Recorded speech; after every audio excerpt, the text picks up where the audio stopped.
You know it's bad when you're about to start streaming and the dog comes around the corner holding a piece of your clothing in their mouth and taunting you with it. So I just spent the last minute chasing Olive around, attempting to reclaim my t-shirt. So I expect she's going to be a gremlin, but yes, her ride will arrive around 11 a.m. as is tradition, and yeah. Oh yeah, no, that's her favorite move. When she's feeling ignored, she's like because like what she'll do is she'll grab like a sock or something like that. That's normally like she was really in a mood because she grabbed more. But she'll grab a sock and she comes around the corner and she just looks at you with the sock in her mouth and she's just like, "What are you gonna do?" And then she'll just chase you around. So yeah, indeed. Well, we have a lot of stuff to do today. I'm gonna. So we're trying out a mod that Illustrious has created that is a more robust shop. I think is the short version. I'll let Illustrious describe it, but it's just an interesting test mod that they've been working on. Oh, well, we got the Black Void. Is that a thing? That's better. All right. So yeah, so we're gonna do a Runenberg run. Not planning to do anything crazy on this one. I wanted to do a run that I am familiar with, so that we can see how the how it changes the game. So yeah, without further ado, let's do some stuff. All right. So we're doing a modded run today. Incidentally, a new version just dropped. The Steam Deck control issues that Ishtar promised were fixed for good were not fixed for good. Mild shock, and they have now actually fixed them for good. So we're gonna do a Runenberg run. I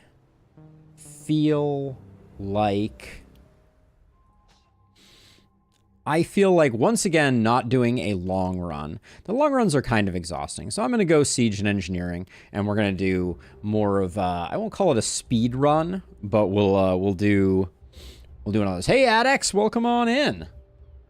So we'll do a normal run with defensive structures, advanced training, dexterity, bargaining, scavenging, siege, and engineering are the soup du jour.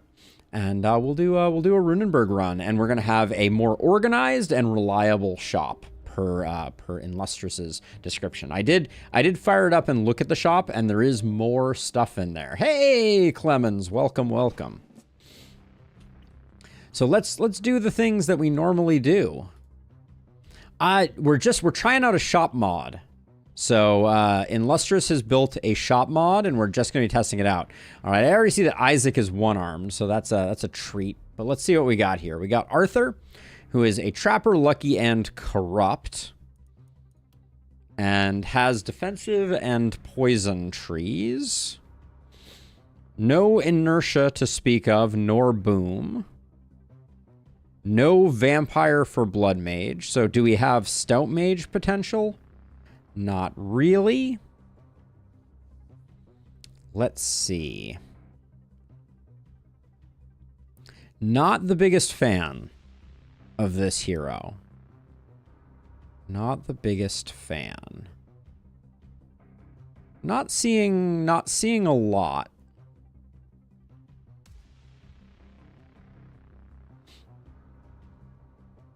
It does not mod the power level to my knowledge, Adex. It makes the shop more reliable. Also, by the way, Pax Bisonica, welcome on in. Good day. For some reason, first chat messages from people don't show up on screen. I need to fix that bug. But welcome.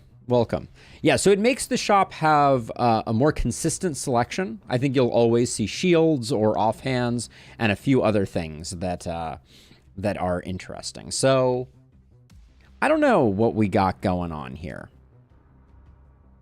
We potentially have kind of like a poison build, but we have no sadist associated with it, so it's a little hard to Swallow. I think that's probably the way that I would build this one, though, still.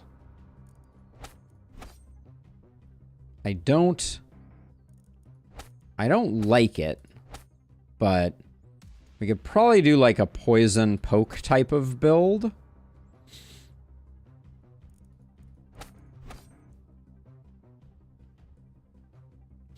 Yes, sure. Illustrious. Advanced training, dexterity, bargaining, scavenging, siege, and engineer.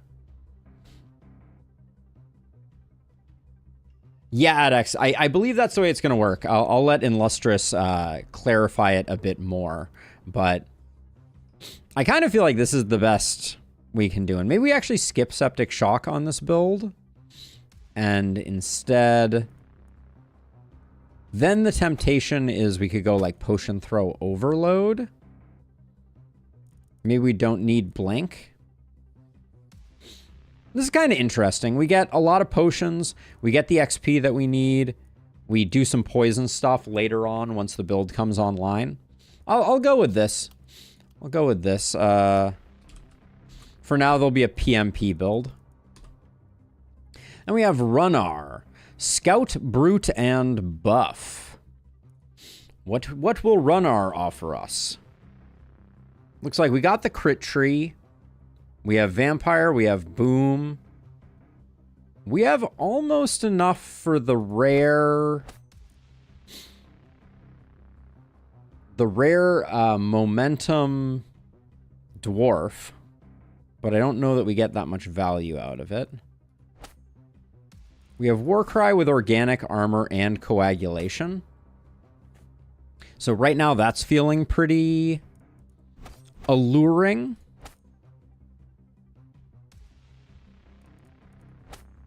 Yeah.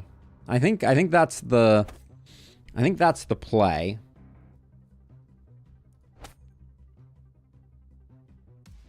We could even go body count contest now that it's been fixed.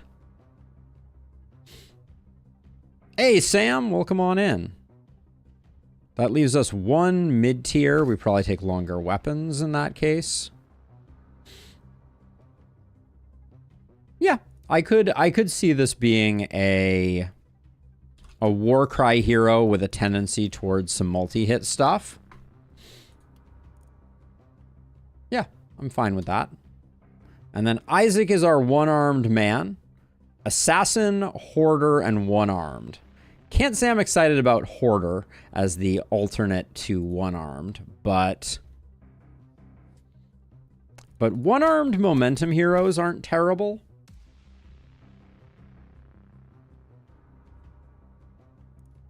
One-armed blood mages, I think, are pretty terrible.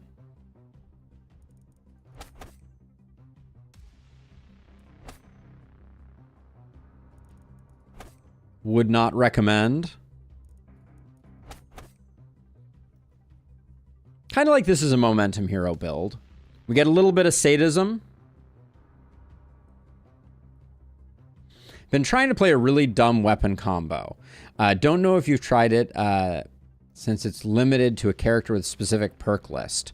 Tell me more, Adex. Tell me more. I'm curious. Unless I already missed it. I don't think I did. So yeah, so I think we'll go with this. We'll go with the momentum hero with like a little tinge of sadist. We don't have to, though. We could just go First Blood.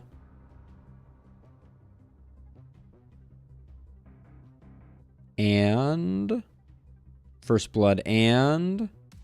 With no offhands, quick reload loses a lot of allure. I don't know. I kind of like this combo. I don't think it's bad. So, one-armed momentum hero, Isaac.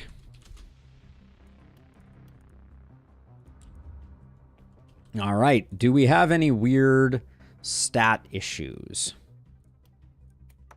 We'll hang on to this, but I don't think we need health and momentum, and I'd rather have the accuracy right now.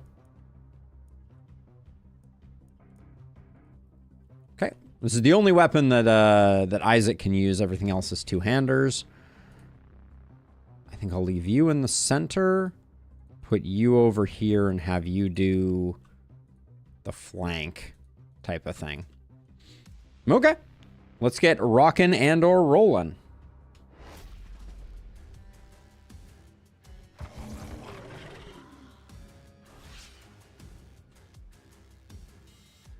We really don't have great ways to damage enemies at the moment.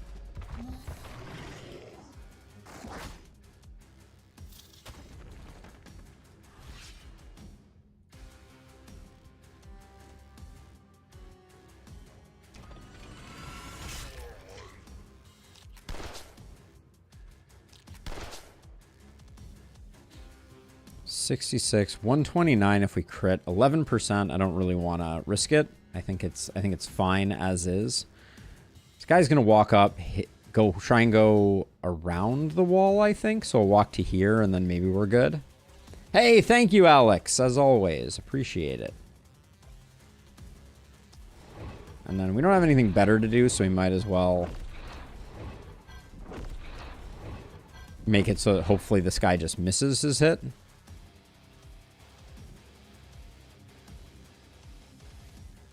I'm just going to body block like so. We should be good.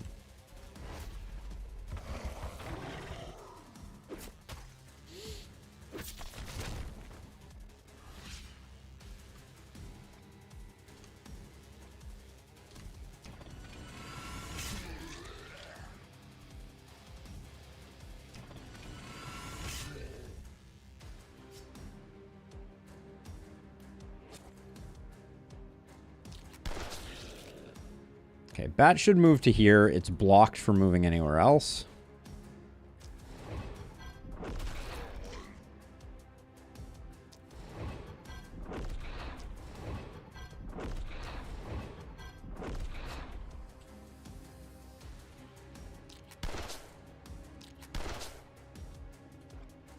Okay, I think we'll call that good there. Guess I could step around the corner and maybe soften this guy up. But we need to body block this guy, and then hopefully you just miss.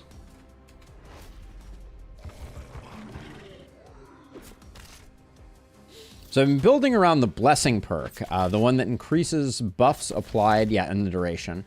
Find a character who has that and cheer as well as potion. Yep. We have tried builds like that, Adex. I'm going to apologize that I read most of your message. But what I would say is very interesting build. We often refer to that in the confines of what we're doing as like a buffer alchemist type of build. That's the build that most closely resembles what you're describing from my build guide, at least that is. And yeah, it's interesting. I've never found it to be particularly crazy strong. We probably don't need to do that. We can probably get this done without.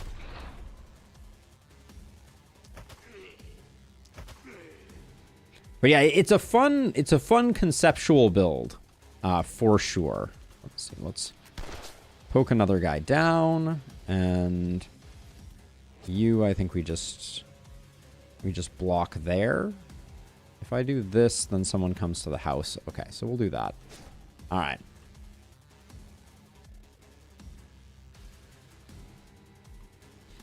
Yeah, Blessing being able to extend the duration of buffs is a really neat dynamic.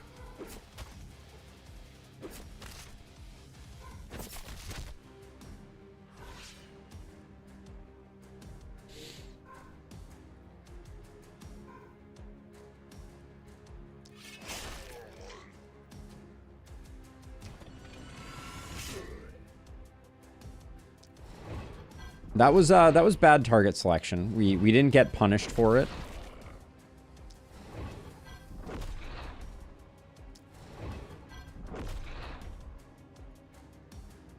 Never punished, as it were.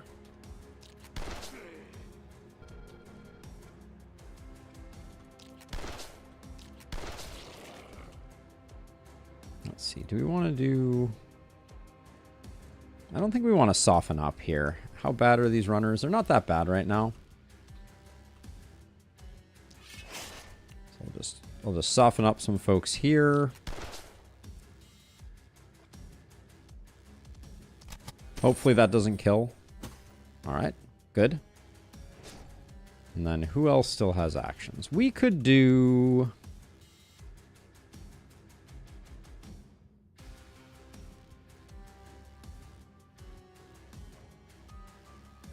Trying to think if there's a way that we can get some value out of a potential stun here.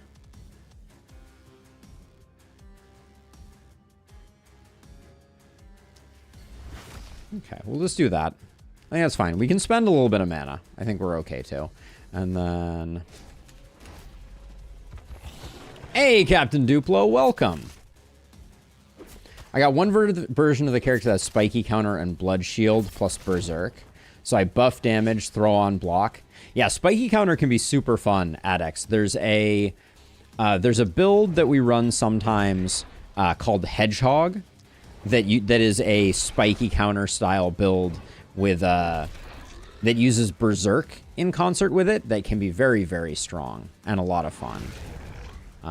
Did kill a runner there that I wasn't necessarily too stoked to kill.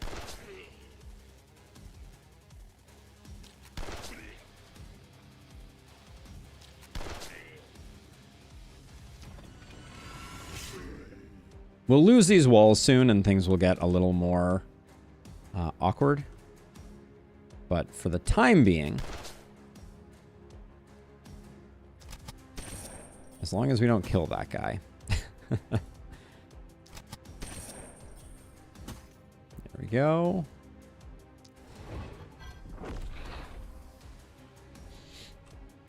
Now we do have the Elite Bat is coming. What's its 100% 100 extra armor is interesting.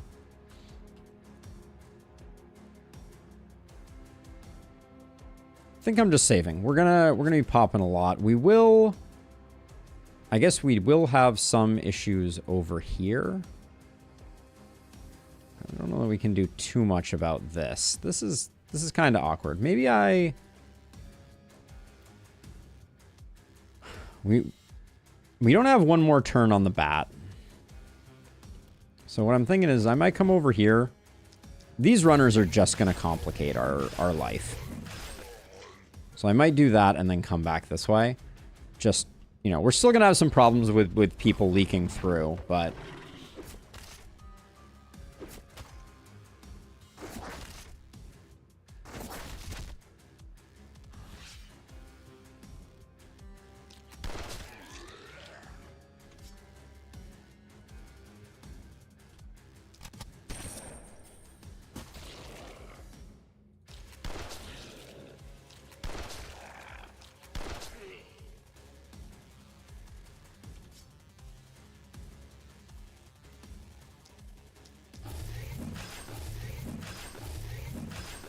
Those were some nasty breakpoints, to be sure.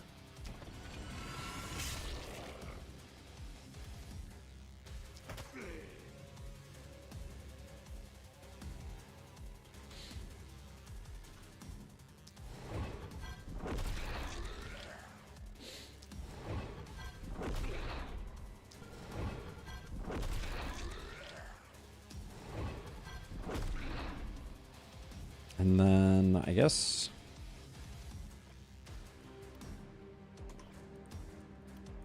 So we don't really have... What are our options here? We can potentially get that one that way while getting a little bit of damage in. But then... we probably leave him alive. That's fine, though, I think.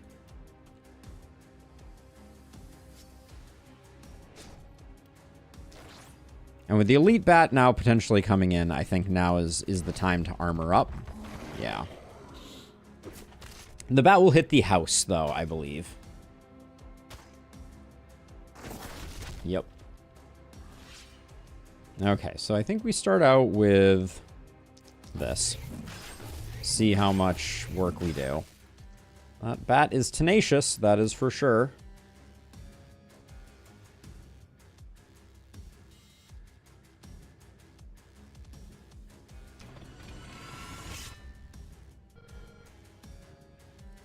Do we have... Actually not bad if we move this hero out of the way.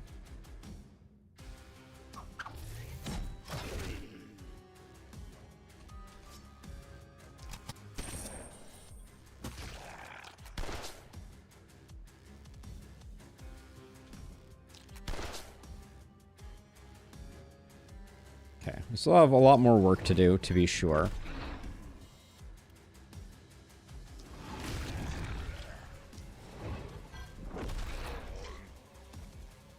Ooh, you can't move anymore, can you? That's not great. That puts a wrinkle in my stunning entrance plan, to be sure.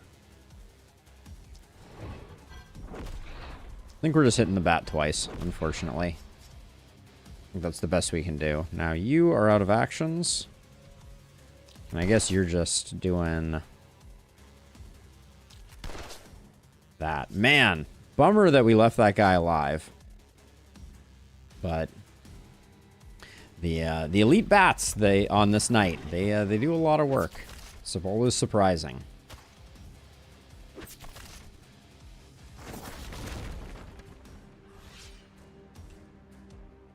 So much for that house.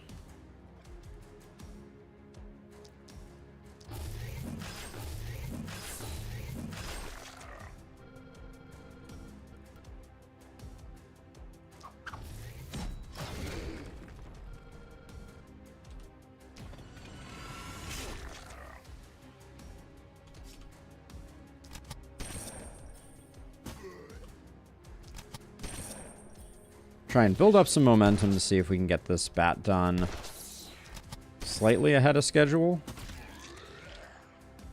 And then if we wanted to,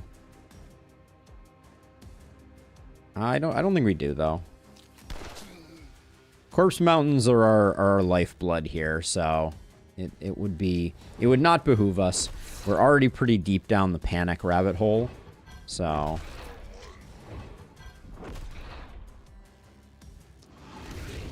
we'll just clean up what we can.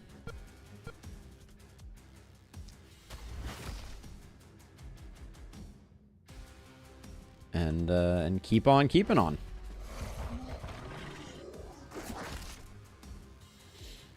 Always wanted to find a build with Great Axe can work. Yes, Great Axe and Blessing are a very nice combination, to be sure.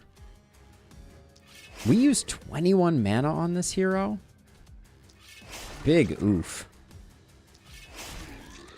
That's no fun.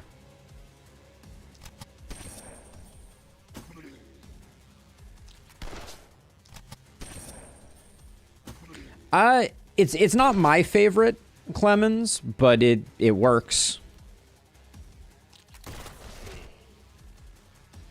I'm not a huge Great Axe person.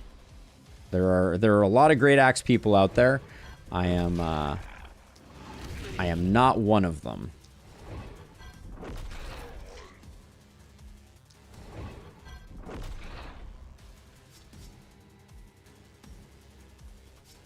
Well, that's the turn. All right.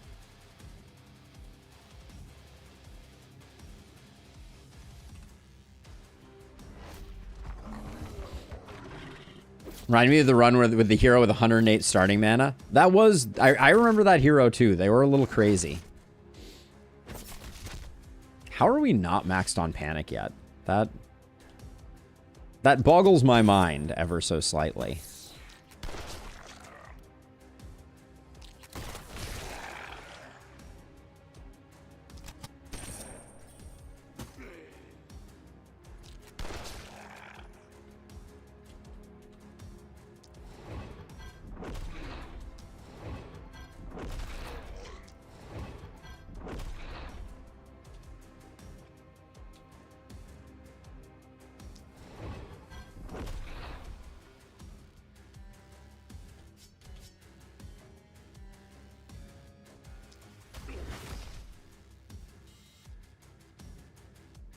We're taking max panic regardless. I'm not going to bother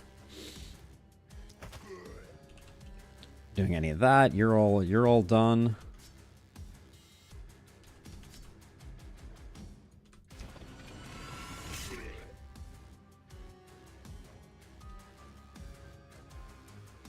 mean, what's the difference between having 3 mana left and having no mana left? Not a big difference. All right.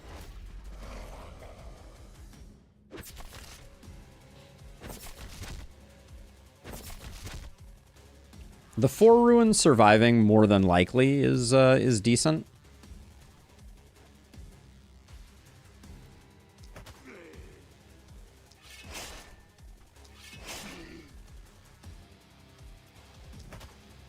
Okay.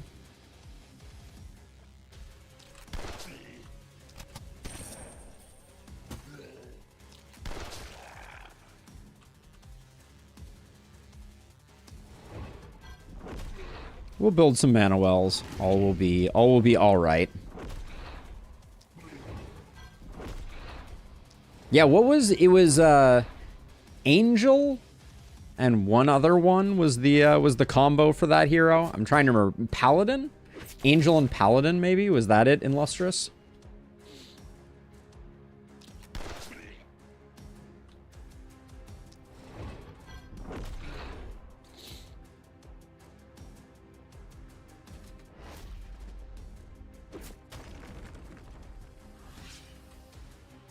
All right, this guy's not gonna walk into a position where we can get any more corpses out of him. We did lose the house, which is unfortunate, but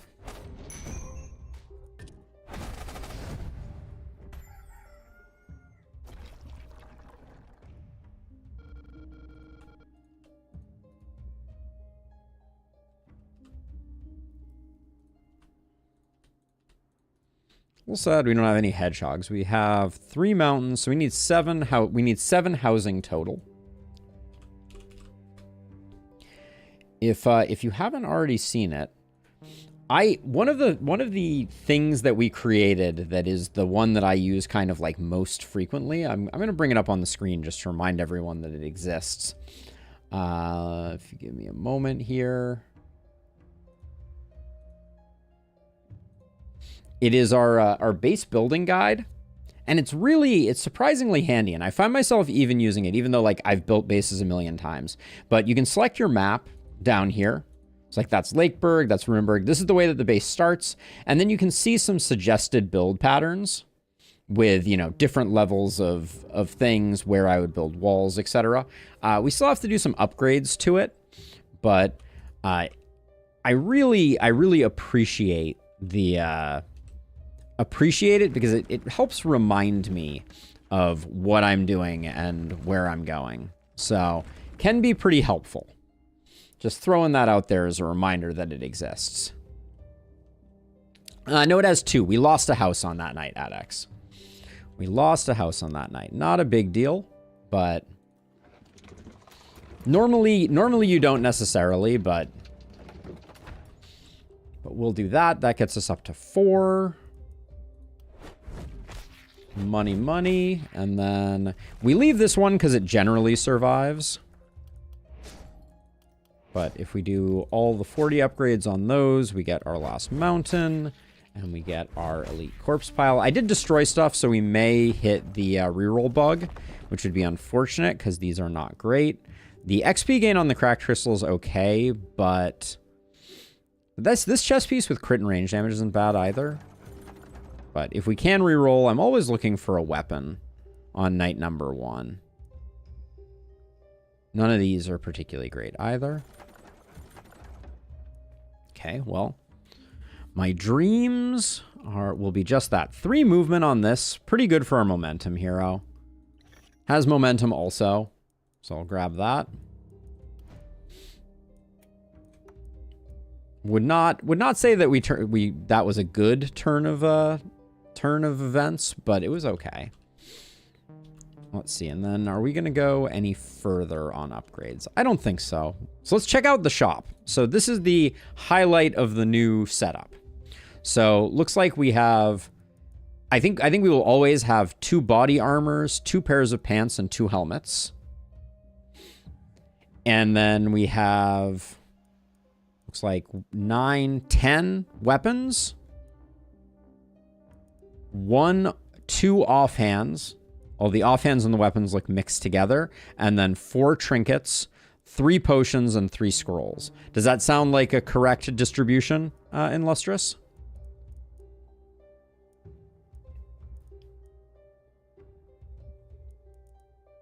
Just to confirm that the mod is working the way that we expected it to. Well, while you're doing that, let me figure out what I got going on over here.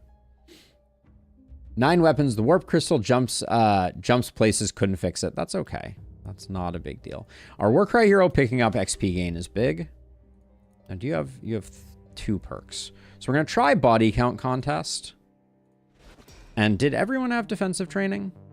No, we have 2 out of 3 on defensive training. So I'll grab that. Grab sprint on our momentum hero and avid learner. We'll grab potion throw and we'll grab defensive training. All right, just to get those out of the way. Now, our Warcry hero, primarily we want to be pushing for straight health or straight armor.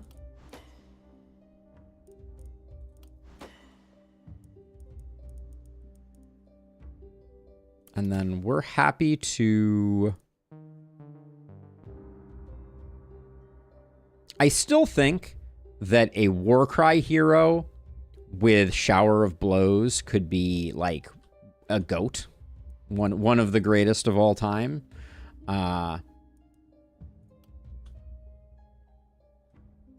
This hero would be picking up that. So it could be interesting, but I think for now I'm going to pick up magic damage because we may go double wand with this hero even if we don't get Shower of Blows. Now, you have a decent amount of movement already. A little bit of isolation early helps quite a bit. I'll take the momentum, though.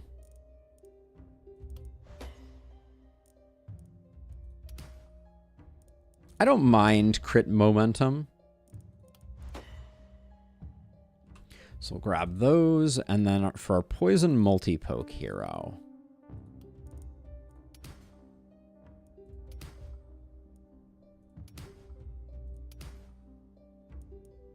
I'm filled with disappointment, but such is life.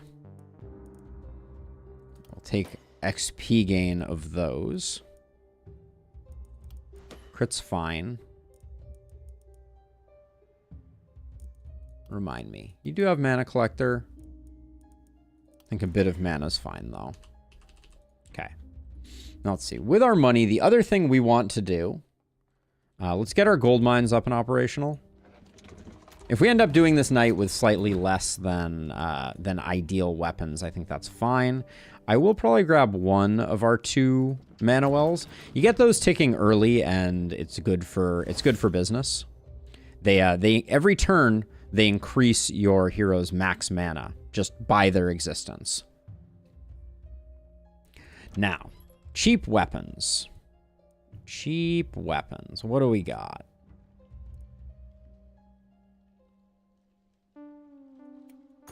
Grab the hand crossbow, of course.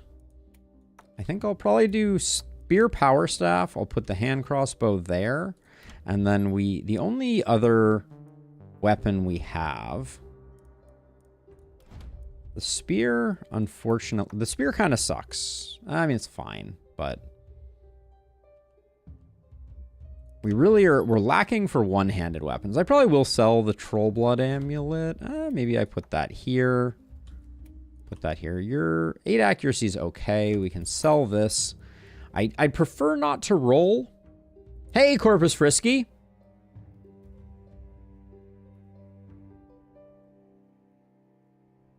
Here, let me... oh, and Lustrous may have already done the links, it looks like. But yeah, it's available there. In Lustrous, have you used the form to submit it to the challenges spreadsheet just so we can keep track of it? The good news about doing that is then it'll be uploaded to Google Drive, which is handy. So let's see. So do I think just a pistol is okay for this hero. I think we'll be able to make it work. But yeah, so we have a Google form where you can submit stuff, and then you only have that. So is there... I kind of like this tome. We'll do this for our Warcry hero for now, And then our momentum hero is going to be a little bit on their own, but it shouldn't be too bad. And then, as a reminder, we get defenses. So life is good. Both waves are similar sizes. So I think I'll just do that.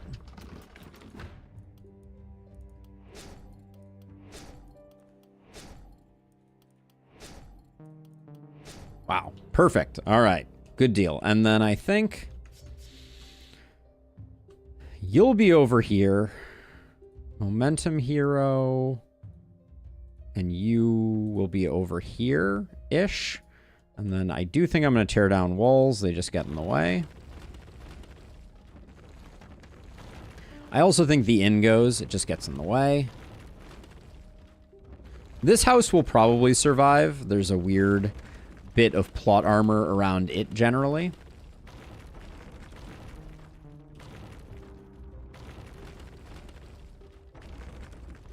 Get rid of that. And then if we get a bad corpse knight, we will have plenty of 4 ruins. Although this 4 ruin rarely survives. So I do not hold out a lot of hope. But here we go.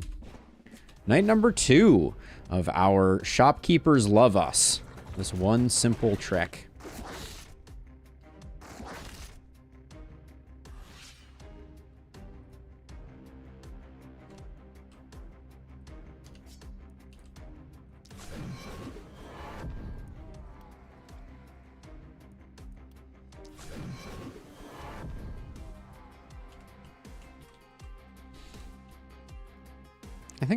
I think our hero on that side is going to do okay, so I'm going to come over here to help out.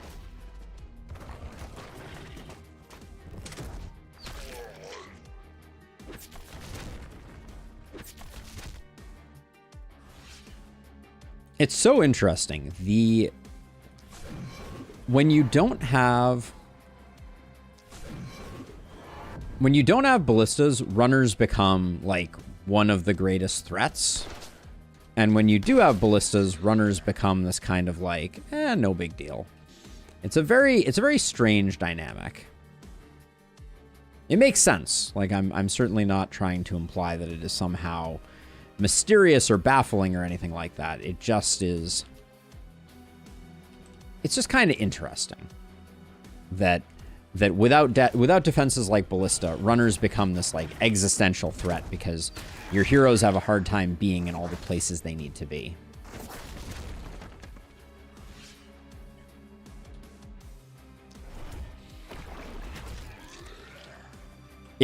Essentially, you're not far off, is my experience, Adex. The game is actually secretly about this house in Runenberg, and everyone just thinks that it's about the commander and whatever else.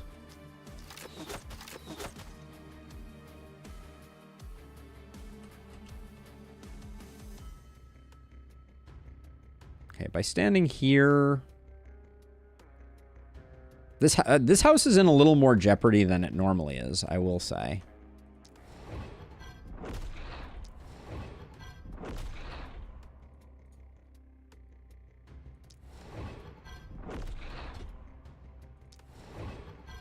We have some runners that are well synced with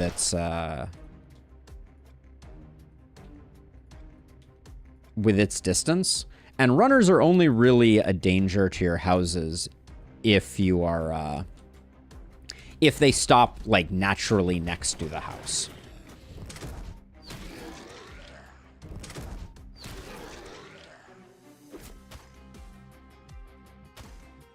Our momentum hero is more squishy than I think I probably anticipated.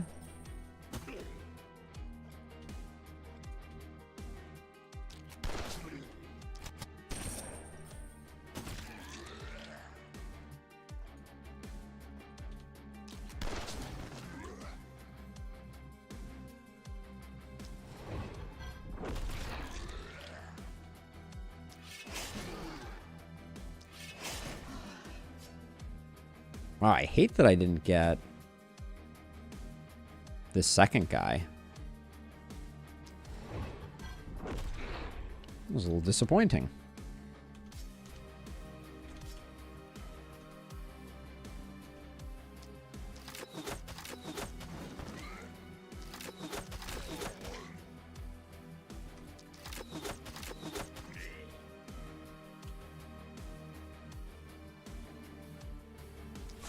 So goal here is to stack up negative resistance just on things that will likely die to the ballistas.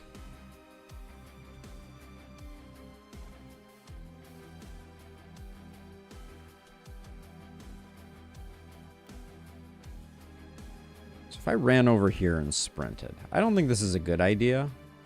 Ah, we still come up one short, don't we? Double sprint for one kill feels not so great.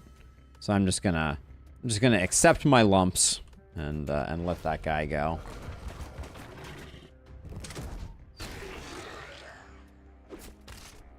I'm not really thinking that this one is gonna be a an S rank, and that's okay.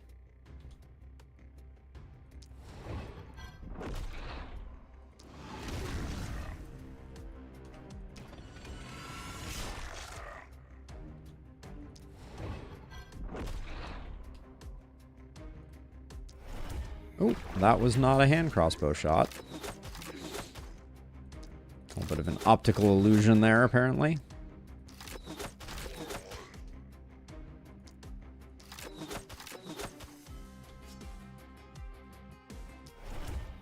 Yeah, it's fine. We're not gonna get everybody dead.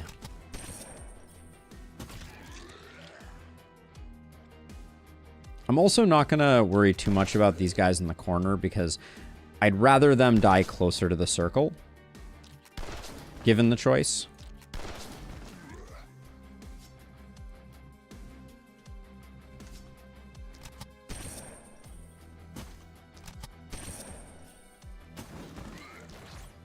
Hit you with the block, so you're good for this next round. Because the runners will just continue on. And then they'll end up in what I would consider more convenient places for killing them. Wow, even with 10 block, we're taking a little bit of damage there. That's a little surprising to me.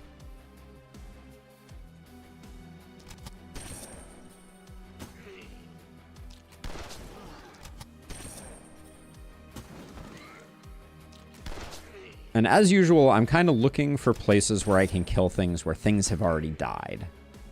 The advantage of that, obviously, is that we're going to get more value out of our corpses.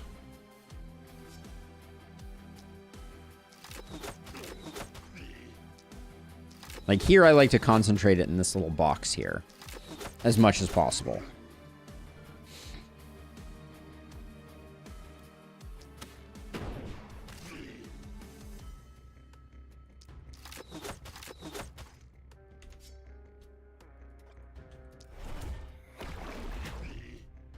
Okay.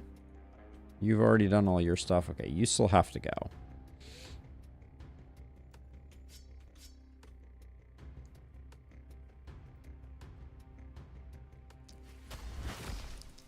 I don't like spending 2 actions there, but I saw this.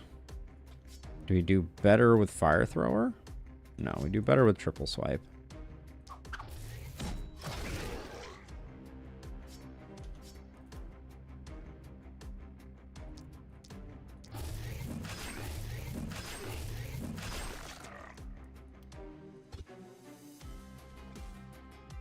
Okay. We're doing fine. 2 deaths on night number 3. That's a tough one to recover from, to be sure, Corpus Risky. That's rough.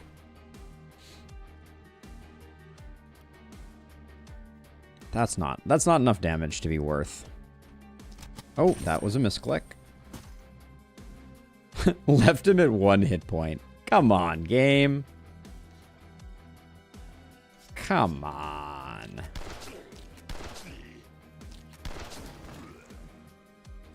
Truly ridiculous.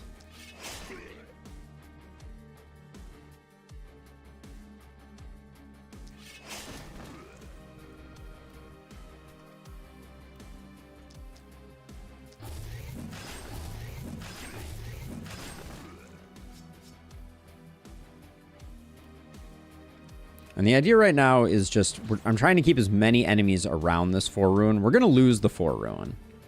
And that's okay.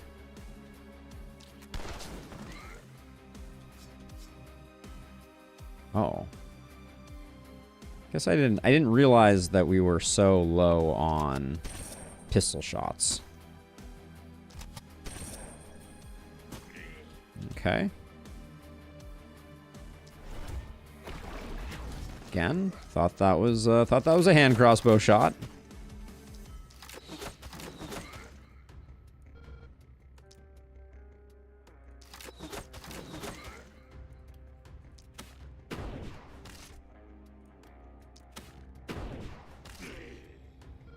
Okay. We just popped a block potion on our hero on the top side. Good plan for fun, just not for victory. Heard that trying out weapons I've been neglecting probably wasn't a great plan. You know, there are some diamonds in the rough. Really depends on what you've been playing with, Corpus Risky, but we have to remember, at the end of the day, this is a game, and we're supposed to have fun while we play it. Yeah, you got to do science, right? We are big proponents of science around here.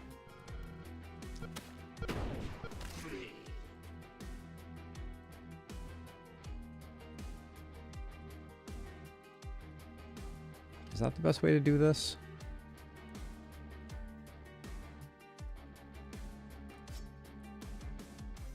If I move to here, I don't think I'm much better off. Maybe I move to here and then hit you with one of those?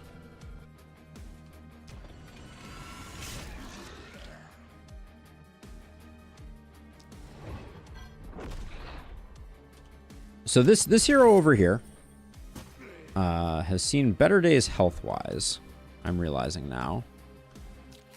We've taken a few hits, but their job is to try and generate a mountain right here. So if they do very little else with themselves, I'll be happy if they're securing kills over here. Although I might...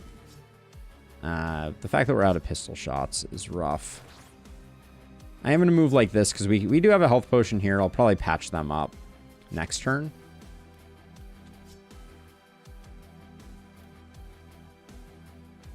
I don't want to be over there. I'd rather be over here. This is our one-armed punching bag, apparently.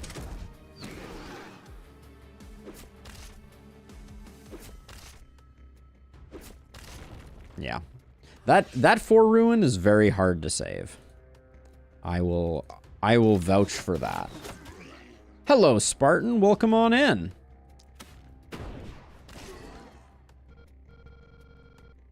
Man, that would be brutal if props could hit your own hero. That would be the stuff of nightmares.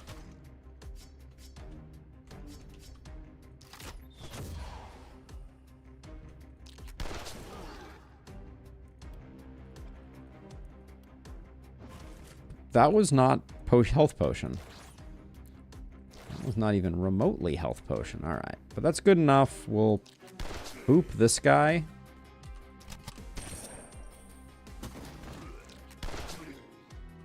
Nice job there. This looks like a good power staff scorching wave 6-pack. Love to see it. And then, despite the fact that these guys are a little more advanced, I'm going to focus on these guys because they are standing on tiles that we have previously killed a lot of enemies on. The rest of this stuff up here will get taken care of, although I'm not going to sprint right now because we've already used up a fair amount of stuff. But the ballista will protect that house, no problem. And this way, 3 out of 4 of the enemies over here will be standing on tiles we've already killed stuff on.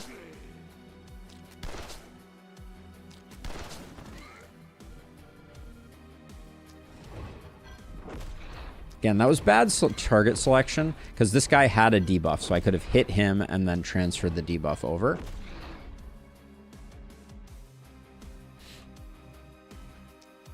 Yeah, if we don't get some mountains, I'm going to be sad. I think we've done a good job creating enemy tar over here, so...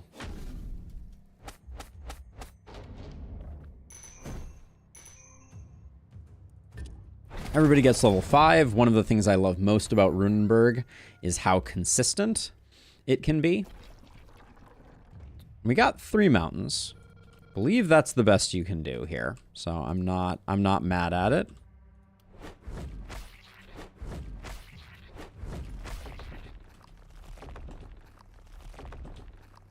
And then we're gonna go...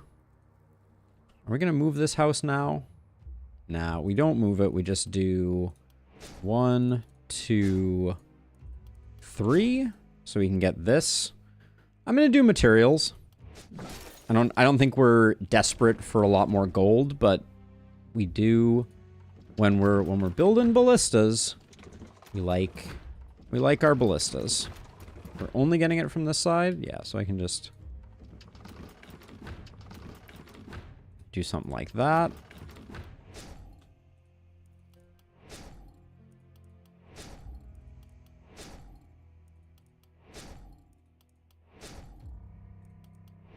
Man, my ballista upgrade estimations have been really on point. I think I will build my second mana well, so we get that max mana ticking a little faster.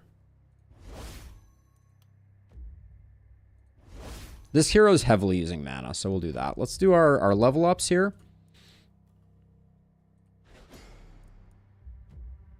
Carnage isn't going to proc much, but I'll do it. Whenever at least 5 enemies are hit with a single attack. I don't think that Tome can proc that, but I'm a little curious.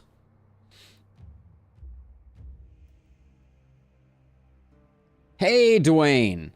We're currently doing a run with a modified shop that was designed by Illustrious in chat. So, interesting. Interesting stuff. We'll grab Sadist. I don't know if that's going to play too big a role for us right now. Definitely get XP, and then for our poison multi-poke hero, you already have potion throw. I think we're coming back a long time from now for that, though, unless we decide we don't care about that. I think I'll probably grab Runic Gift. Okay, so we've done that. And then I think still it makes sense probably for all these potions to get transferred over to our overloader. And now we'll do some level ups. Let's see. Big armor. Love to see it. Fireball and lightning certainly can. Excellent point. And then this is our Warcry hero. Range damage is probably fine.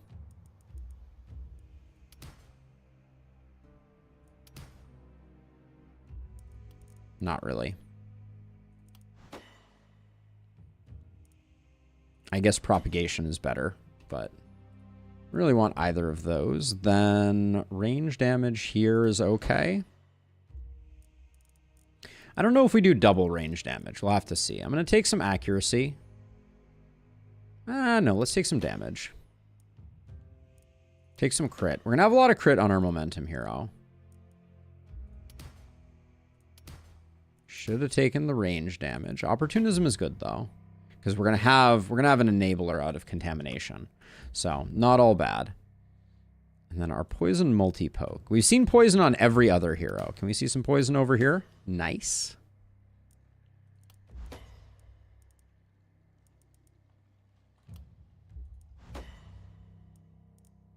Take some movement, and I will take a little bit of damage, but we don't need a lot of damage on this hero.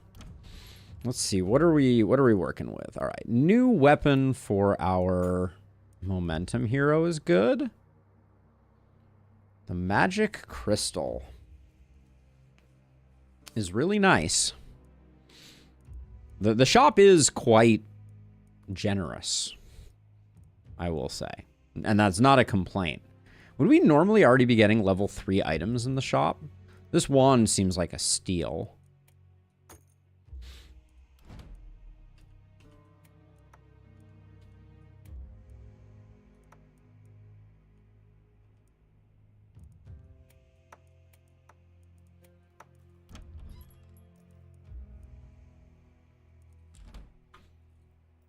Oh, I should have built scav camps. I don't know why I always forget that.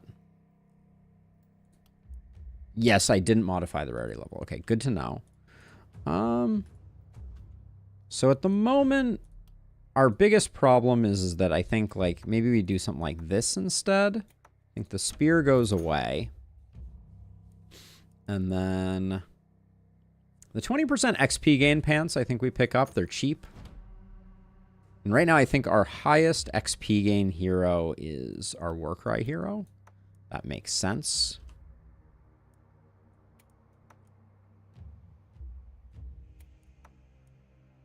Yeah, I don't care about 3% crit there. And then trying to decide what's our poison multi-poke hero has mana collector. That's fine. You have mana collector. You're a momentum hero. We don't really have a person who needs the mana crystal. Hey Dio, how's it going? I was responding to some comments on YouTube earlier and telling people about some of the cool stuff you've been doing with your mod. I'm very excited to give it a try. Very excited. Happy to be your playtester. And break the game in all kinds of horrible ways. Let's do one roll, see what is on offer. Another hand crossbow, I think we probably do pick up. Even though it's not long-term something we care about, I think it makes more sense on our poison multi-poke hero than a level 0 staff. And then that leaves us enough to get one upgrade there. All right, now we just need to survive the onslaught, as it were. Actually, I'm going to leave you over here and put you kind of middle-ish here. Okay. All right, night number 3. Here we freaking go. God, for a second there, I was like, where are the enemies? What happened here? So if I do this, slow death will cause you to walk just to here. That's where I want you to end. So I'm down with that.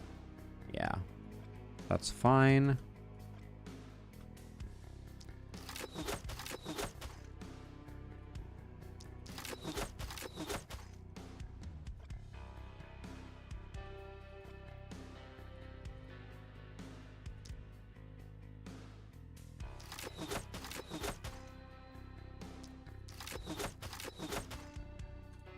Okay, that's all good. We can shift over this way just a little bit and at least get a couple pokes in. You really aren't hitting very hard though, are you? No, you aren't. Quite the opposite. Quite the opposite. All right, and then our momentum hero is just like, what do you want me to do here? I guess technically we have sadists, so I'll just like put a couple of those in.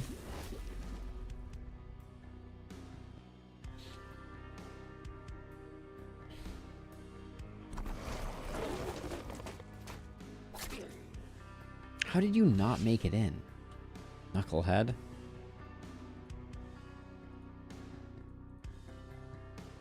So we'll move over this way, and then I should do...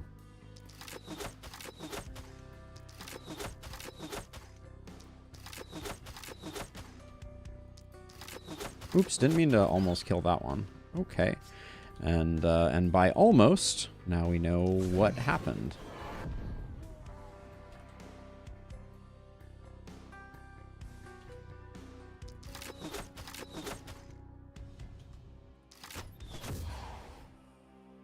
At 72, I'm not sure if I just killed that guy. Well, I guess we'll have to wait and see. All right. We're fine just to let them come in again, though.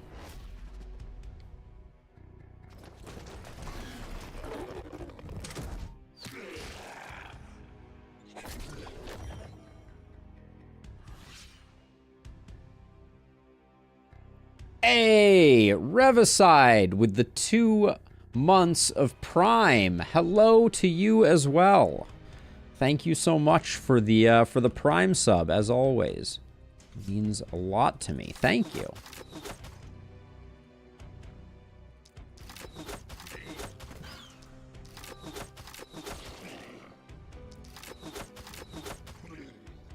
Okay, I'm liking this hero's damage.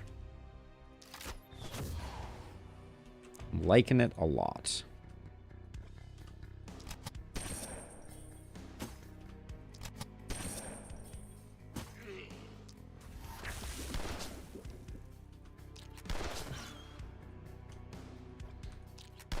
The momentum hero from Def Leppard only's got one arm.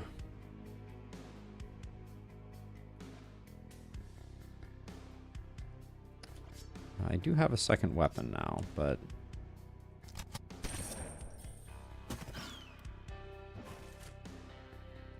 want to get out of the way of that harpy. Harpies are a little scary.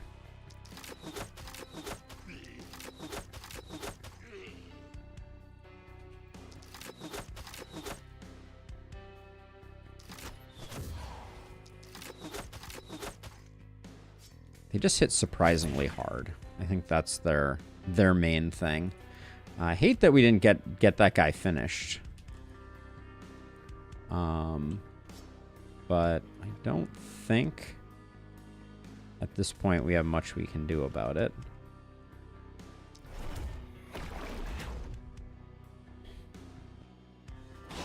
No. It won't. The harpy won't hit us. It just is going to cause some panic. Such is life.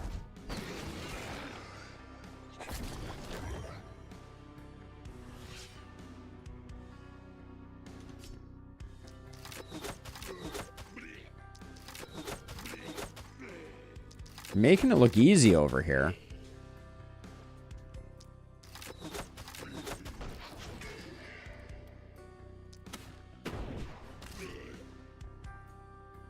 Our poison multi-poke hero is doing good work, to be sure.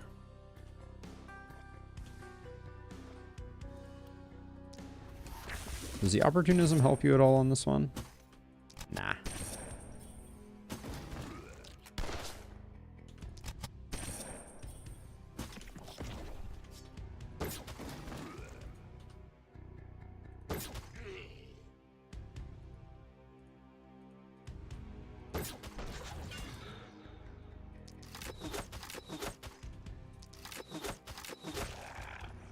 Okay, recenter you. Everything else looks really good here. And I'm hoping those hoppers don't get in far enough to poison us on the left-hand side. That would be super lame.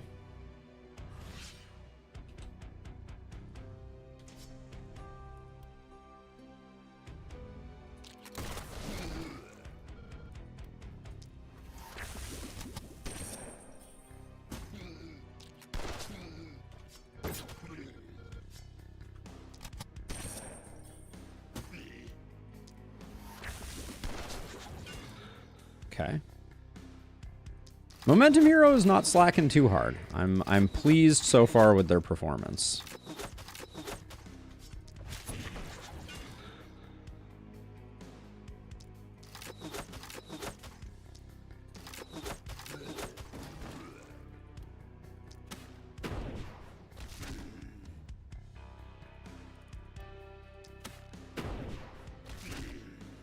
The hopper is going to be a little tough, I think.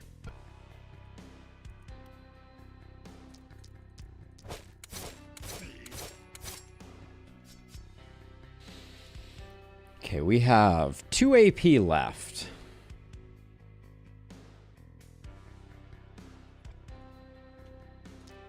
If we take care of the 2 that we know we can kill. And then... will I roll the dice on this one? Alright. I am at peace with that. And I'm gonna run and hide a little bit just because I don't wanna get poisoned, but...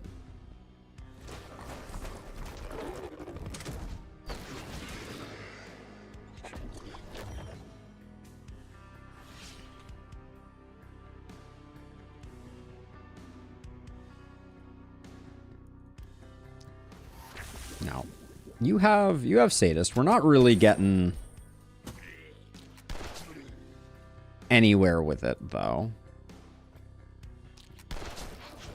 Like it's adding some nice numbers, but it's not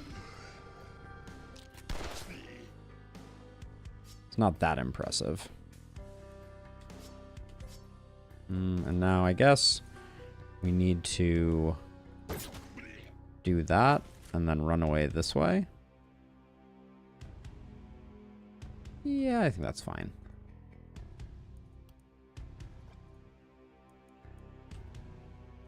Then if I walk all the way to here, I have almost enough retreat, but the issue is... I guess we just do that. Oh, that not getting the kill was a unpleasant surprise.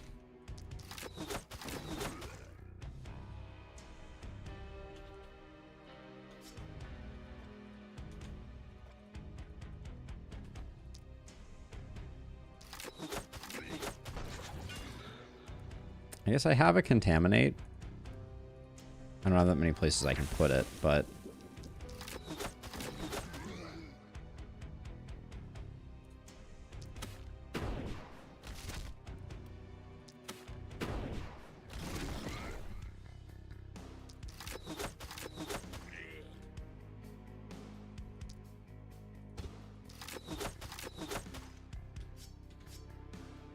Okay, well, it's okay. Ooh, I do have a little more, don't I?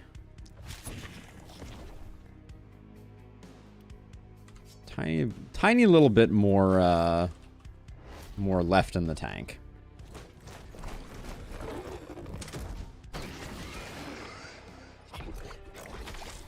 Ooh, good dodge. Good dodge there.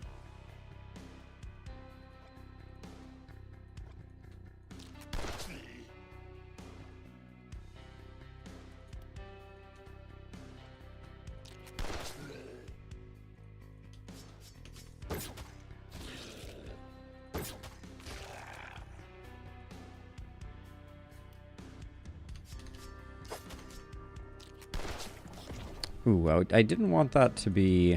that was the wrong action. I wanted to use a stab for that, but...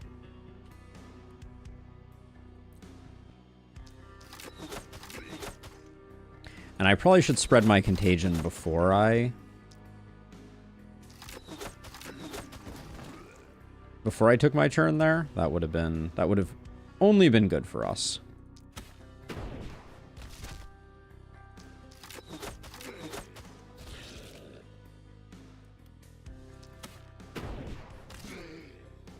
But I'm trying to see if I can salvage the S rank here.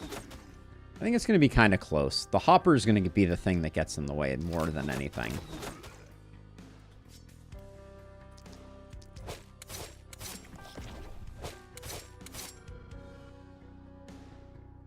Guys at 36. That health bar does not look like 36 at the moment. Just want to say. I'm going to sprint because I think that that's less aggregate damage than taking the poison from this guy.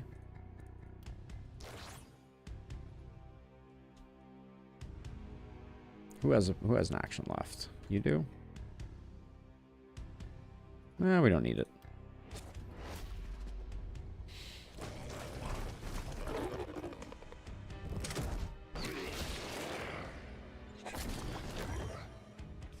I think this hopper just buffed something that then immediately got eaten by a ripper. Certainly not complaining, but kind of a curious...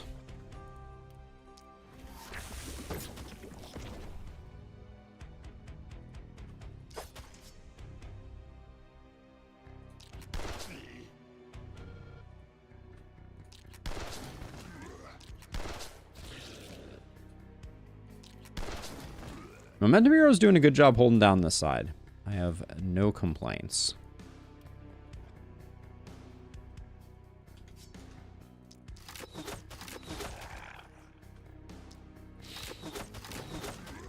Hoppers add some spice to a meal.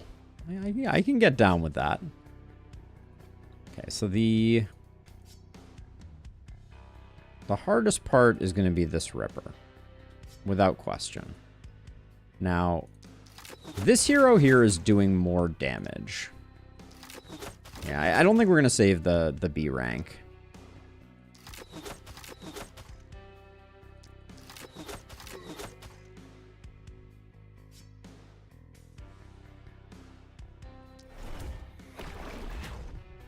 Oh yeah, we're not saving the B rank.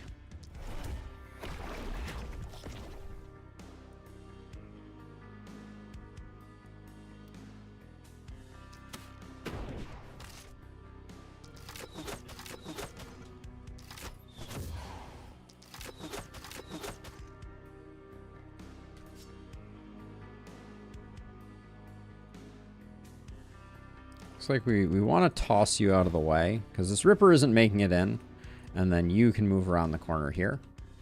Alright. We take some panic, not the end of the world. If the corpses are good, nothing else matters.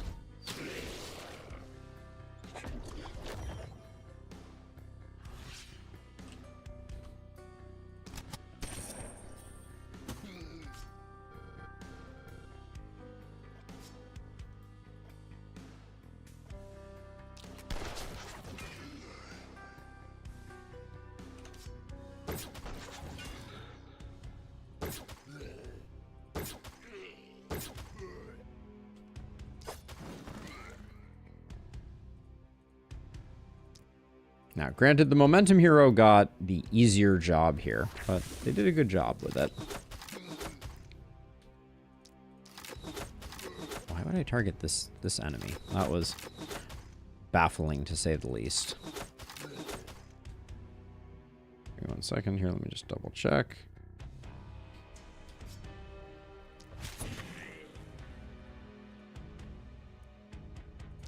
So what I'm going to do is I'm going to isolate these 2 hoppers, is my plan at least, so that I can then use a blaze on them.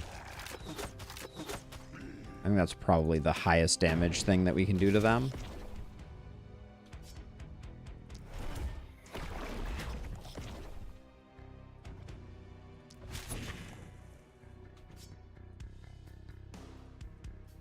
But that's the turn. We leave 1 up, not a big deal. Really good corpse concentration here. Very, very interesting the way this, I think it is this, this mine trolley caused not a single enemy to die on this line here. It's a shame we can't build any structures like that, because like indestructible structures is what I mean, because they can have such an incredible impact on like the wave formation. That would be kind of an interesting mod idea. To be able to maybe like only in the very external haven, like maybe only 5 tiles away, be able to build like a small number of indestructible boundaries that would then have some impact on the flow of mobs.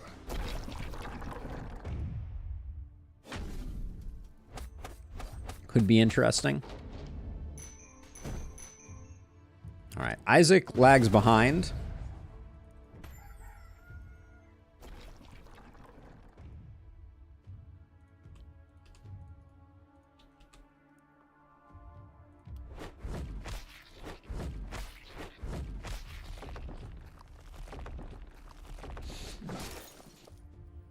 This gold mine probably doesn't get saved, but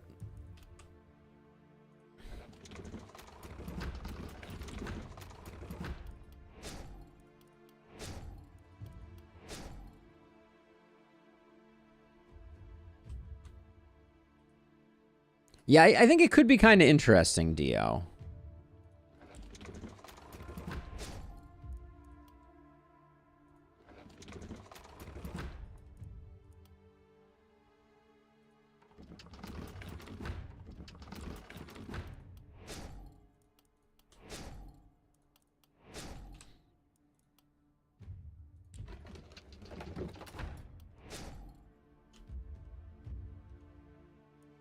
All right, we're good on that front. Let's do our level ups.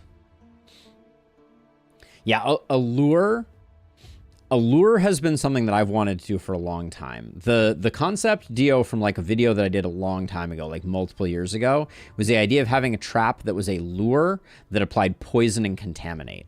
I thought that was a very, very interesting idea. I liked that idea a lot.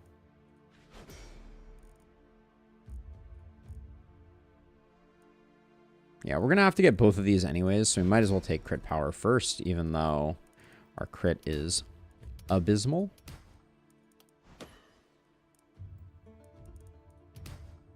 And apparently not getting any better. It's a little bit of a bummer.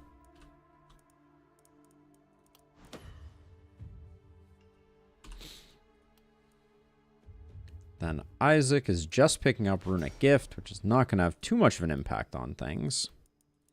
We've got decent crit, but they definitely need some more damage.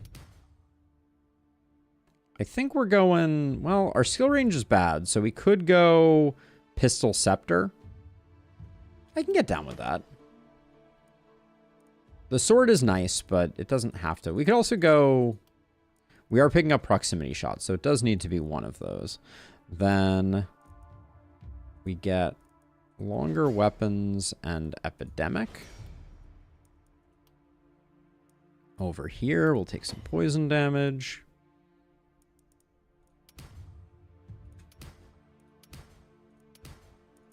All right. Never Punished-ish. We do need crit, but I think the action point is good to take. Okay.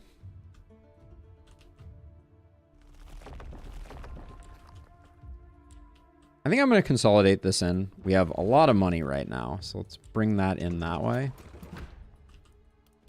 And get it upgraded. I don't mind just a few more items.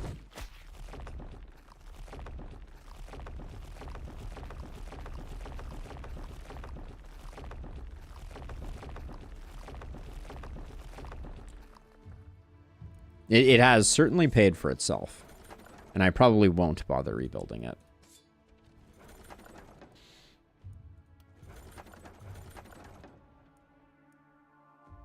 There's a lot of damage on those commander's pants. I'll take those. And then this two-handed sword. Ha ha ha. Very funny game.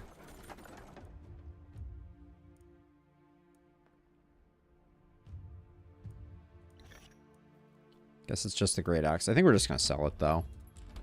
Probably a good time to pick up the first level of Shopkeeper's Friend. Level 4 dagger. That's spicy. Like a shark medallion. This I think I'm going to sell. So far I really like what you've done here in Lustrous. Just want to say. I like this shop design. I think it's really nice. That sword is kind of interesting, but I don't think we need it.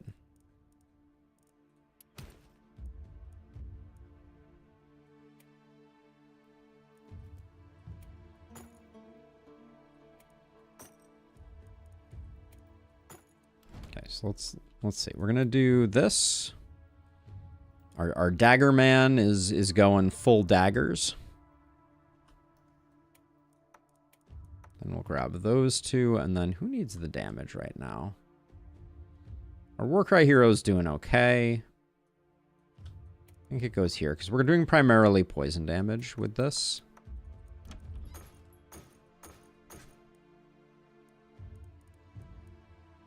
Yeah, it's nice to have a lot more... it's nice to have more choice. It definitely makes the game easier, conceptually, but not in a bad way.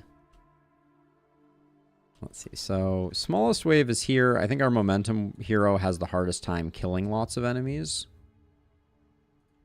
And we'll put you up here. I think I am going to do this and this.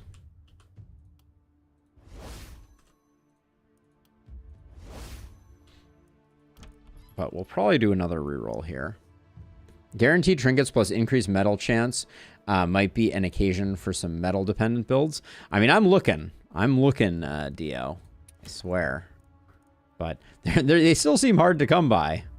A little bit. These pants are pretty exceptional. It's a lot of crit. I think I'll grab them. They also have poison on them, which is nice for you. Because the sustain is going to come from Mana Collector and crit, so we need to get that going. And then Those are some pretty nice momentum pants. I feel like our momentum hero, though, has like 3 movement on their pants right now. No, I think we just swapped those out. Does that mean that Isaac is now very immobile? No. Oh, you have 3 movement on your chest. Okay. I could see this working well then. And then we have to ask the question, does 20% XP gain trump all that damage? I guess I shouldn't have bought that. I'll keep the XP gain. Well, 4 trinkets lost plus higher metal chance is indeed the biggest change. Yep. No, I'm keeping my eyes peeled for the goodies. For sure. All right, so you're gonna do that. You're over here doing this. Okay. Let's see how this goes. Any potions we want to pick up? Hey, thank you for the follow, the God Diablo. Thank you. This 2 AP trinket, I didn't see it before. The XP gain kind of sucks. XP loss on it sucks, so I don't think we bother, but all right, let's just get going. Yeah, I think ultimately in Lustrous, what I really want to see is I want to see a building separate from the jeweler that has some capacity to manipulate or improve the odds of getting specific metals. That to me is like a very important addition that I would like to see. All right. Night number 4. Here we freaking go. Hunters. It's all hunters all the way down.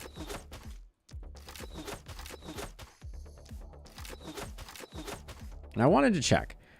Yeah, vision and vision. Yep.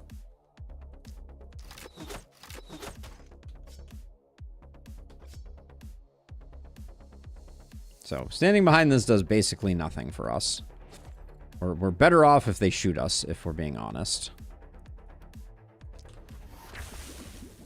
Okay. Not much more to do.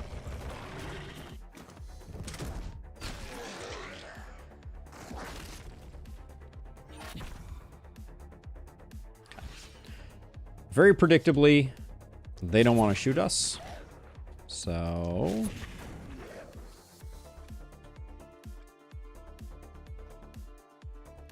where can I stand? Is there a place that I can stand where I can get this shot off? There we go.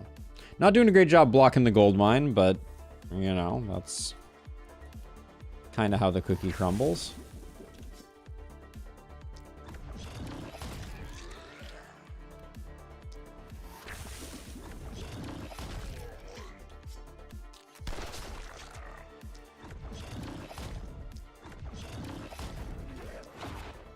Do love having a scepter handy. Will not deny it for a second.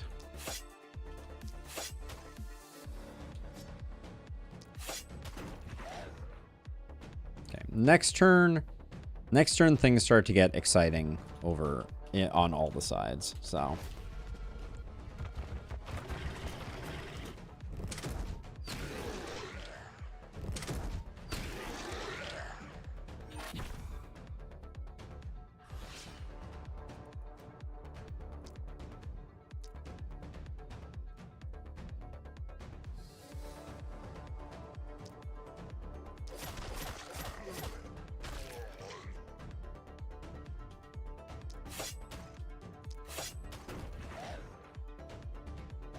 okay, we kill all you guys, then over here.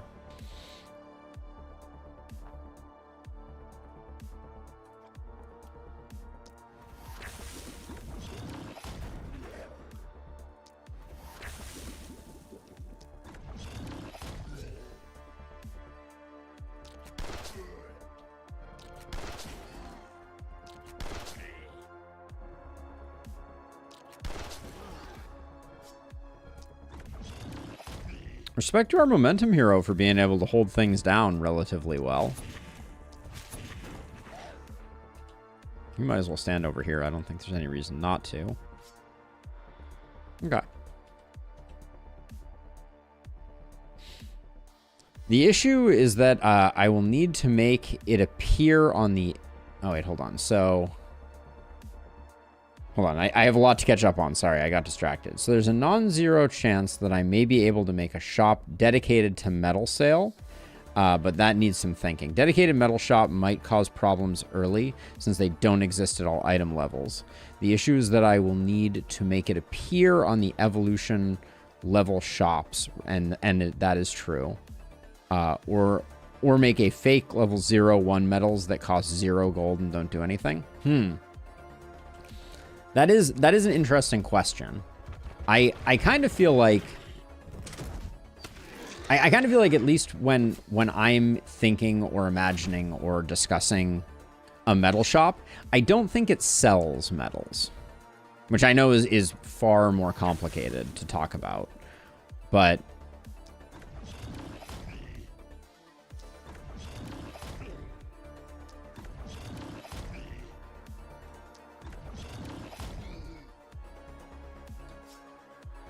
you know, like, obviously it's interesting to have a metal shop to kind of like increase metal quantity, but I think that it's much more interesting to talk about if there was a way to make metals behave as a different resource, I guess, more than anything else. All right, I think I'm taking one shot from this guy. I think that's okay. And then over here,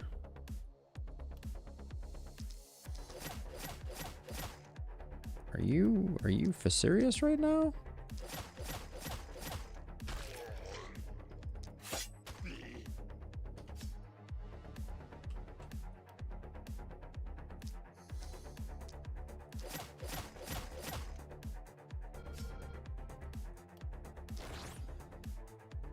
So I think if we don't move this hero, he's going to get very shot by the hunters. In this case, I think we just put up some block and put on a brave face, but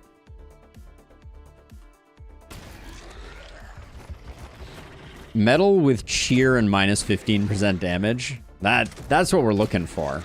Why don't we already have that? I will say though, as part of our like discussion of metals, I have for a long time wanted metals to have, for there to be metals for other, like, lower level but build critical perks. Which, you know, obviously cheer wouldn't count on that list, but there's some others that would. Oh, come on. Oh, the blocker directly in front of him is so freaking lame. So I'd have to step to here to get him. Probably worth it.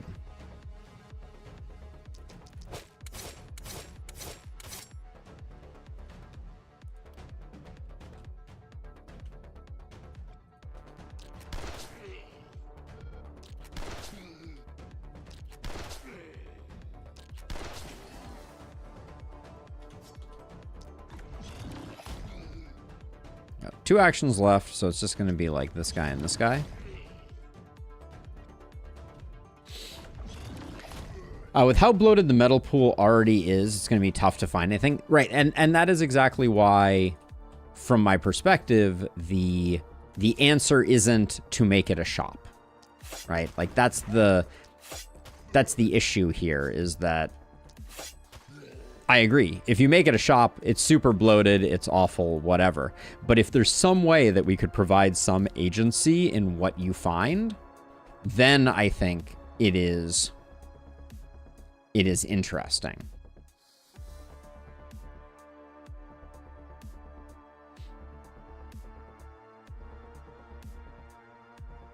Some perks don't work well with the ability to remove that perk. Dio, can you give a more specific example? Because I'm curious about that. Off the top of my head, I'm struggling to think of a perk that removal is particularly problematic. Certainly not calling you a liar. Just want to be clear. Just struggling to think of it on my own volition.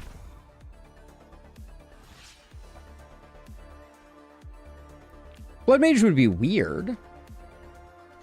But would it break anything if you could remove it? Like, there might be some weird behavior with...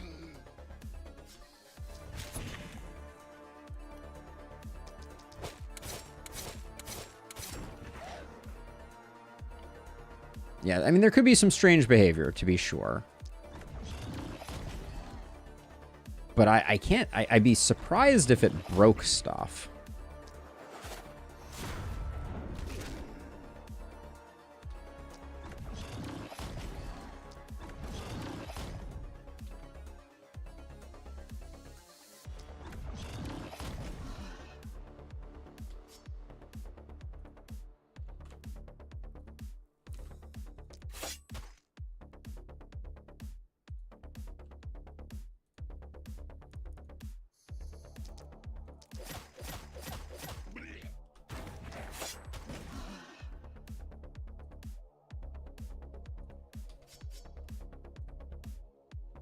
We did kill the elite early and leave one guy up here, but I don't think it's a huge deal.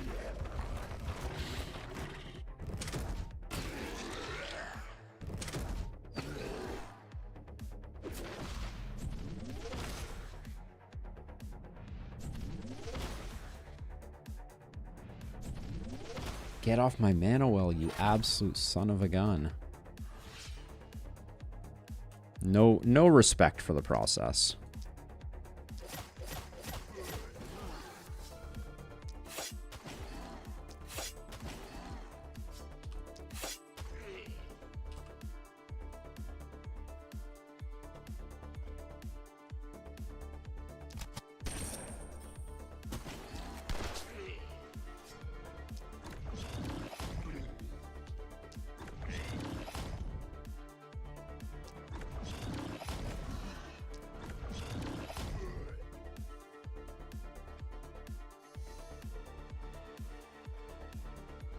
Fine. I'll do it that way. No need to leave like random panic causers there or anything.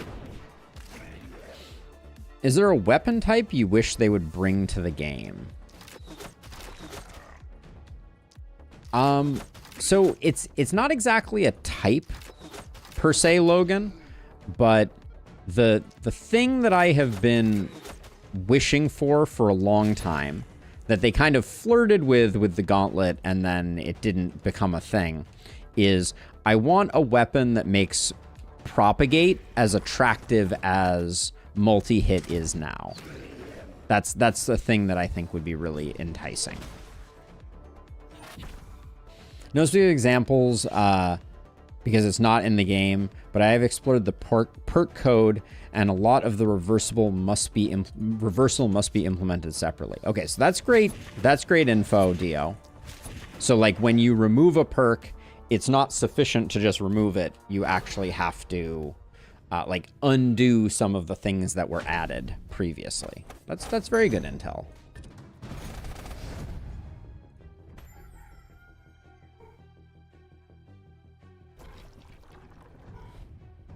We did. Oh, we still got the elite corpse. It being a hunter was a little annoying. It's night 4, which is technically the breakpoint for getting more gold from items. We already have 440. I could build the inn and just see what we have on offer. Yeah, let's do that. All right, I want to see a level 9. +1 trinket, +1 prop bounce, and chubby. I like what we got going on here. From what you've seen, it's like a 2-step process of first disabling the original perk and then enabling other perks. So that, I mean, that is in its own right problematic, right? Because we would unless that code is generic, which it doesn't sound like it is. This hero looks okay. I think we can make them work. Welcome, Zaniel. See what you got going on here. Sadist multi-hit seems like an easy choice. Yeah, actually we have a really nice... No blessing, but I think that's fine. Don't even need runic gift. Do we think we can mod it so you could have a third trinket slot? That would be of interest to me.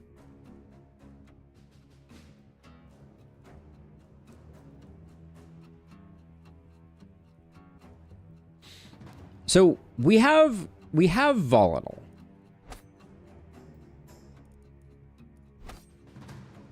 What if we went for a sadist propagate build? Like a gauntlet type of deal. Maybe like gauntlet tome. We've tried it before to not great effect. But I don't think this run is super high stakes.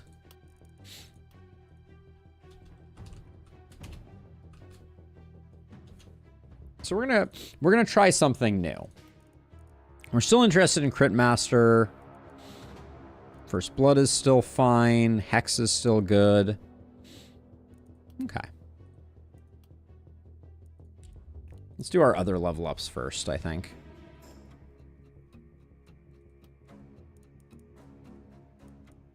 Runner can take a crit. We're going to need some crit on this hero, but then let's roll looking for more health.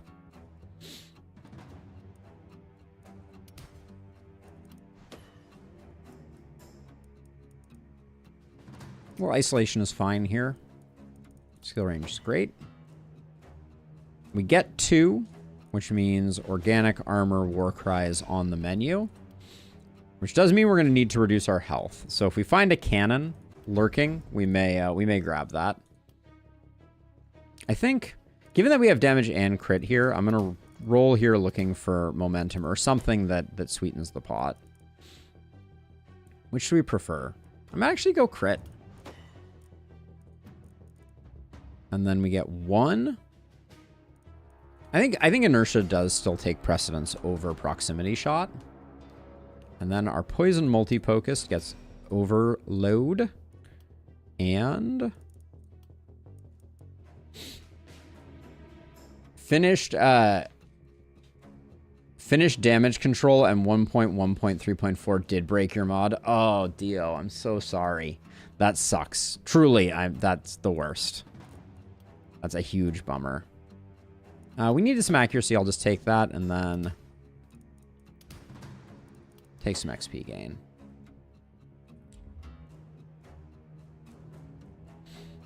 It seems they changed something in the way they handle tooltips and breaks most of the tooltips on the perks. Oh, that's a huge breakage.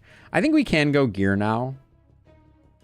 Well, why don't we go one more round and just get our ballistas in order? What are we at for ballistas right now? 20. Yeah, we have a lot of ballistas still to build.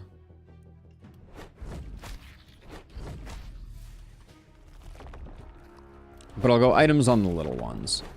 So we still get some goodies. This one's a little one, though. Oh, this one's a big one. There we go. All right. Looks like that worked out perfectly. All right, so Zaniel here. We've already mapped them out. Ah, yeah, sadist propagation. Okay.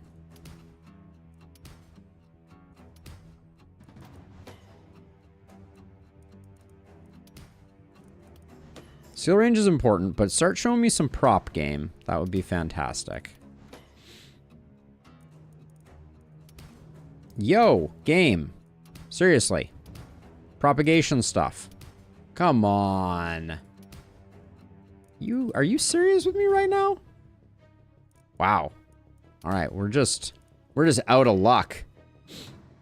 Yeah, Meowcenary, we're definitely spamming some ballistas. I wanted a chill run. This is insane though. I have never... I just spent 16 rerolls and didn't see a single propagation skill. Big woof.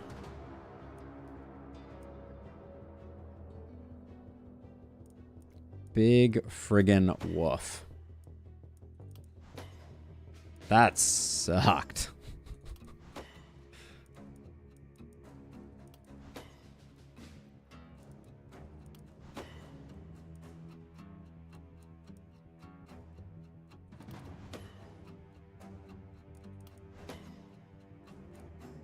This hero has failure to launch syndrome in a big way. Holy cow.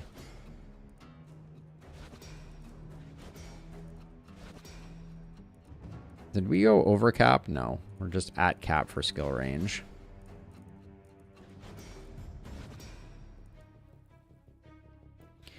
%19 crit. I don't think we're getting much value out of that right now. We'll definitely get all the levels that we need, but oh, disappointing. 4 move on a pair of pants is pretty zany. I think we'll use a roll here.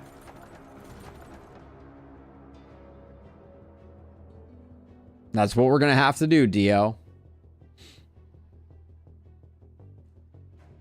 Yeah, the sheep that could, it's just kind of, that's just kind of life, you know? The randomness giveth and randomness taketh away. And I think that pair of pants was fine. Yeah, you can only do so much. We have a bunch of offhands, so, well, we might roll that one.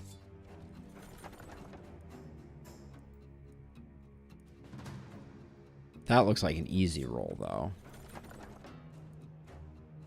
Nice pistol versus... The heavy greaves aren't that interesting, so I'll take the pistol.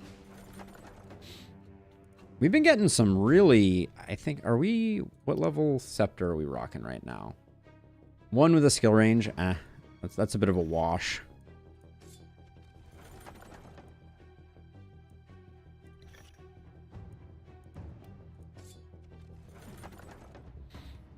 I'll grab the cannon just because we can use it to eviscerate our Warcry hero's HP. The dream.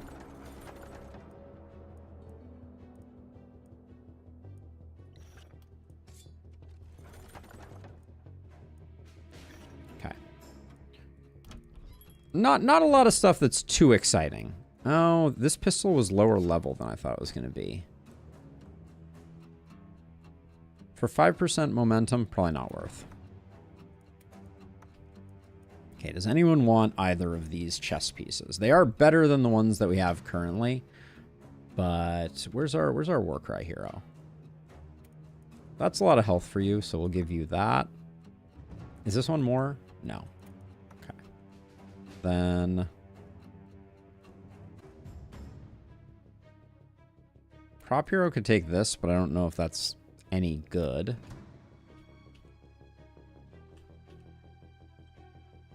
Prop hero can also take the pants. Our Warcry hero is going to take that. And I think for now, our prop hero is going to take that. And then we got 7 there. Where is your 7th AP coming from? Oh, we picked up one when we were leveling? Probably. All right. One of our heroes has 6 AP, so we'll give them that. It's a slight upgrade. I will do the last level of Shopkeeper's Friend, despite the fact that it will not pay for itself right now. Double cannon means we can get ourselves injured a lot faster. 2 medals, love to see it.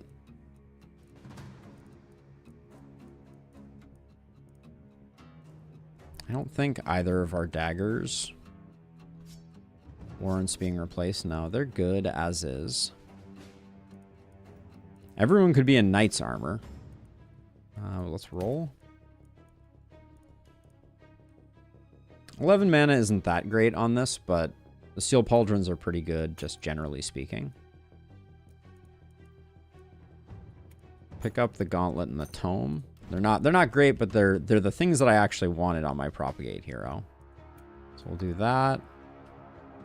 And then you can take that.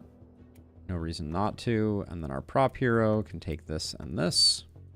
Hang on to the hand crossbow, although we'll probably find better since our shop is enhanced.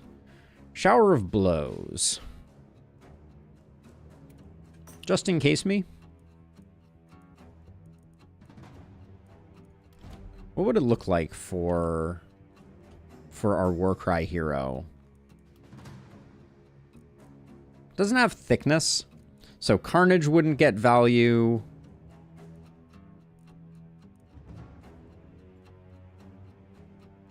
I think it might be a little late for us to pivot. And a shower of blows. Maybe look for another hero that could be a shower of blows hero. But regardless, do a repair, and then let's build some stuff.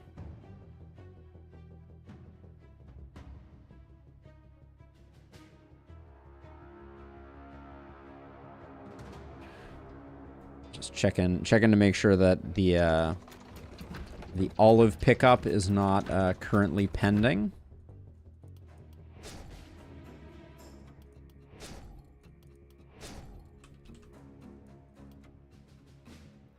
Let's see. We don't need them on that side right now. We're only getting hit from 2 sides, so...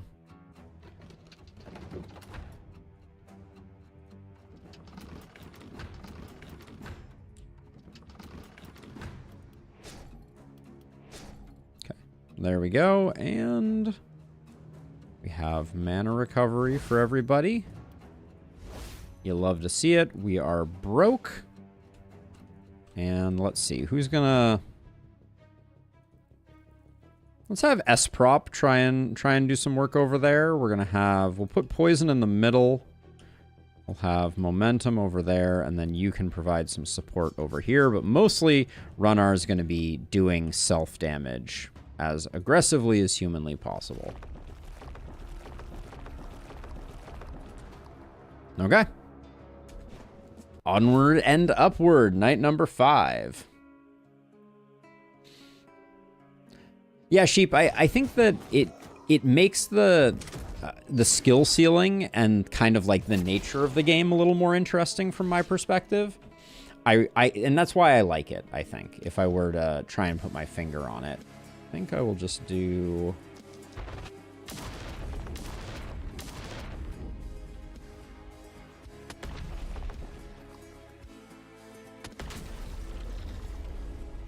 Goal is just to get them injured. That's the plan.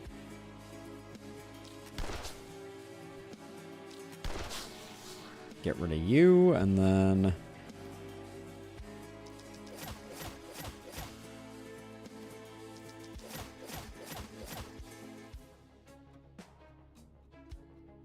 I suspect that he is now going to be injured, and he is going to walk less far. So we're going to leave him be as is. And then you just need to get your opportunism going. So also pop crit. And we'll get ready for what is to come. I guess we can poke this guy too.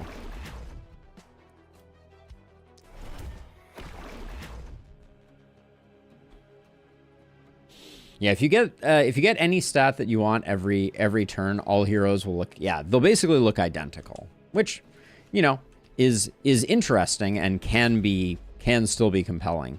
But yeah, there's something nice about the fact that you have to kind of read the tea leaves to figure out the way that a hero ought to be built. Elite Ripper, hasta luego. I'm really not overheating. Gosh, it is so hard to overheat sometimes.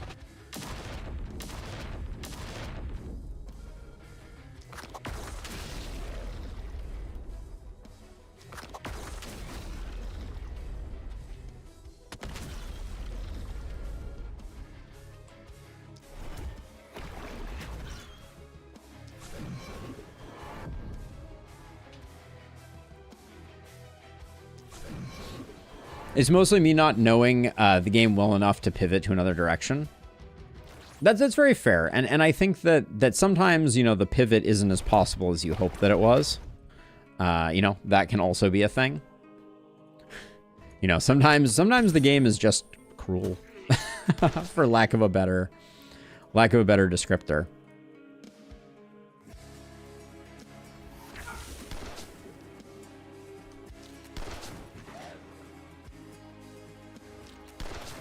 Sometimes there's not a pivot to be had.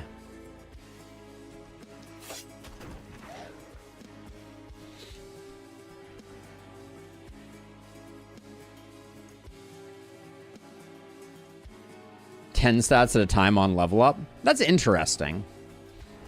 I think that could be really overwhelming. And at that point, you know, like, I think you'd probably want like a D&D style character creator type of thing where you just have like little plus buttons next to your various stats or something like that. But that would be somewhat humorous. Whoops. That's not where we want you to go.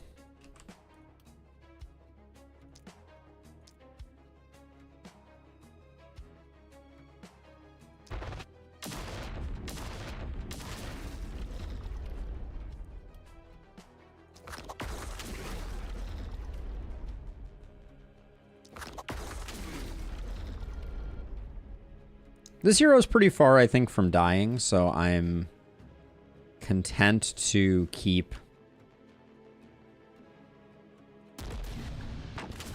putting them in harm's way. They have like 600 hit points, so, you know, it feels relatively safe.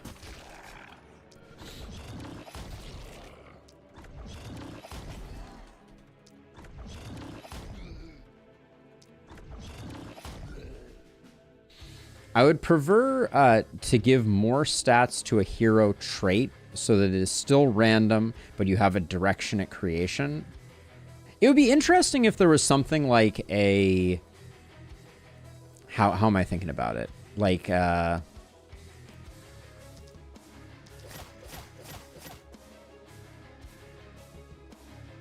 would be interesting if, like, there was a sort of, like, you could establish a trend where you could basically be like, once a hero has some of a stat, they are more likely to get more of that stat type of thing.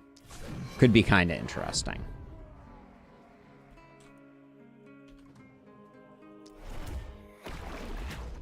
Like, I could see that making a lot of sense. Now, you're not going to die, right? We'll find out, I guess. Does this kill? I don't really want to kill you. Yeah, I guess I can kill you. That's not a big deal. All right.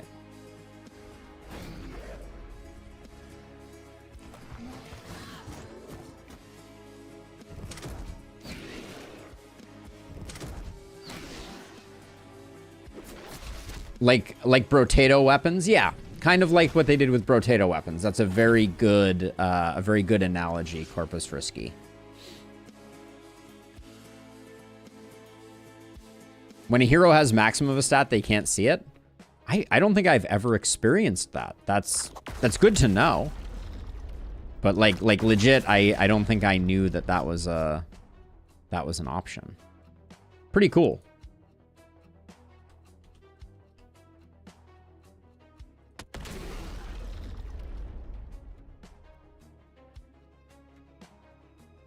Or was that where we were talking about Brotato there?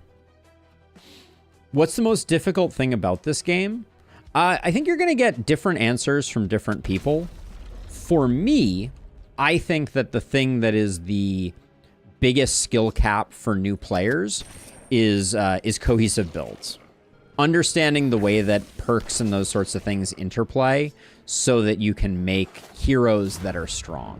So I focus a lot of my energy when I'm doing like build guide content and that sort of stuff into trying to help people do a better job with that, because I think that it can be very challenging.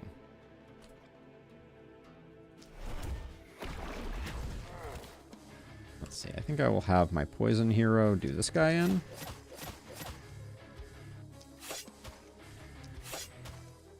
Okay, there we go.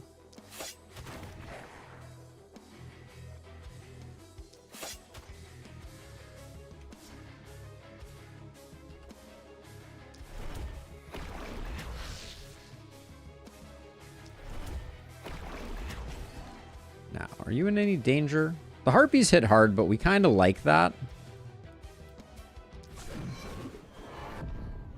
Maxed out stats won't show up on heroes. I'm trying to think of how many times in all my days I've maxed out a stat.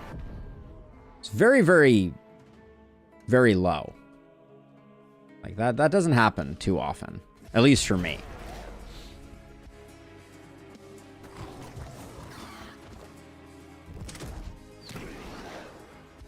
But it's cool to know that that's the way that it works.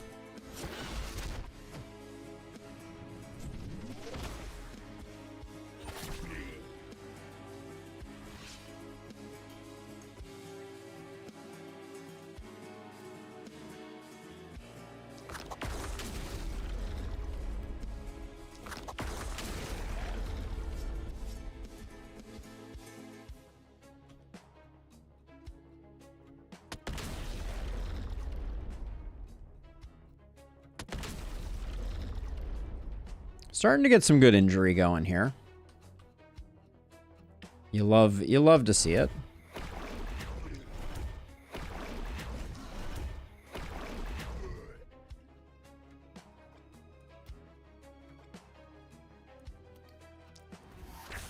I think we stacked up a decent amount of sadism, so I think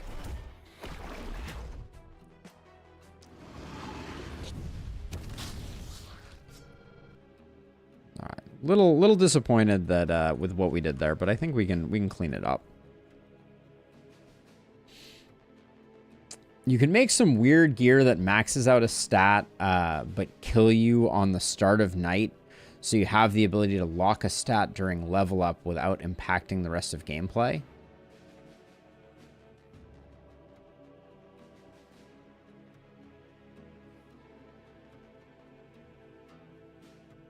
Wait, what? I think I'm confused.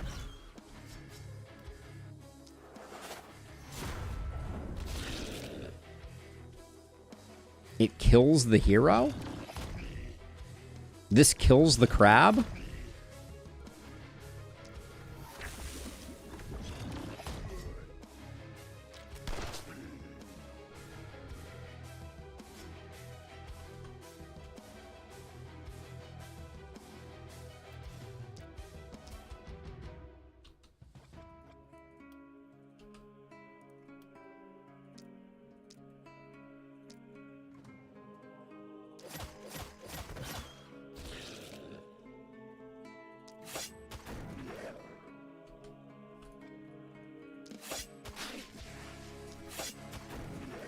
Thrown Dagger is a pretty good skill.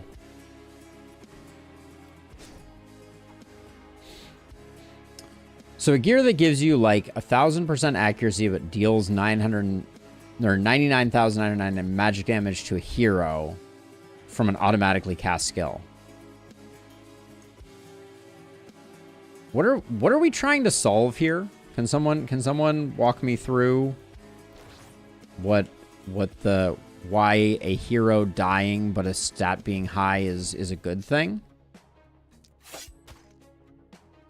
Because I feel dumb. I feel like I'm missing something. What are we solving?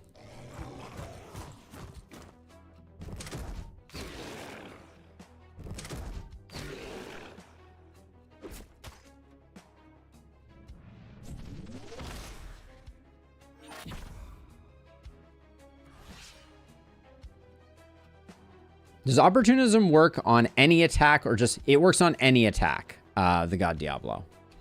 Any attack can benefit from opportunism.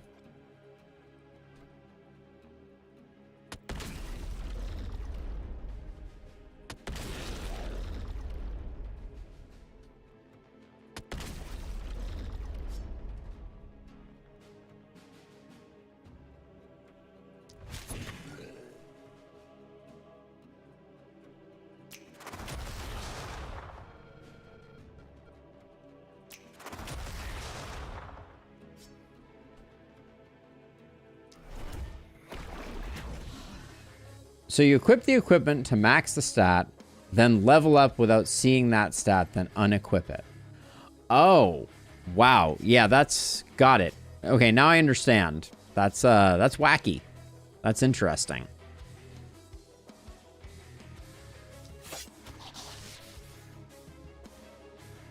So yeah, so you forget to unequip it and your hero dies. And then you're like, well, that's, you know... That's the way the cookie crumbles. But yeah, no, I get it now. Interesting.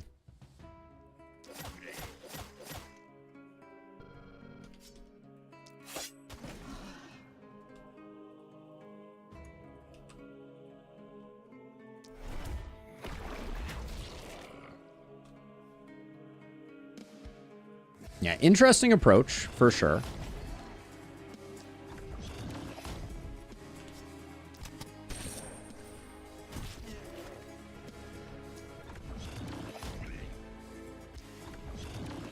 It would be like an inventory nightmare to a certain extent.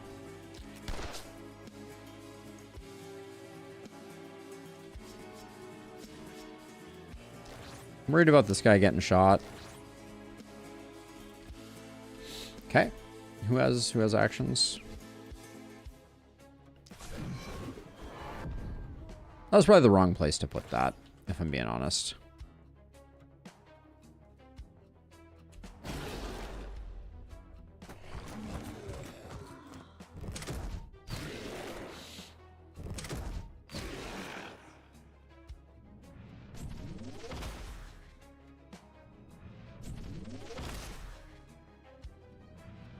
We did a good job distributing the damage between our heroes.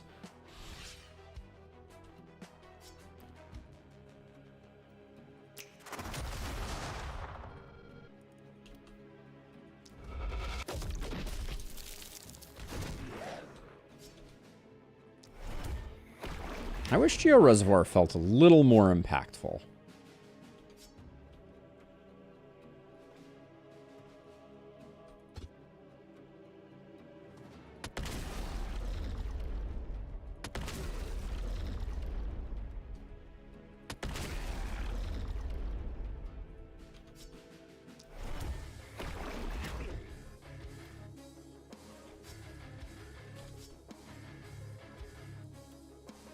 With opportunism, I hope this is a kill.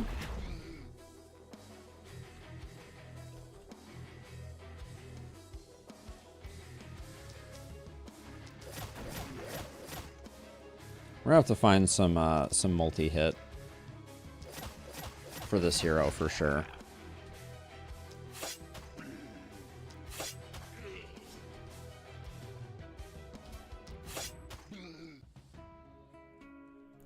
That is probably the notification of the 10-minute ETA. See you in 5. Okay. So right after, looks like we're almost done with this night. So once we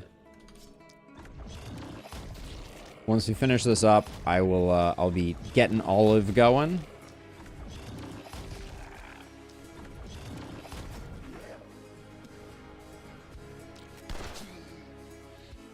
Okay. Looks good.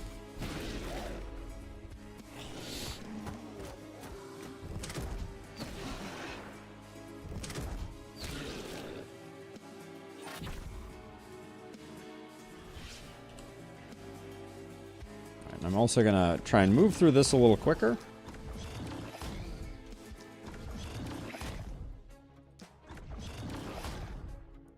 Boom can't come soon enough, that's for sure.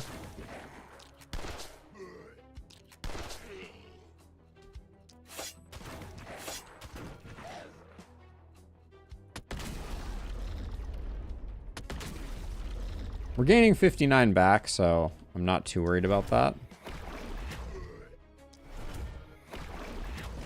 Getting a little lazy on the corpse piles, but... God, I forgot how awkward the gauntlet can really be.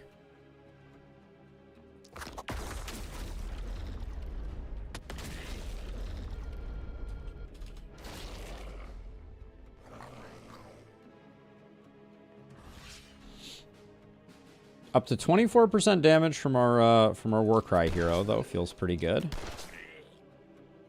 Okay, nice.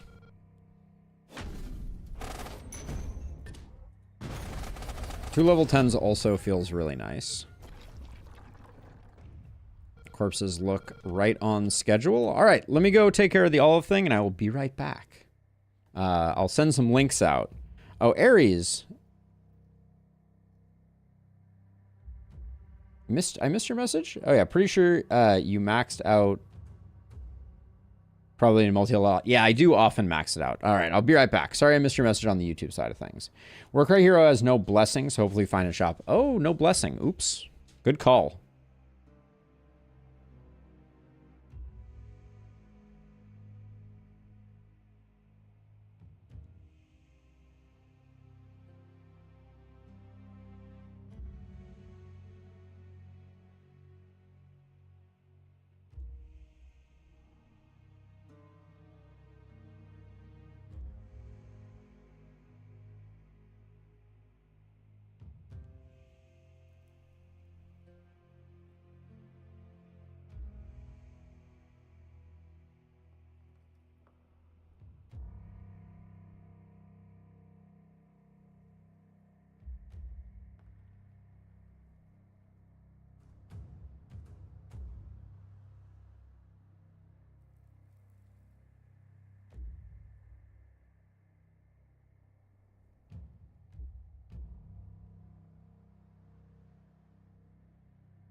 All right, we back. Sorry about that. The pupper is off to have fun. Lucky girl.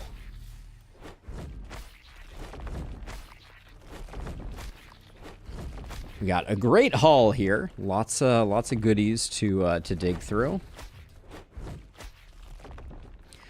We're at 28. We need 4 more ballistas.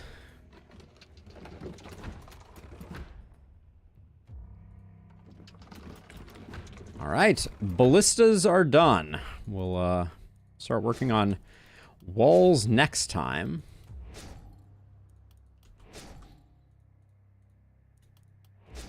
All right, and we're broke on that one. One next to the mana wall needs to get done. How could I forget Warcry hero needing ballista? That's a big oversight. We'll take. Do we take mana collector? I kind of feel like we take Fortress Master, actually. I'm not sure we're going to be using a ton of mana. So let's take Fortress Master, make that a little stronger. Big armor up.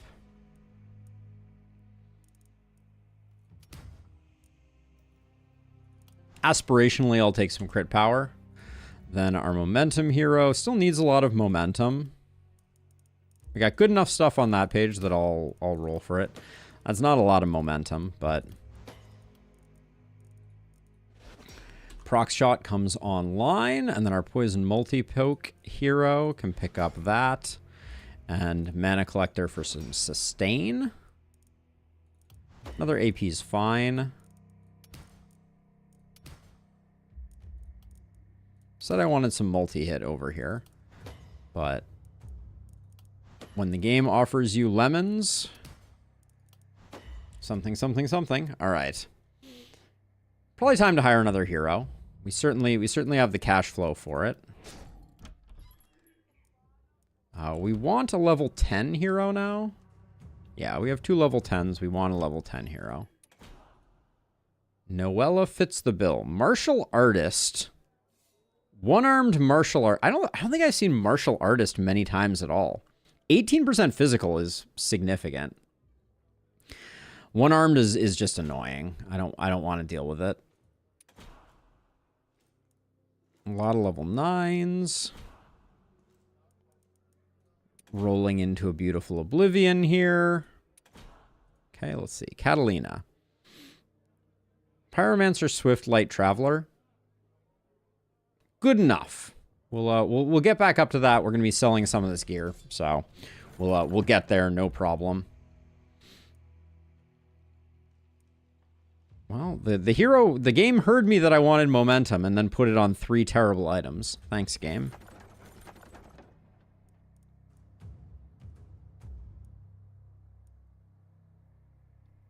Again, not what we like to see. These fur pants are good enough, though, for a Warcry hero. What's our Warcry hero rocking? Yeah, I think it's time for us to pivot away from those XP pants. Ask and ye shall receive. Indeed.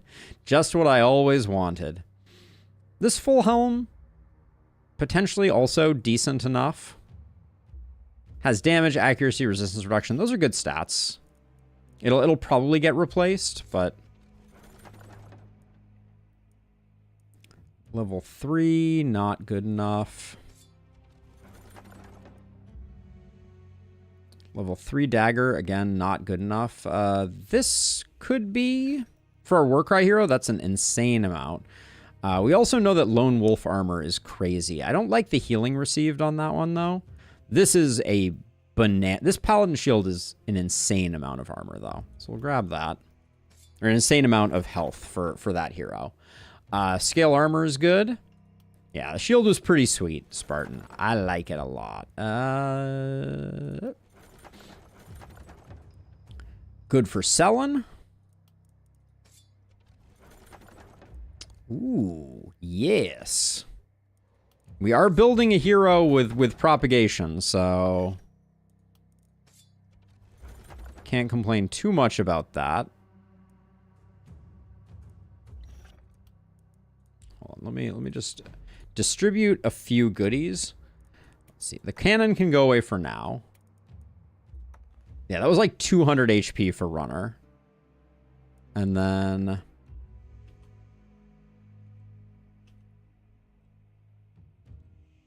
think for now, Poison Multi-Poke, you get that for more crit. You have a free trinket slot. You can take that. You can take that. You have a momentum hat on. It's a bold move. 62% accuracy. I think we dip into exploit weakness. Not that we're going to be hitting too many isolated targets, but what would we... maybe actually we don't really have a place for it, unfortunately. But that's hilarious. Let's keep grabbing stuff.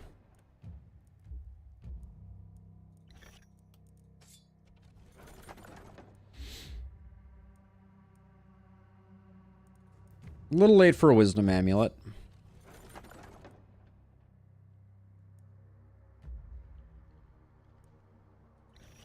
We don't need as many offhands as we normally do.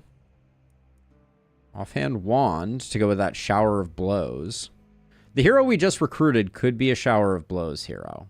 It is a possibility. So maybe I'll hold off on grabbing that one.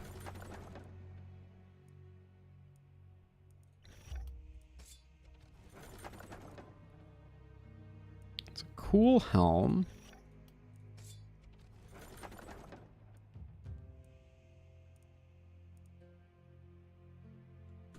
So, wait, so I thought someone said that one of the abilities on Hammer was undodgeable. Crush is not undodgeable. Mithril Hammer not undodgeable. Yeah, there's no undodgeable on the Hammer. We were talking about that yesterday, but I think I just debunked that, unless I'm misremembering. Which could happen. Wouldn't be the first time I'm misremembering something. 11% crit on pants when we kind of need pants versus a better tome. I'll take the better tome. It sells better when we replace it. And then we're saving the offhand wand to see if our new hero is indeed gonna be a shower of blows hero. I'm not entirely sure I know what that means, but that's a different story.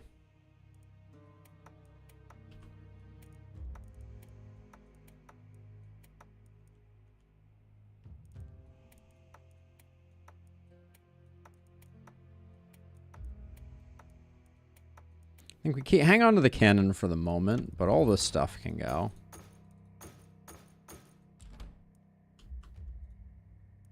Okay, we rolled, we found someone, we like Catalina well enough.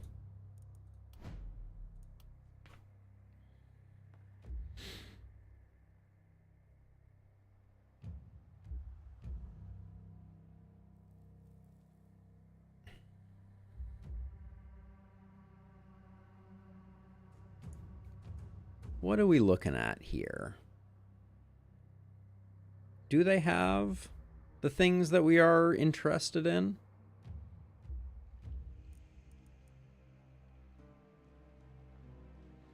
And they're kind of otherwise lackluster. Maybe we just go for it.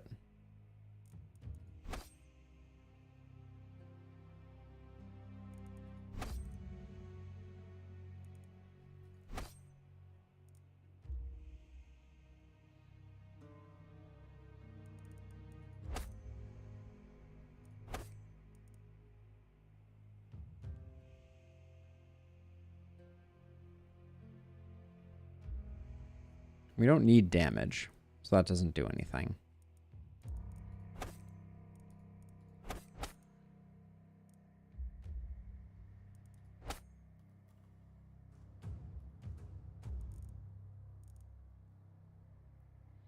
Non-Blood Mage Rocket Jumper variant. We could. We don't have Overload, which is kind of a bummer.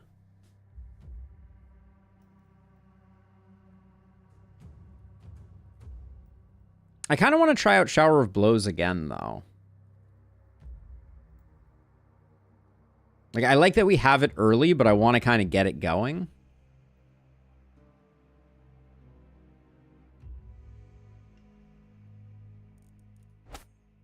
Yeah, I think I'm gonna commit to another Shower of Blows hero. I think it's interesting.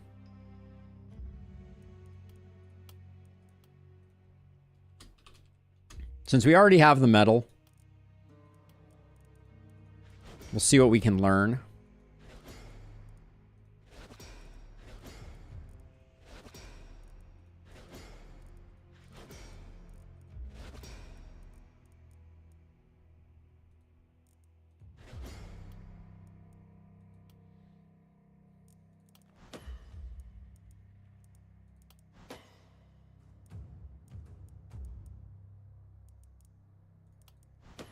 Crit power is going to take some time to scale up, so I think we're okay grabbing a little bit of that.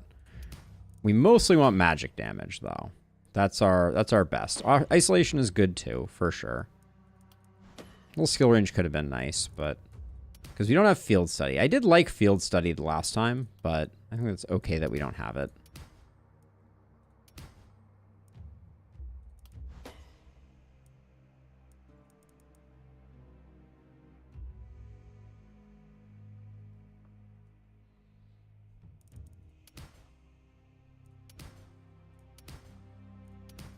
Should our Shower of Blows hero have... we do need to find some crits, so I should probably chill out a bit on this. Should our Shower of Blows hero have 100% reliability, was what I was going to say. Just funny thoughts.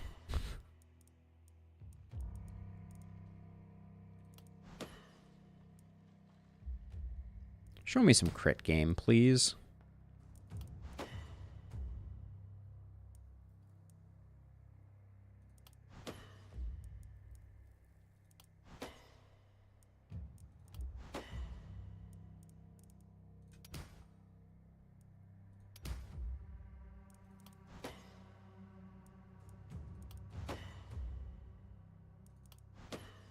It wasn't terrible, but it wasn't great.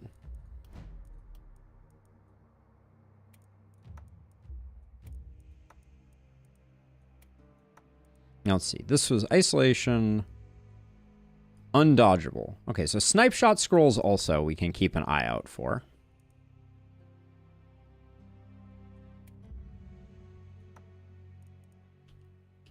Where's our Momentum hero? Oh, I just gave them an AP. I'd rather them have that. You can have that.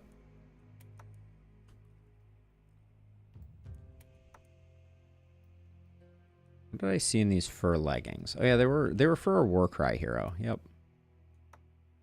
902, not bad. We're at 500 hit points. I guess we have to keep the cannon for another round. Let's I think I'll probably give you that, and we'll go like this, and then we have one more reward. We're gonna grab the offhand wand. And now we're definitely looking for a bada bing, bada bang.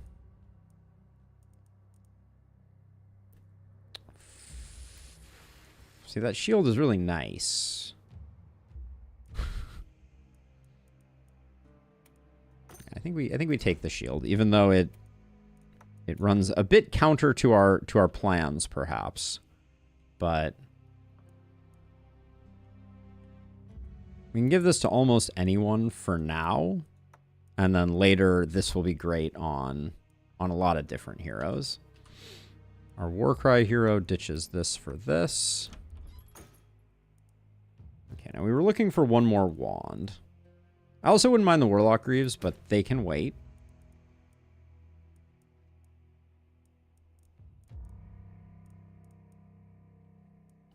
Really, game? You're not going to give me another wand?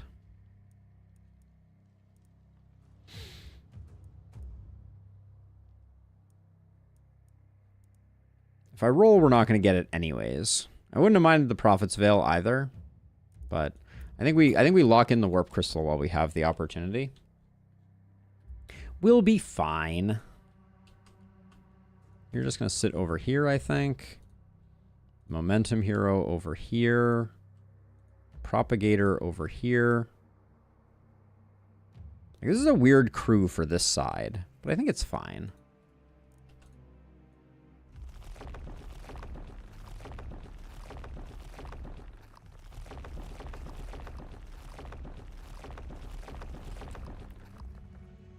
Let's see. Have we used our... We have used our mana regen. All right, I think we're ready to go. What gear do I have left in here? A warp crystal. Should equip it. Very arguably should be equipped. Okay. Here we go.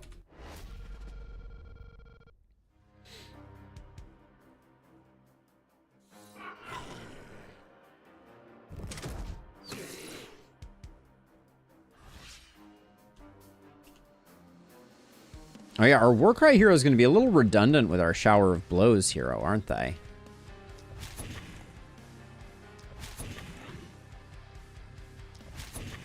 Now, obviously with Shower of Blows, we're going to kill some enemies outside of the base, but I really want to get this ramping quickly. Which means I want to use all our AP to get that going. And then similarly over here,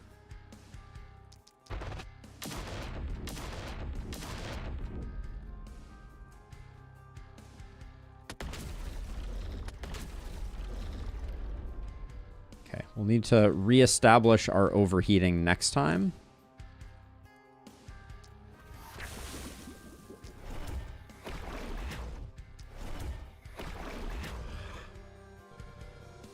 I think these guys will still have the range, but that's okay. Why are you so far over here? I don't know. Unclear.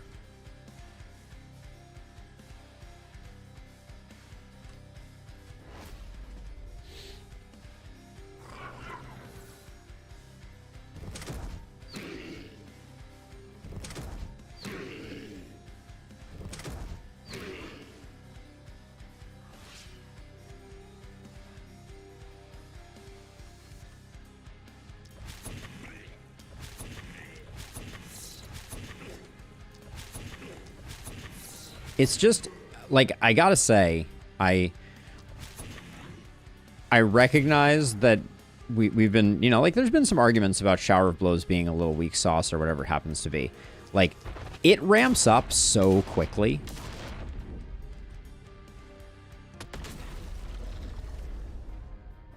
Let's see if we can just take some hits here, I think. Is it good?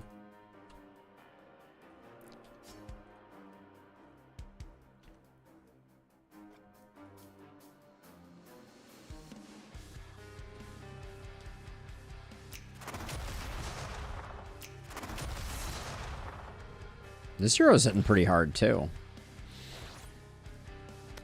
I do gotta say. Meanwhile, our poor poison hero is just over here like, I don't... there's nothing to do? The ballistas are too strong? What do I do?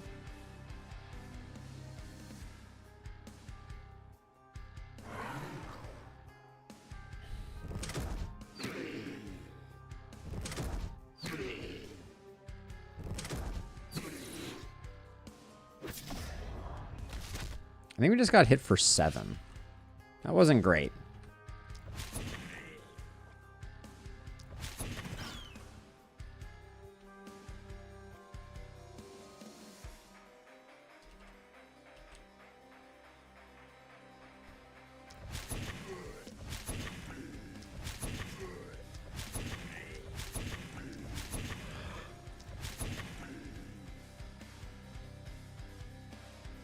But yeah, it's amazing how quickly that scales up.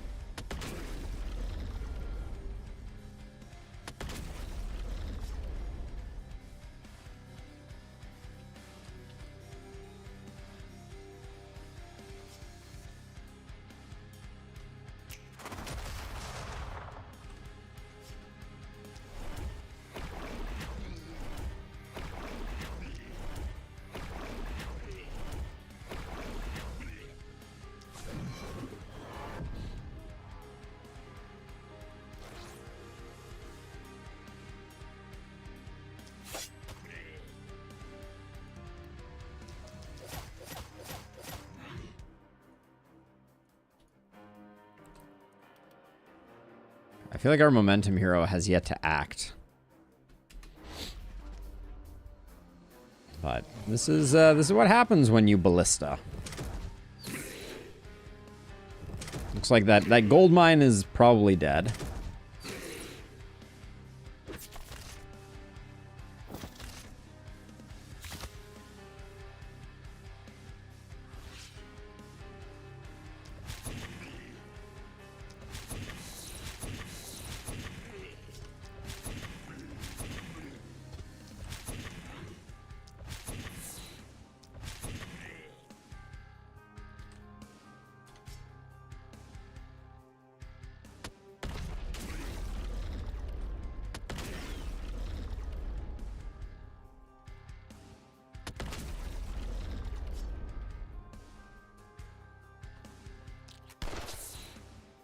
Run's going well, Sam.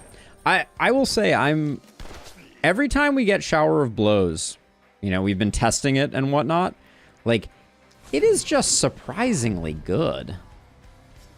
Like, it seems to do a lot of work.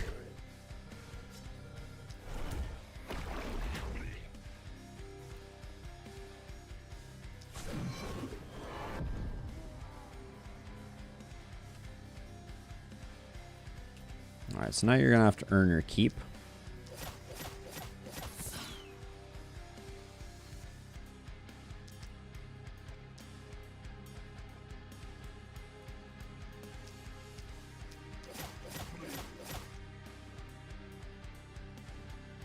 Keep officially earned.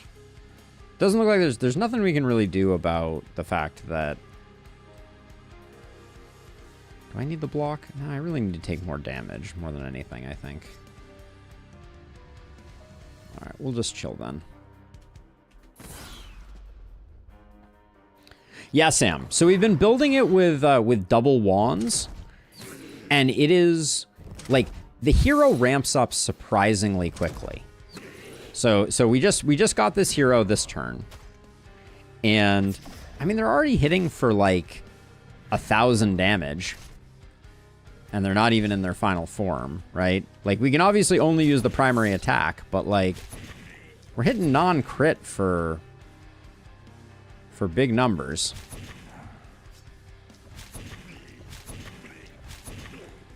You know, we're capped at killing 10 per turn, right? That's the trade-off.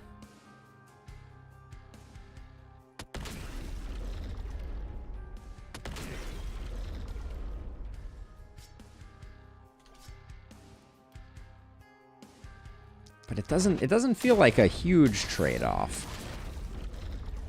Trying to get this guy injured is also not an easy task, but...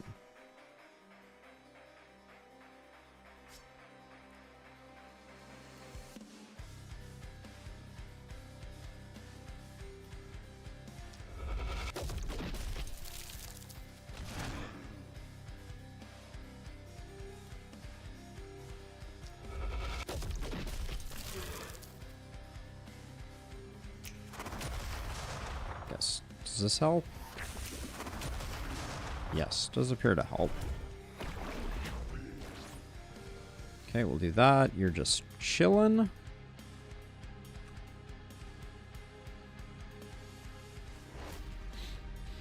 (10 + 2 + 4) if you count quick reload. Yep, good clarification. We're gonna try and get to that end state, but I don't think we had quick reload on that hero.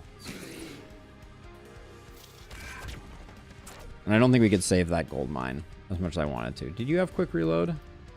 Yeah, quick reload wasn't available on this hero, but would be nice.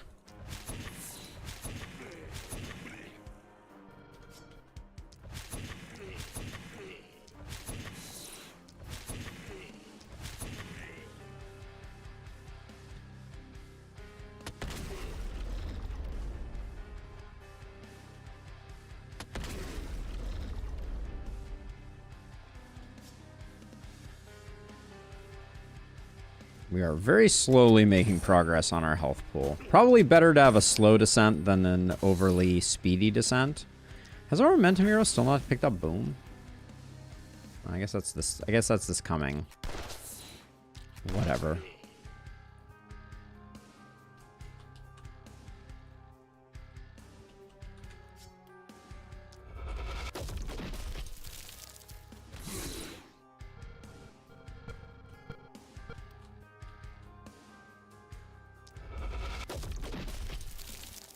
Just for giggles.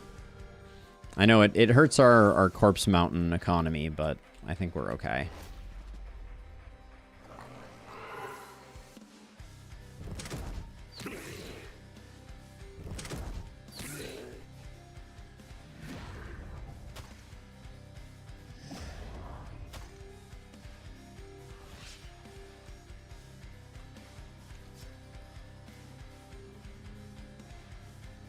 This is like a Hail Mary just to try and get this hero injured sufficiently. We've had like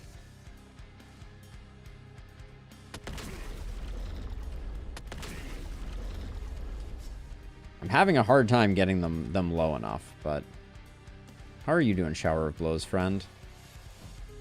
You're at 334 damage.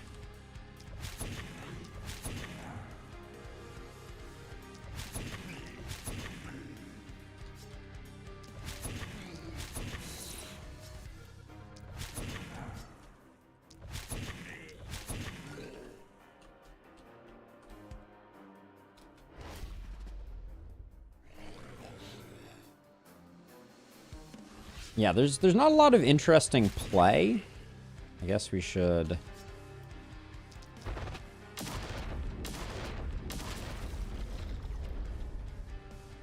Anything else? I can shoot this for doing some damage to myself. I can mortar this to do some damage to myself. Alright. That's probably... This guy's gonna die when he moves anyways, so might as well get one more Shower of Blows value out of that.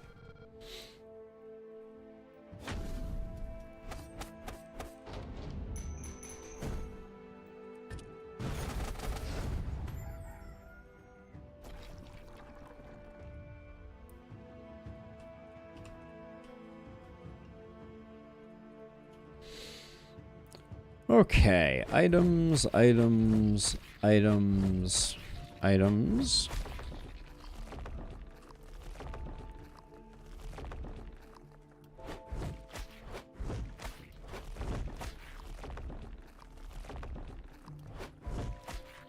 do our level ups first. So our Warcry hero has 1 perk to pick. The amount of accuracy is still hilarious. Yeah, we'll go ahead and do it. I think that's better than Legendary Assassin.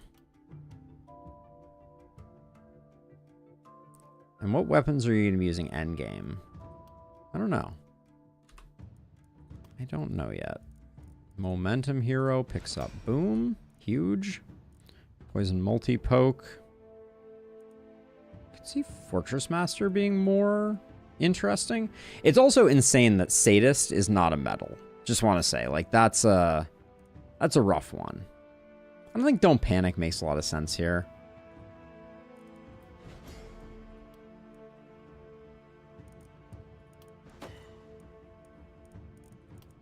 Are you capped on poison damage yet? No, you're not. Our prop friend here can pick up Mana Collector, so they can use Lightning Bolt, I guess. No prop to be found, I just want to say. It's kind of insane. We've this prop hero got no propagation bounces. They have some from gear, and they have no propagation damage right now. It is a wonder that they are even here. Let's see. Take some skill range. So take some mana.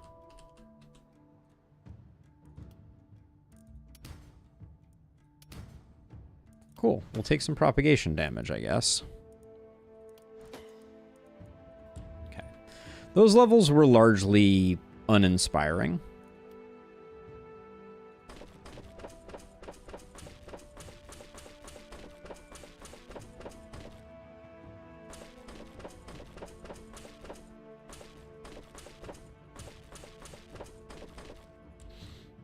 We get all the way around. I feel like I probably need like one more round of cannoning to get that going, but maybe not.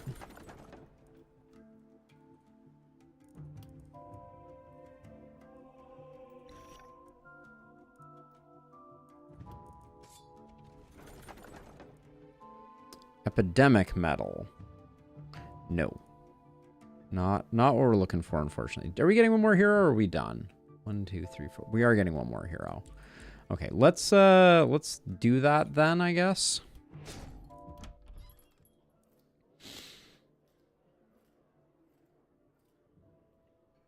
Looks like a good hero. Alicia. We'll get them. So we'll see about getting some quick gear sales so that we can figure out what they want. So just stuff that sells really well. Yeah, 71 is fine. 2 AP on a chess piece. I think we just take that. I think someone will use it, probably.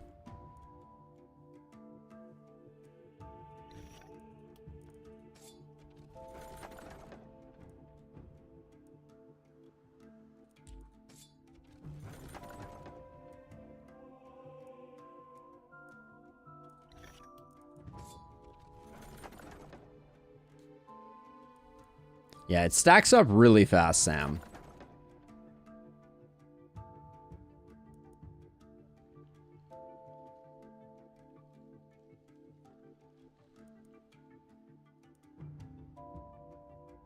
$67 here versus... I'll take 75, and then I'm going to sell that immediately because I don't think there's a hero that needs that.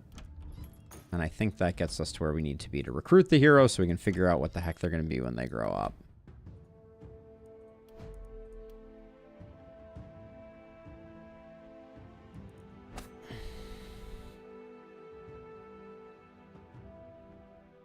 No blood collector.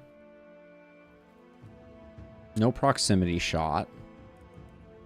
They can just be a regular blood mage, but they don't have berserk. Hey, Ecstatic, how's it going? Welcome on in. We could try and find a berserk medal. Let's see if there's one just waiting for us in the shop. There ain't. There isn't. I might do an immediate reroll of the shop just to see, though. Nah. Okie dokie. All right, so we could try to build a hedgehog. We have almost everything we want for a hedgehog. Oh, we don't have thickness.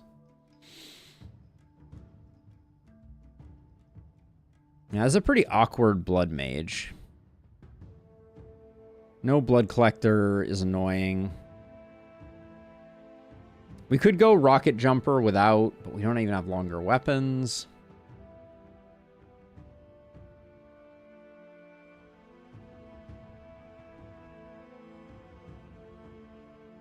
This hero is kind of lame. I don't know. I'm gonna keep collecting gear, but I don't like them very much. That's so boring in Lustrous.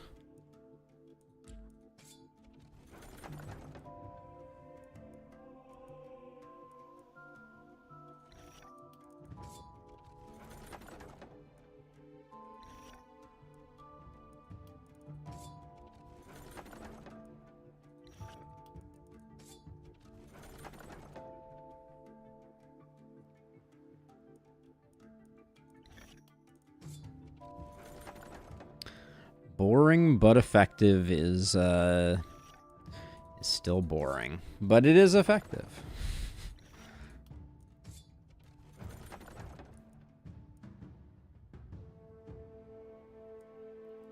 If our momentum hero wasn't one-armed, that could be good.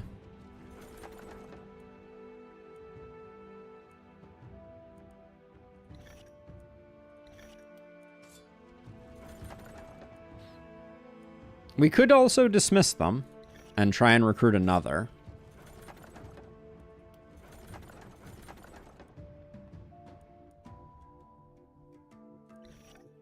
We already have a lot of skill range on our poison hero, so I'm uninclined to do that.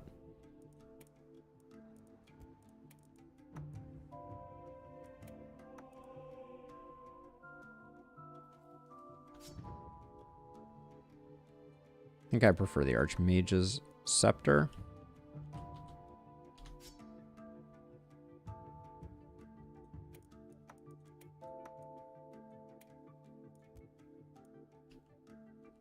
What does our Momentum Hero have? They literally don't even have second trinket, so that's good.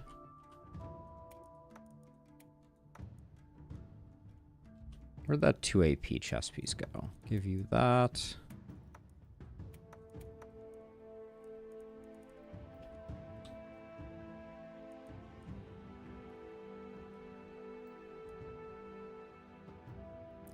Let's see. So if I move this cannon off, the Warcry hero still needs to take some damage.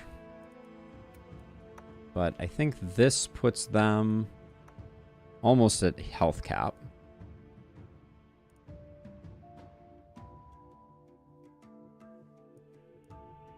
So I was wondering if these pants were more armor. 957, 992. Okay. So this is an improvement. That's not terrible. We could give that to someone. This could potentially go to someone. Dagger, not interesting. Okay, I think all this stuff gets sold.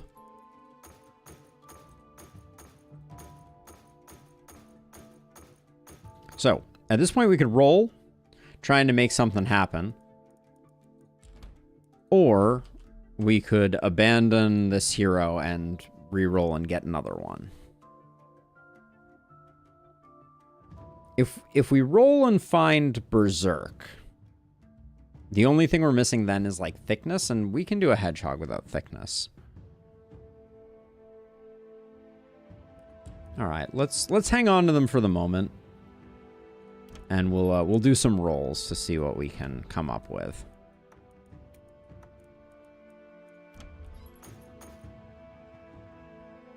Watched some of your videos and was thinking, this guy sounds like someone who works in tech. Yes, you were not wrong, at least formerly. Formerly of the tech world is a true statement. Any undodgeable scrolls? No. We roll. Nice offhand. There is good. Condensed hate. Offhand hand crossbow isn't bad. The Warlock Greaves are a little low. What's our poison multi-poke hero rocking for a chest? Bunch of crit. Yeah, I can stick with that. Our momentum heroes helm, very similar to that. We can roll again. Earthquake strike, surgical strike. 2 skill range. I think we got enough skill range. Okay, we do get another roll then. Oh.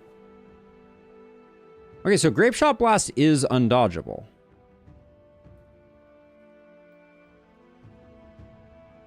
That's not the way that... Wait, so did we validate that it was that? Am I misremembering? No, okay, Grape Shot Blast is undodgeable on both. Okay, interesting. So that's a great way to stack up a lot of value. Lightning can go on S-Prop over here.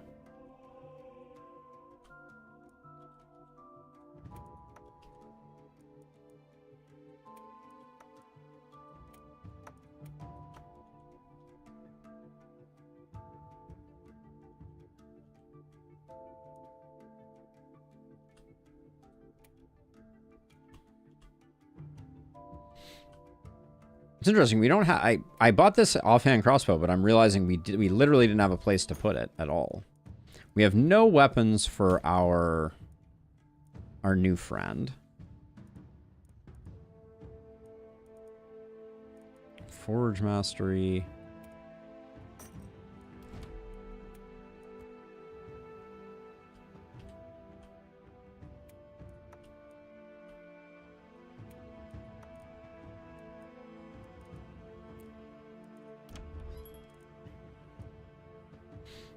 It's a lot of poison damage. I'm going to grab it. We do lose a lot of crit there, but we can pay that forward there. Still have no weapons for our potential hedgehog here.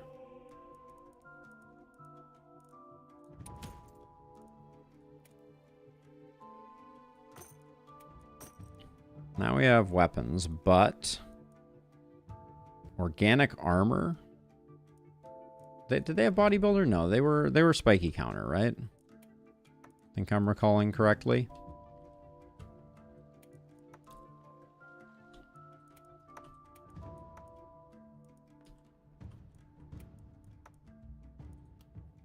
For 70 poison. Yeah, spiky counter. Okay, we get maybe one more roll, and then we have to mortgage the whole farm if we find Berserk.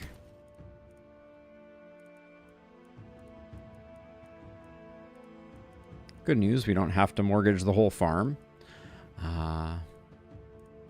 Bad news, no Berserk. No more undodgeables. I don't think we bother re-rolling here though. Okay, our hedgehog is passable. Would not recommend, but let's build them. Figure it out. We'll go coagulation. Do you want coag?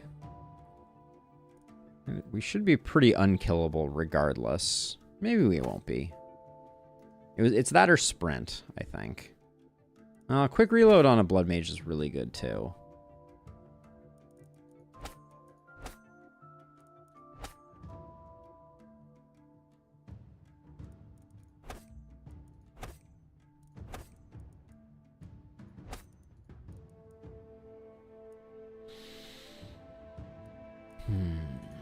Do that, I think.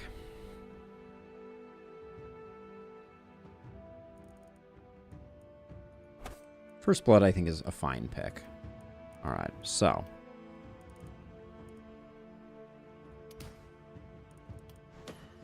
We don't have thickness, so we need to pick up some of that.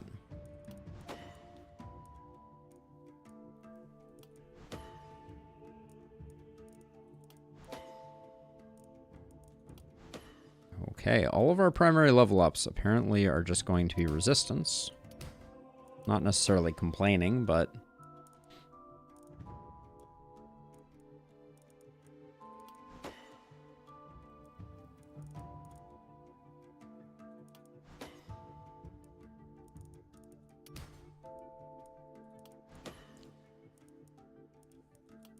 I'll take the crit. We have 50% damage. I think it's okay.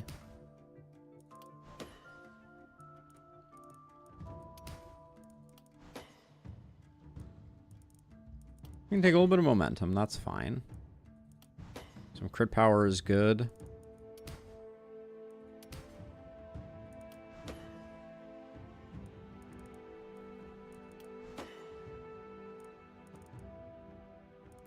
I can't help but notice, I don't think we've seen a single multi-hit roll. Advanced training is really letting us down. Do that for a bit more. Oh, we're not taking coagulation, so that was a waste.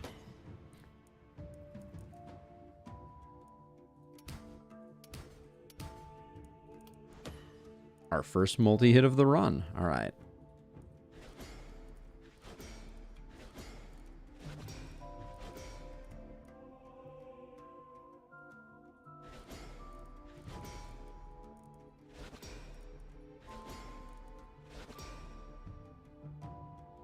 Yeah, multi-hit's still taking a vacation. Just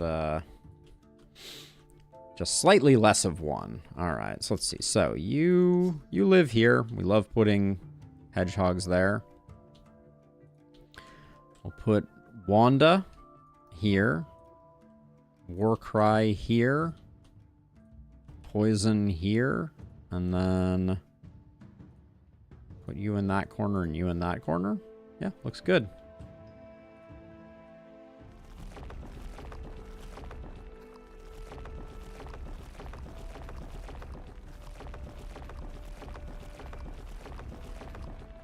All right, up and away.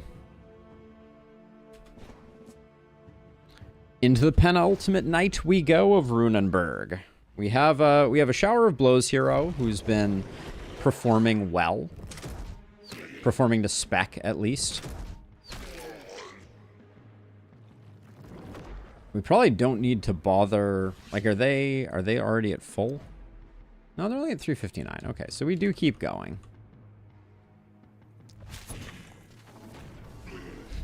They hit really hard.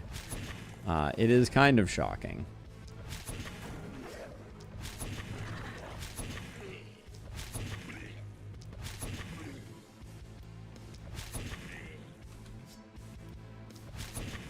Okay.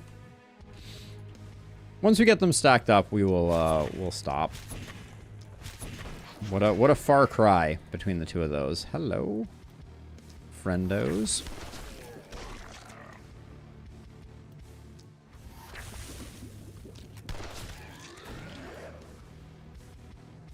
Okay. And we're very interested in, we want to see if our Momentum Sadist build actually works the way that we think that it does. Like, because I like the idea conceptually. By the way, the God Diablo, thank you for the follow. I don't think I necessarily called that one out when it happened, but greatly appreciated.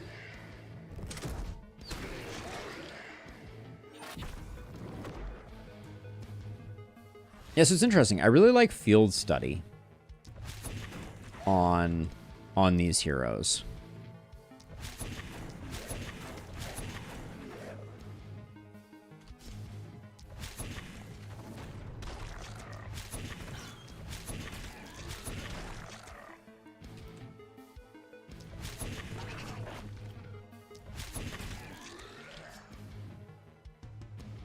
Hold on, I gotta try this out.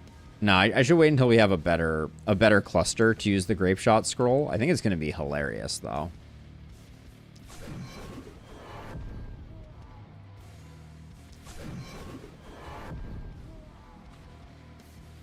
You're not making it in.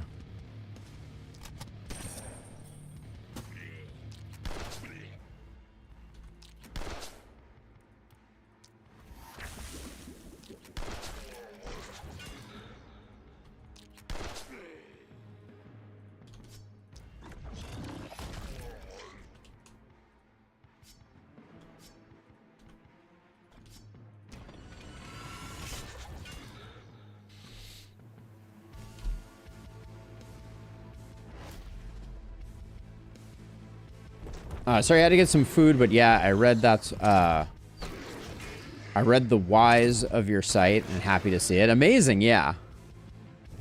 Oh, amazing, ecstatic. I put that out there because I think it's a familiar story, and I'm glad to hear that that it resonates with you as well. I need to figure out how to get our Warcry hero to take some damage. That's next on the list.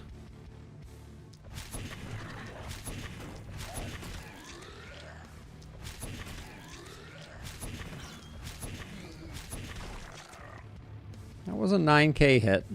Casual.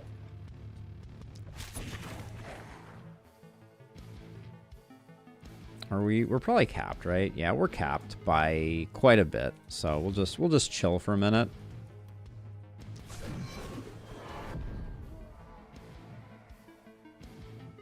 Okay, you were exploding for minus 90% damage. It's a bad time to be you.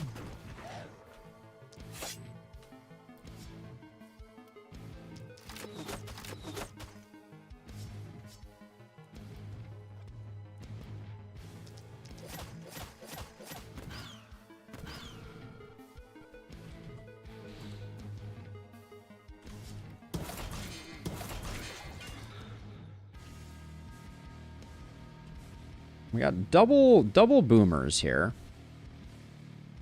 We don't have to deal with them right now, though. Right now, we're struggling a little with mob density. I don't have enough mobs. That is the fault of our ballistas, though. So I can't complain too much. What do I do to get you hit? How much does this guy explode for?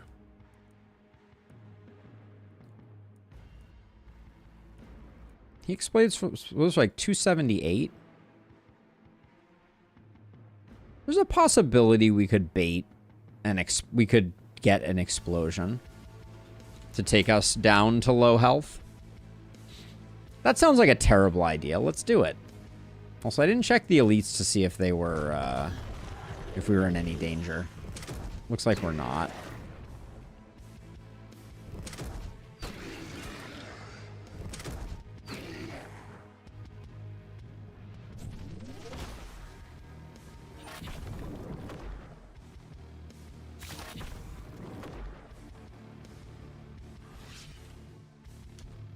Kaboom. Goodbye. Goodbye.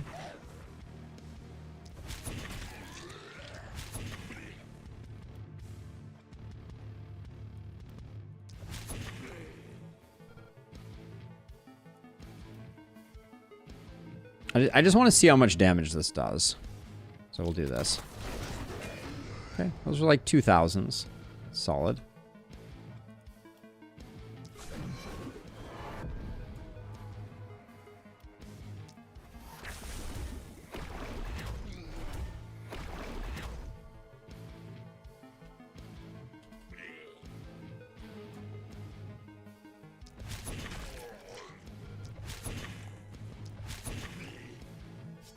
Okay, you're a dwarf, so if we move you to here, no, we have to go a little further. Okay.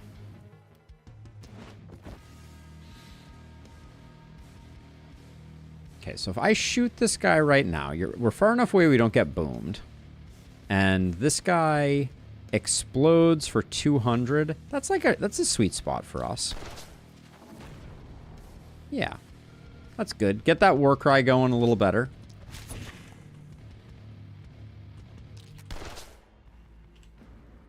Really thought that would get the kill.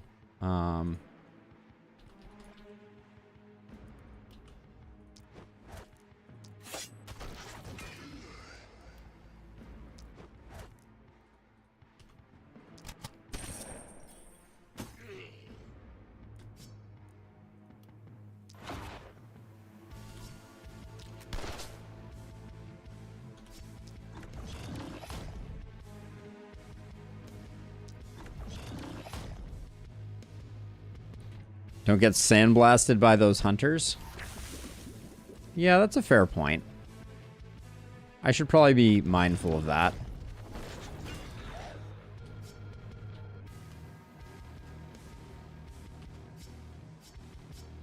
I thought I gave it my poison hero, Is my poison hero a dwarf?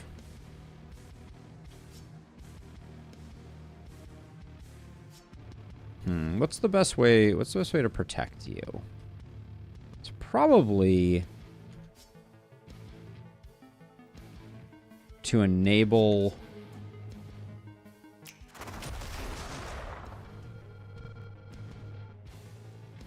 Oh, you don't have enough AP then. We have transfers available though. So maybe we do this.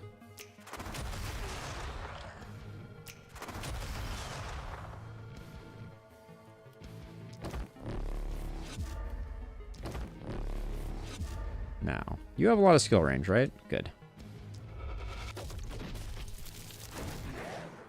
See, no more hunters. Beautiful. All right, move you back.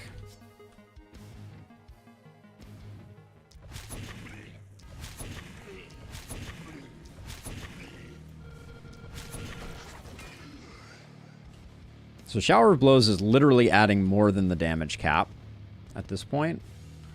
Now you...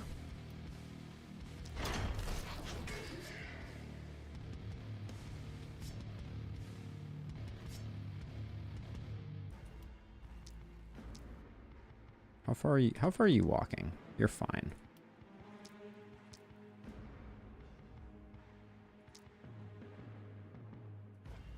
We'll just hit each of those for 2.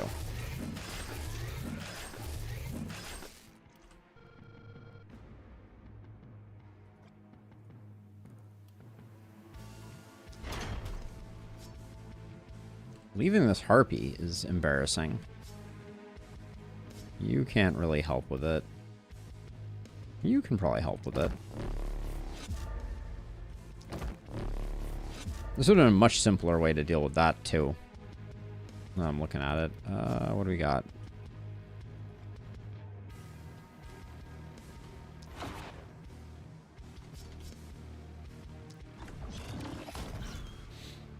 Okay, that looks good. Have I ever tried to make my own game ecstatic? I have not. A lot of my coding has been, like, obviously, like, you know, for the channel, I've done, like, some interesting various coding projects, but never any game engine stuff, which is not to say that I wouldn't be interested in it, but that is a very, like, that would be a very big project that at this point, because I'm pretty committed to, like, the streaming that I'm doing, you know, I'd have to go kind of like the pirate software route and find a way to stream it. I did stream some mod development a while back, and it was not my most well-received content. Because, you know, I'm not saying that as a complaint, just as like an observation. So I think it might be a little tough to get off the ground. But it could be really fun. I do certainly have a lot of ideas about the wonderful world of game balancing and game design, etc. So it would certainly be a neat concept to play with. Boom, boom, boom. Now, one interesting question that we have yet to answer here. Does this guy mess with us? We have 40% resistance, 50 block. Yeah, I think that boomer might not be something we want to just like take to the face.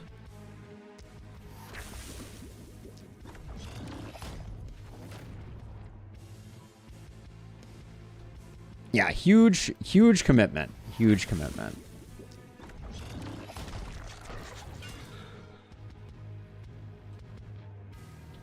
And I will say, at least at the moment, I don't know that I have like a unique inspiration. You know, when I think about it, like, what kind of game would I want to make? I'm not sure I have a great answer to that question, which I think would be the real thing that would push me to do that. Like, there's so many games that I absolutely love. And Computer Dream, yeah, the big is like what I do with streaming is already like a pretty large time commitment. I spend a lot of time like behind the scenes doing a lot of stuff and developing little pieces of software to help me out with that. And this would be on an entirely other level.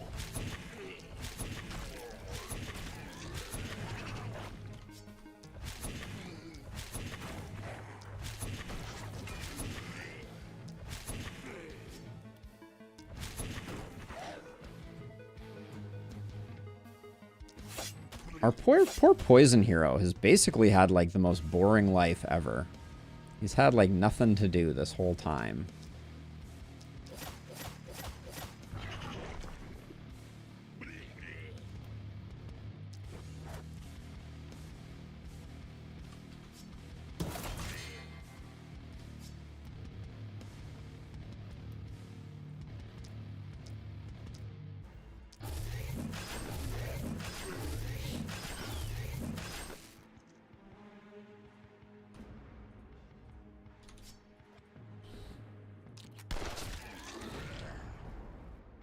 Let's see, we'll do this.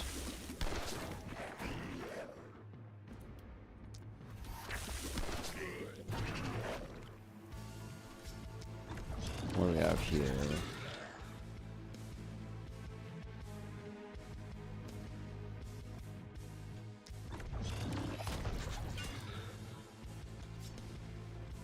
Even if I walk one less step, we'll just zap that guy. All right. I don't think we're in any imminent danger.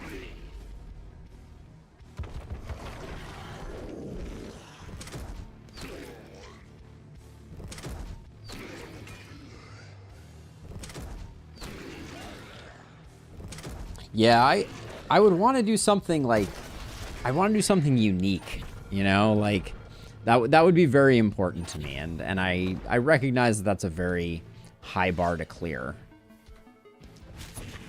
Yeah, most of the cool stuff has been done, and until something, you know, like comes along and you're just like, wow, you know, like when Vampire Survivor first came along, that's like a really good example of it. Was just, it felt really unique and really fresh. But that's hard to come by.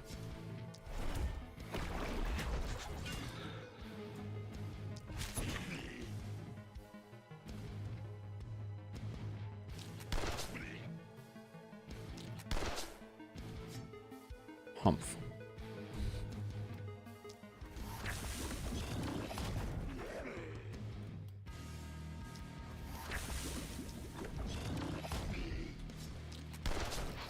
I take it that our... What's your... We're actually at 21. I feel like we've been missing a lot with our momentum here, Al.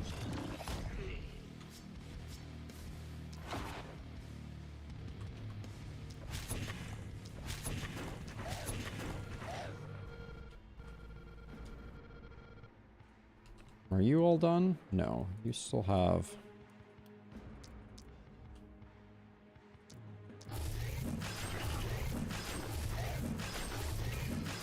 The last spell meets Ember Ward while all the heroes have DD-style gaming relationships. Darkest Dungeon. I mean, sounds like a perfect game. Definitely doesn't have too many systems in it in Lustrous.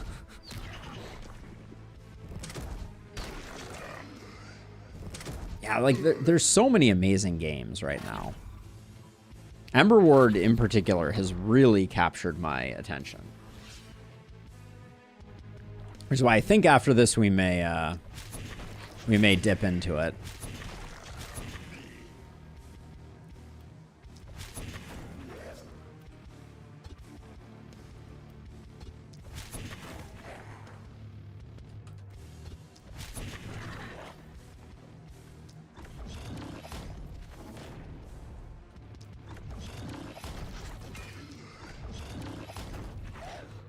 And that, my friends, is all she wrote on the penultimate night here.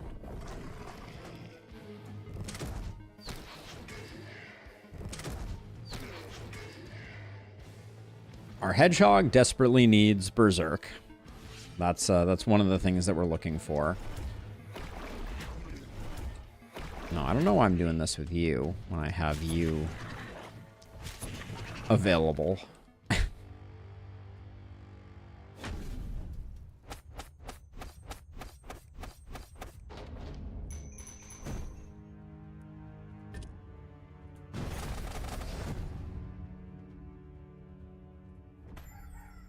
Yeah, I mean, if you're building something that's largely like derivative, and you know that, then it just like, you know, you borrow the best things from all the different games that are out there, and you can create really awesome things. But like, you know, a game that feels very unique to me, that came out not too long ago, was Cobalt Core.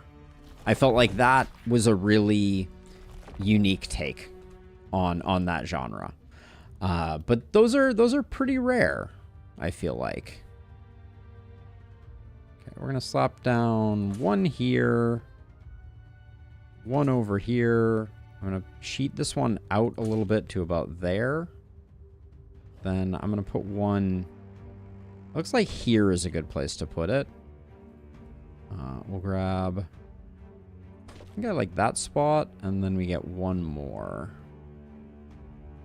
I feel like I'm good enough. We'll save the rest for walls. Yeah, Slay the Spire derivative games are incredibly common. I'm going to take a little bit of resistance here just because I'm worried that we're going to get chipped down a bit by the statues on our Warcry hero. I know that's potentially like a weird thing. We take Big Game Hunter because obviously we're going to be fighting inside less. The movement seems good.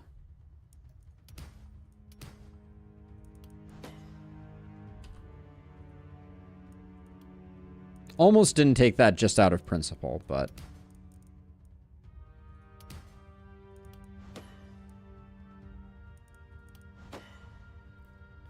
that's the game that that Donkey's company Big Mode Games sponsored, right?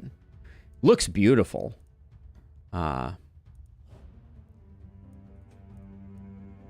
Anything else that we could do better with? While attacking enemies with full health, more reliability and accuracy.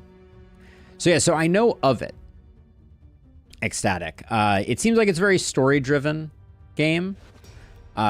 Looks awesome. I will say, like, looks fantastic.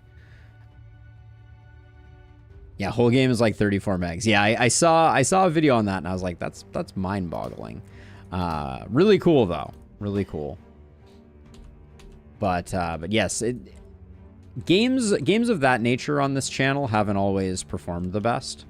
And sometimes they can be like a really long commitment. And everyone was playing Animal well when it first came out. So, but it looks very cool. Up there with Outer Wilds and Tunic for those kinds of games that explain little and you kind of learn by doing. Yep.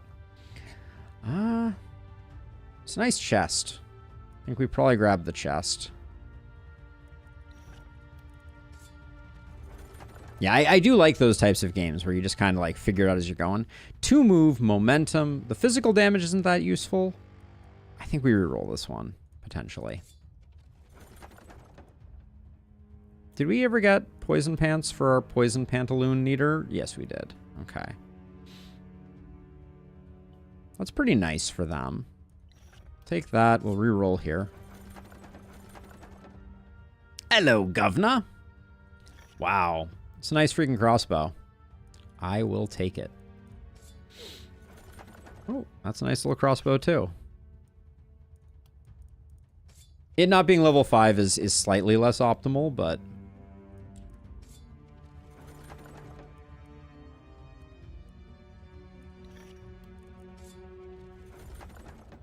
Take this for selling.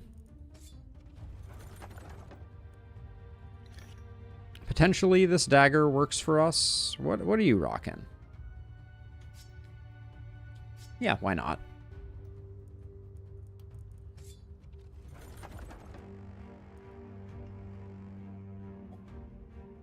Now, our Blessing Hero could take a Great Axe.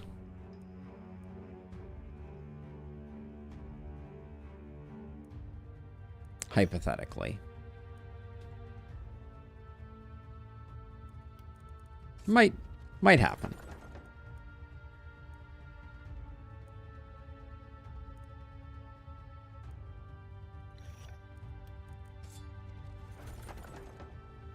A bully medal could be curious.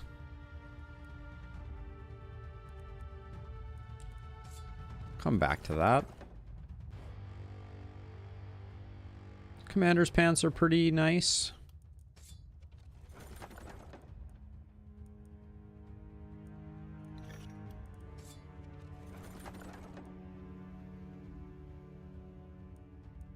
I think we might only have level 3 War Shield.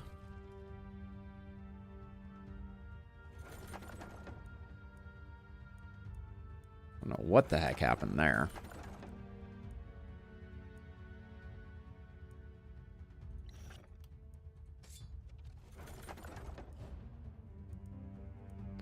What do you... we could do that. I think that gets them to Poison Cap. Not that Poison Cap is particularly important, but...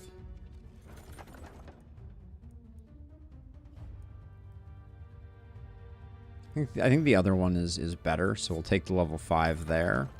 And then... I'm not convinced we don't want that offhand axe. So let's dole out some gear, and then I'll figure out what we're doing. That puts you at 6 skill range. That's good. Okay, you already have level 5 stuff, so I guess movement is better than health and reliability. Sure. Oh, that's fine. Put that there. Then Runnar here. I think Runnar here is going double hand crossbow. And then I was hoping we could use this multi-hit shield. Actually, we can use the multi-hit shield on you. That's fine. We don't need an offhand crossbow. That's getting sold. That's getting sold. Yeah, all our offhands are used. You can go down to 9 AP, and we can probably give this to our hedgehog. Or you, actually. That works. What's your skill range at? 2? Yeah, what are your hedgehog? Let's get you appropriately annotated. There we go.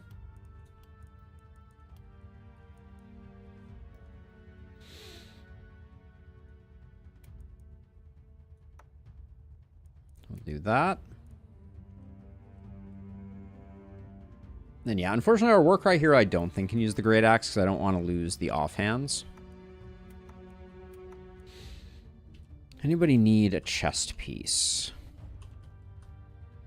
No, I don't think so. Now, I was going to do that. These trinkets are an embarrassment. I'm just going to take them off so I don't get confused. And then you can do that so you have a little more crit. Okay. I like it. It doesn't feel overpowered. It's definitely stronger though.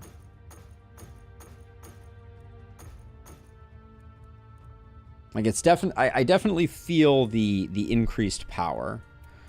We can buy those. We'll grab them.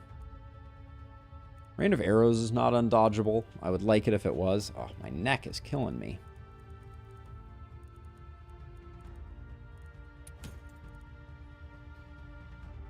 That shield is kind of interesting. How does it compare to what we're rocking? Yeah, that's a nice shield. We'll grab that. Earthquake Strike Smith's Anvil.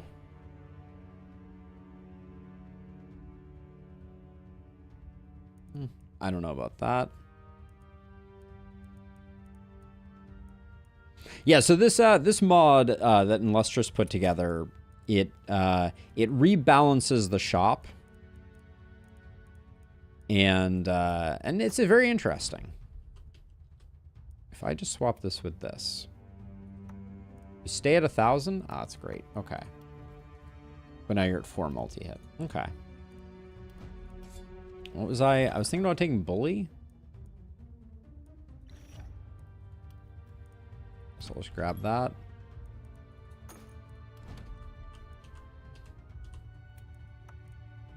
Do the Lion Shield. Very lightly modded. Yeah. This one just means that there's going to be a few more items and a few more trinkets available in the shop. That was the main change that Illustrious made. And so we're testing it out and trying to decide. And so far, it feels good. I'm enjoying it. Do we have anything else we need to buy? Ooh, Field Study. I was saying I wanted Field Study. Oh, I think I'll grab it. Because I think our Shower of Blows hero, yeah, has a trash trinket. And Field Study works well for them. That's nice. We need a lot more trinkets. We need to start finding some.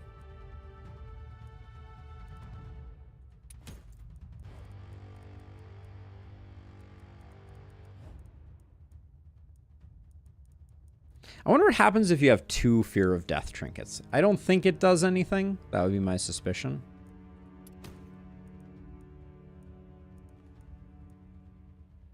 Proximity shot we don't need.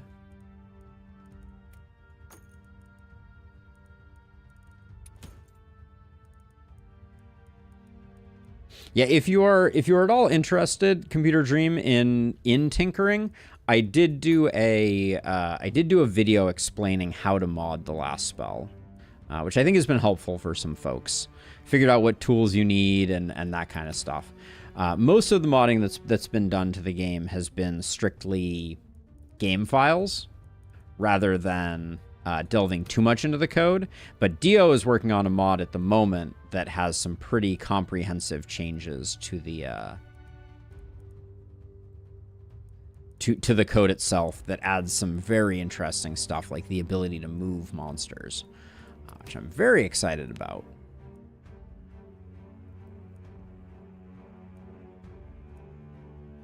I have not seen an endless mode as of yet.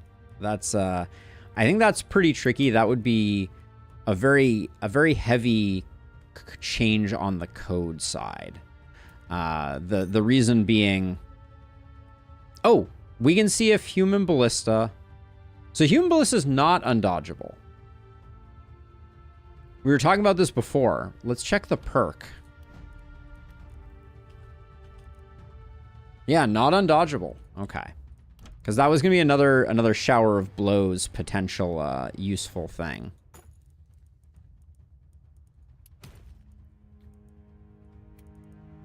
What's our hat on our Warcry hero? I'll lose an action point for a multi-hit.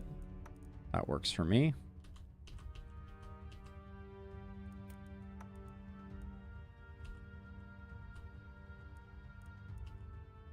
I think we may have more warp crystals than we know what to do with here.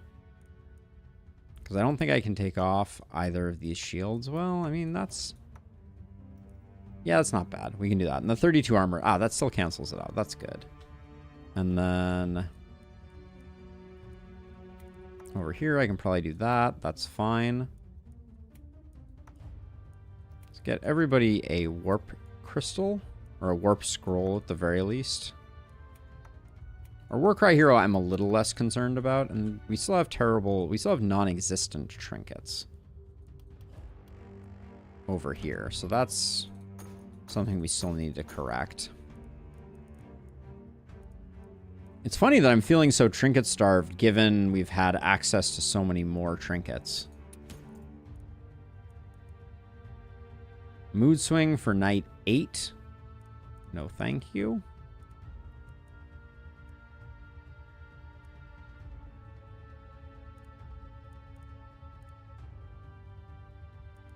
Yep.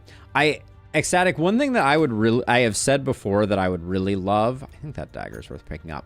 I would love for there to be like a Hall of Fame for heroes. So you can go back and like tag heroes as heroes you want to be able to save and go back and look at. And then the other thing that I would love is a mode that specifically you take your Hall of Famers into. Some type of like incredibly intense night 1 is like instantly insane type of experience. I think could be super duper fun. All right, well, the skill range, we're losing the skill range that we picked up. Oh, and actually, are we already full on? No, we're not quite full on poison. But we're gaining like 7% poison for 2 skill range. So that doesn't work. Yeah, I think that could be a lot of fun.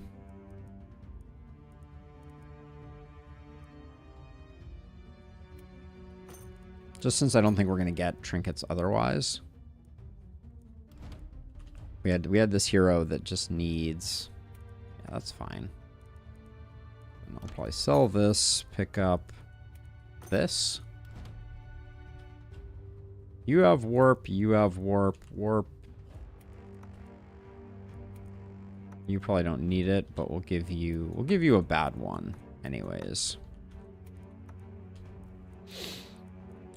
Okay. Well, let's upgrade some walls. I don't suspect that we will need them. And at the rate that our materials are going down, I'm probably going to be doing this again with stone walls in just a second. We already did our warp gates, so...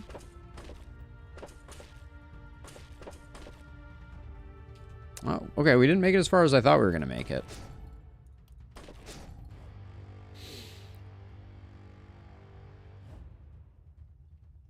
Omen of rarity, quality, discount for the shop only. You know that feeling when you're near the end of a project and you're suddenly hyped by the next one? Yeah, tell me about it. Let's see. Did I just see... hold on 1 second. Okay, I'll be right back. I gotta let the dog in. 1 sec.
Yes, very important, Dio. One project at a time. All right, one last roll for all the marbles, it looks like.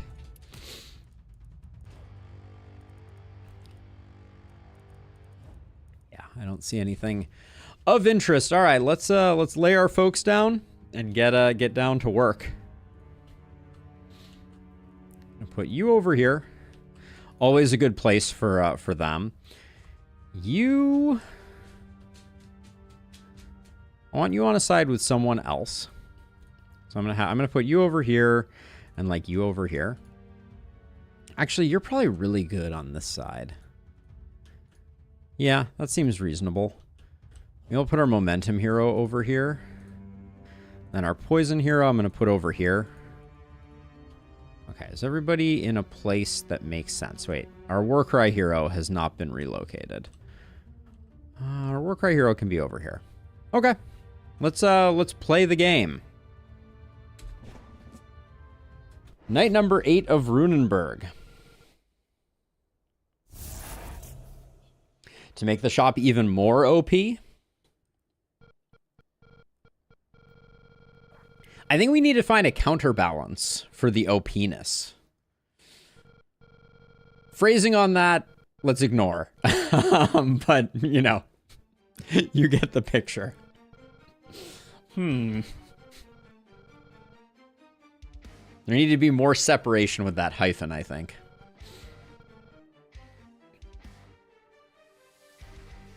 If you break down the item subsets and make the shop sell one of each subset, it's going to be even more consistent. Could be very cool.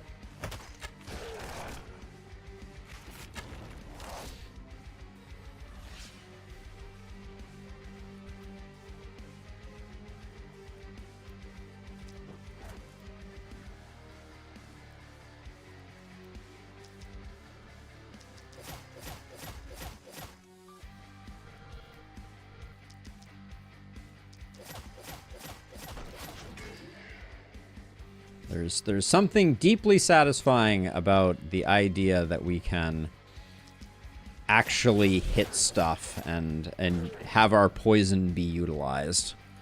Oh, what a world we live in now.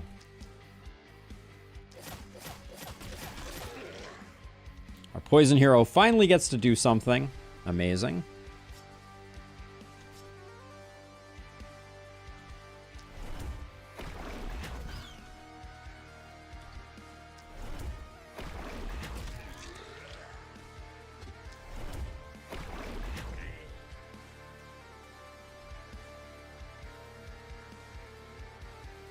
Now, what did we pick up here? Did we change anything? Oh yeah, we have field study. Okay. So every once in a while we'll get an extra bit of range.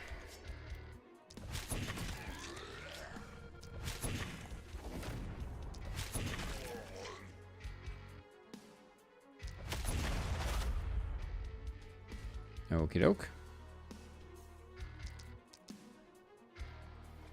Is there a way that I can move where I get all of them? Nice.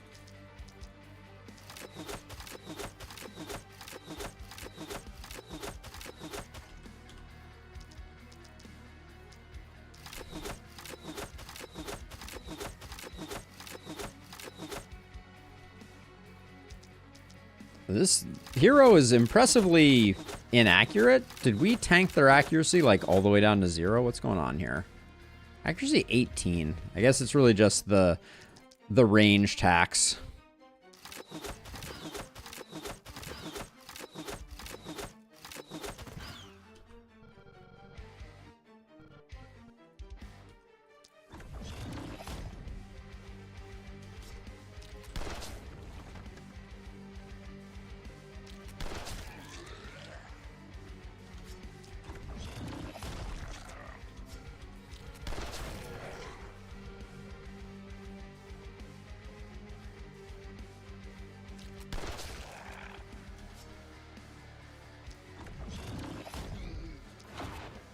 There we go.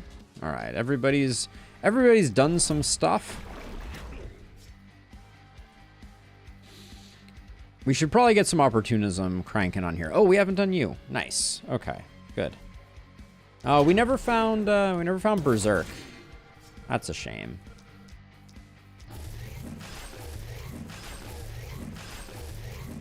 Hero is still strong though.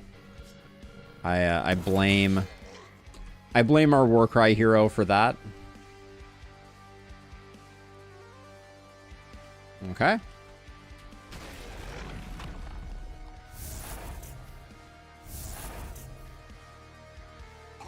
Oh, I did move our Shower of Blows hero, so they're a lot less advantageous for taking out those.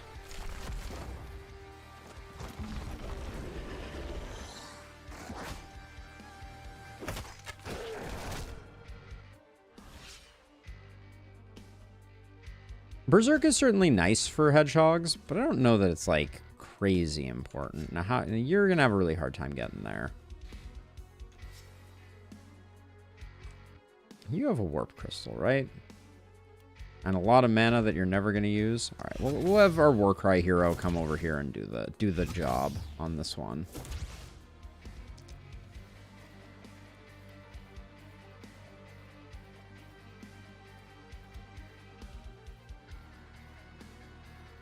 If I teleport to here, I don't think I have a good shot at it. Kind of an awkward place we're in right now for being able to see everything. Maybe we could see it from here? Probably not, though.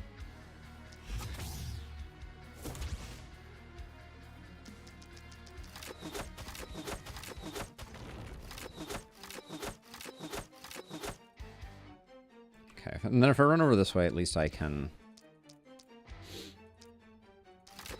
threaten some runners here.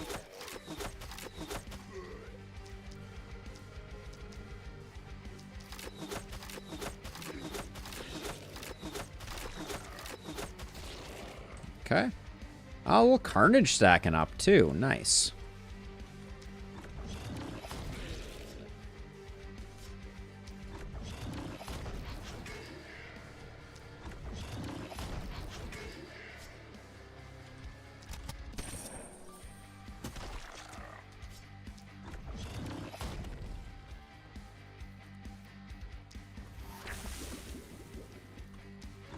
Should have used proc shot there. That was a little sloppy. Let's see. Do we have a pair of enemies here that we can actually see? There we go. So let's do this twice just to get our opportunism stacks.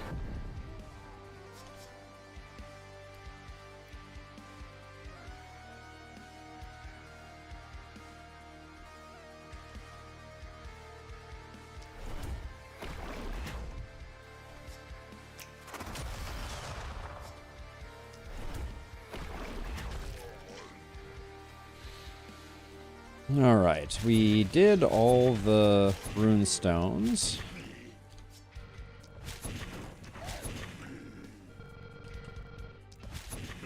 Field study is slowly growing, meaning that we'll be able to cover this whole side when all is said and done.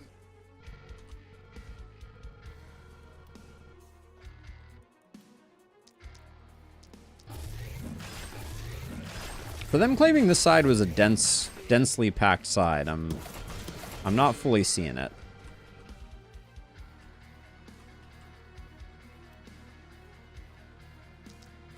Hey, thank you for the subscription.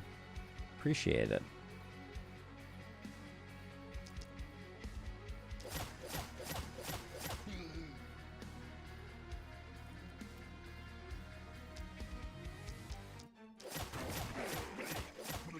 We're doing too much damage, as is often the problem with these heroes.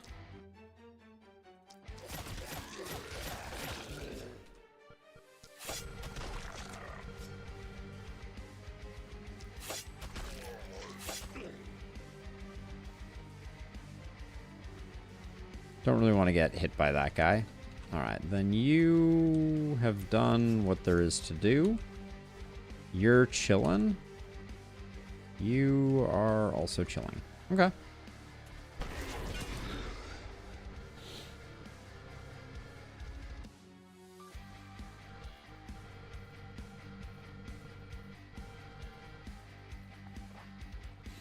I had quite a backlog of YouTube comments today, so I'm glad I got through most of them. I'll finish up all the YouTube comments later today.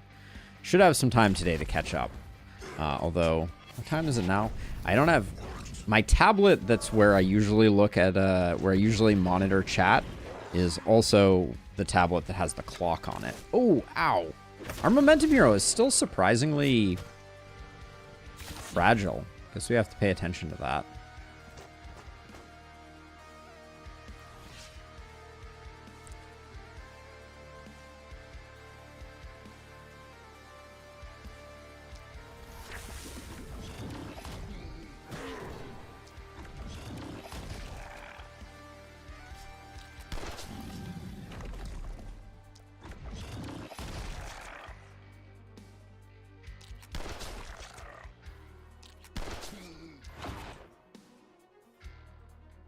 One, two, three, so we can zap you.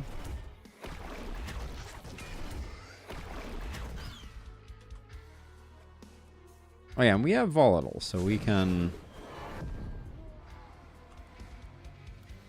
hit a larger we can hit diagonal enemies for getting our propagation bounces to get opportunism procced.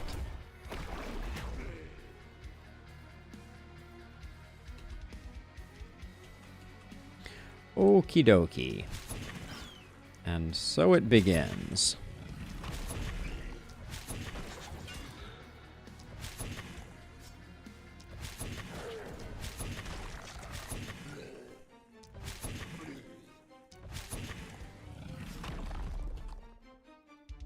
Yeah, quick reload. I wish we had it.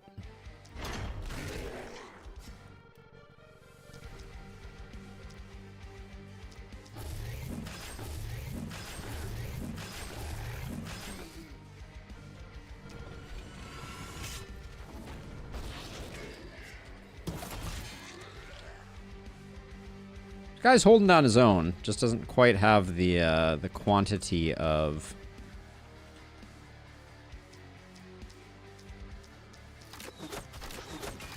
Like, the AP is a little low, and the density of mobs up there is a little low. Is this even gonna hit you? No, this is too far away. Yeah, it is.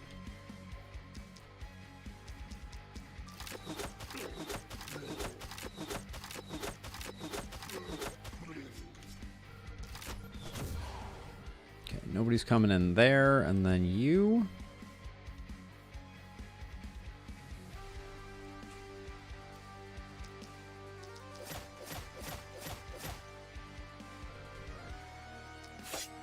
Spread the poison.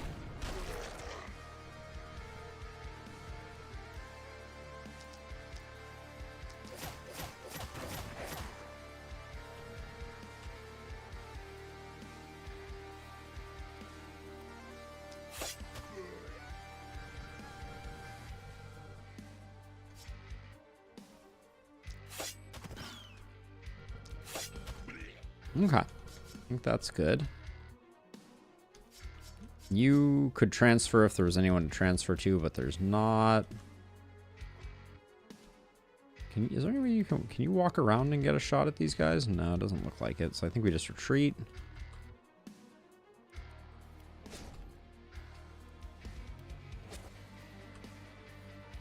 Okay.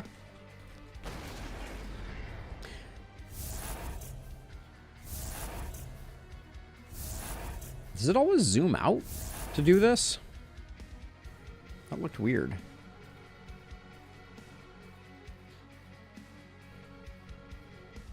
It's hammer time, says our propagatorist.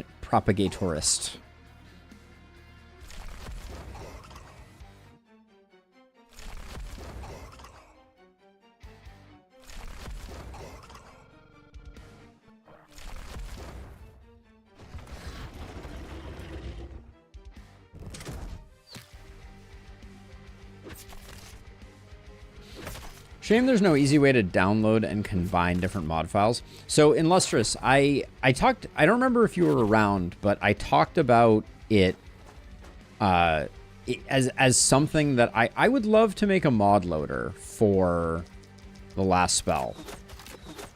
And at least for the XML stuff, it's clearly doable. You know, that doesn't mean that it's easy. Obviously, all the code that we have is like sample code, because we do have some sample code in the form of the fact that UBAE is open source. But it's not written in... It's written in C#. I'm not fully familiar with like all the libraries, etc. So, you know, it is still not without complexity, but it's certainly also not out of the question.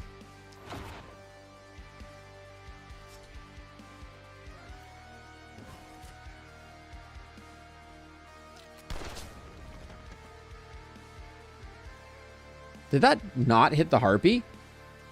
Pax, new tier 1 sub. Thank you so much. Welcome on in, Pax.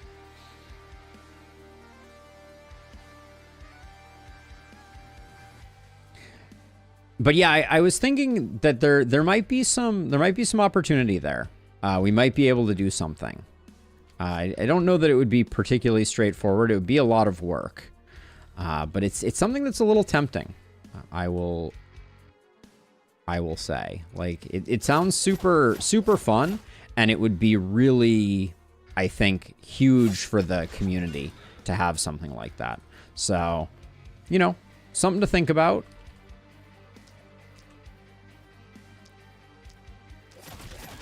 I was contemplating it as part of the challenge mode section of the website that we've been talking about. I think that there's...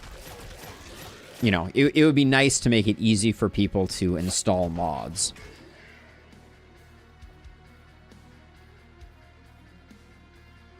Corpus Risky, that could be awesome. I would be super interested. So we know how to do it, right? So okay, so let's talk about this for a second. So the way that I would want to approach it is I would want to approach it pretty simply, which is to say that we define a mod to the game as a zip file that contains XML files that are replacements for the XML files that are inside of the shared assets file. And what we would do is we would want to take all of the mods that are loaded, combine all of their XMLs, and initially just detect if two mods modify the same game file. If that happens, we have a merge conflict, and then we just like report an error in the UI. But if each of the mods is modifying different files, then we just compile all those into a list and then use the code from UBAE to inject all of that into the shared asset file, and Bob's your uncle. So I don't think it is like hyper complicated to do that. Like, I think what I just described is pretty straightforward, and the result would be like 99% of what we would want or need, right? It would give us the ability to be like, you know, the Shopkeeper mod only modifies this file, so it's compatible with these mods.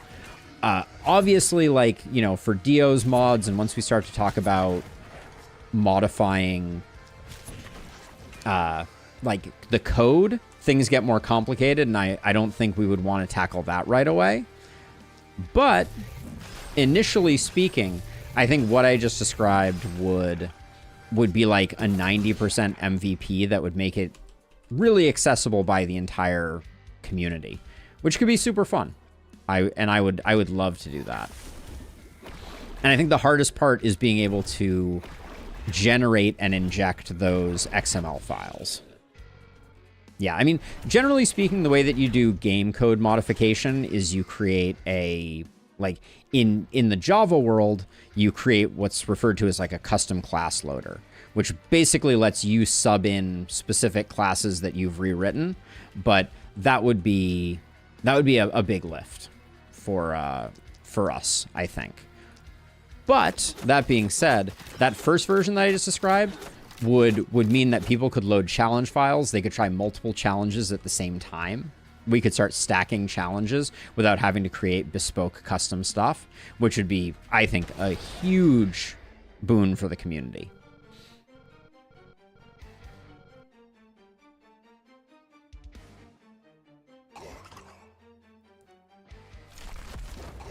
Yeah, Dio, I think we could I think we could do something like that. It's a little more complicated. Yeah, I've only worked with Harmony and C# based, and it let you overwrite classes. Yeah, I think that something like that would be more complicated. Still not out of the question, but what I just described would be very simple. The hardest part is basically taking the existing code for UBAE and figuring out how to utilize it. Okay, did one of the statues come alive? Okay, let's try and kill the statue. This is the wrong person to kill the statue, I will say. Let's have you come over and do it, because I think, yeah, you have our potions. Okay, so this works out nicely. We'll have you come over. But yeah, I don't think it's super heavyweight, and I think the find and replace instructions is good for... It's good for the final product, Dio. Like, it's good for helping with merge conflicts. The issue is that it's bad for mod devs, right? So it increases the boundary of difficulty for when you're creating a mod, because you have to be able to define it in a different fashion. It's not as simple as just being like, here's my modded XML files. I copied them all into a folder and zipped them up, which to me is like the ideal, right? That means it's very easy to create a modded game file, which to me is a big boon, I guess, for lack of a better. I'm wondering if our hedgehog is going to have to run away. I was not expecting to have 4... Okay, we're not going to have to run away. Not expecting to have 4 bulkies show up. Or 3 bulkies show up all simultaneously, but we handled it. But yeah, what I just described, I think, is the only technical hurdle is figuring out how to create a shared asset file. And I can speak from experience in trying to create the guide for how to mod the game. What I found was that the last spell, unsurprisingly, is very picky about how its shared asset file is encoded. Like, I found like 5 different ways to modify the game, basically. Like 5 different software packages that said that they could pack asset files. And the problem was only one of them wasn't rejected by the last spell when we fired it up.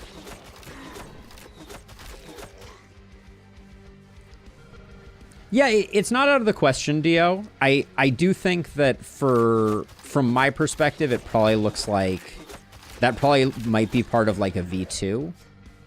Simply because I think like V1 would already be like, a huge improvement over what we have. And wouldn't require, like, I'm trying to think what I would want the syntax to be like for that type of like find and replace. And it's a little tricky. Oh, that not working was a bummer. Can I get a diagonal through if I go one step further? Can I get like to you? I can't. Okay. Let's see. So do we finish these off and maybe like toss one of those there?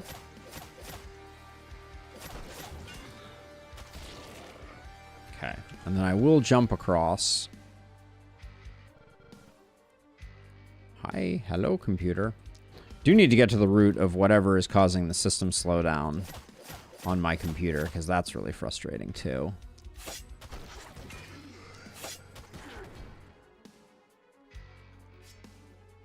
But let's see. But yeah, I think we could do something like that. I think it could be really surprisingly awesome.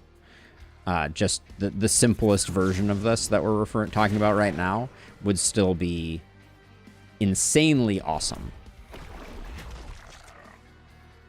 Yeah, no, I definitely lagged there. Granted, it's Thursday, and I have not rebooted my computer since Monday, but this didn't used to happen. So I need to figure this out. There was a momentary lag spike.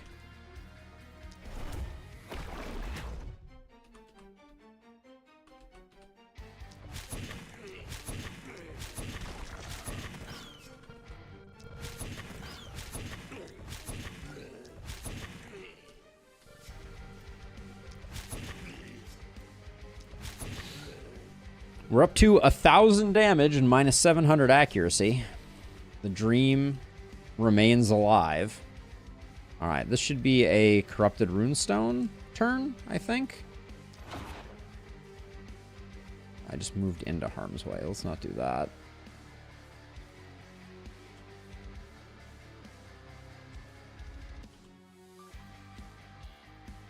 I do believe so. All right. I had some thoughts about how to handle that kind of instruction when I say hype for the next project, and there is still multiple types of instructions needed. Yeah, I think, like, you know, certainly, like, I could imagine kind of like a regex replace type of thing, right? Where you just put your stuff in. I do feel like the other component of that, Dio, is it still is very difficult for us to detect if there's a conflict, right? Having one person edit a file and then another person edit a file could still result in a conflict. Like, and so, like, at the end of the day, like, I think obviously, like, the safe bet, quote unquote, is just to be like, you know, if the two things have any, like, shared files in order, it's a conflict. But I don't know how we would figure out the logic to confirm if something,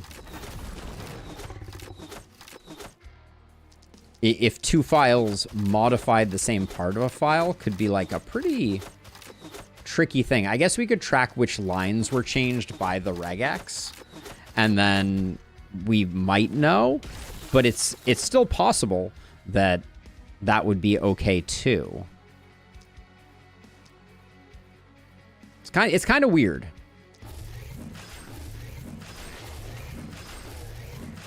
Editing the same part is more of a feature for you.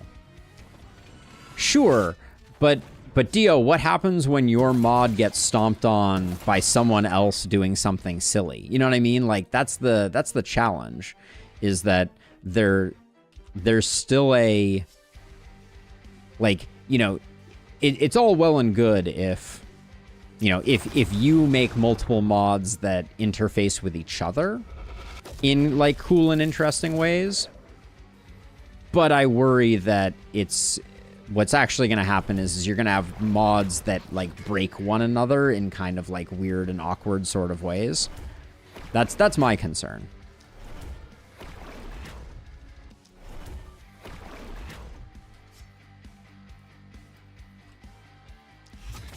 Oh, we didn't do this one. All right, Momentum Hero can take out this one. That's fine.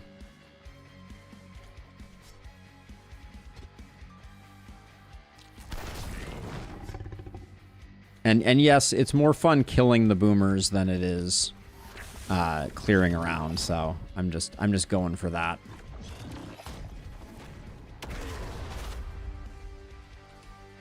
Did I leave any? No, it all looks good. Okay, let's see. Over here.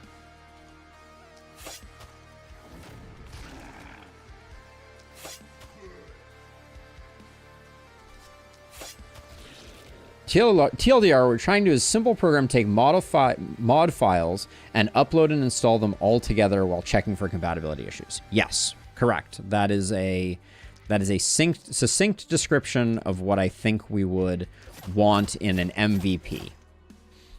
Yeah, we want to be able to grab a list of mod files that potentially are coming from multiple mod authors and smash them all together and put them in the right directory in your last spell folder so that you can use them.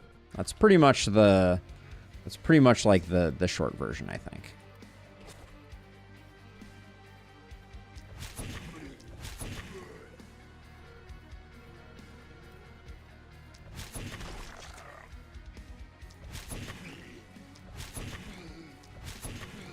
All right, field study has officially entered full range mode. How's our crit power? Because this is another thing that I'm curious about. Our crit power is not great. Only 227. Yeah, that's not fantastic.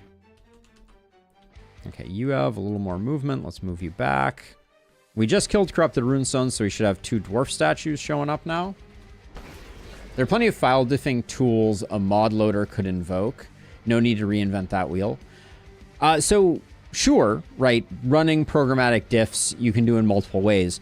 Corpus Christi, the issue from my perspective is understanding the interactions when two mods modify similar or adjacent things, if that makes sense.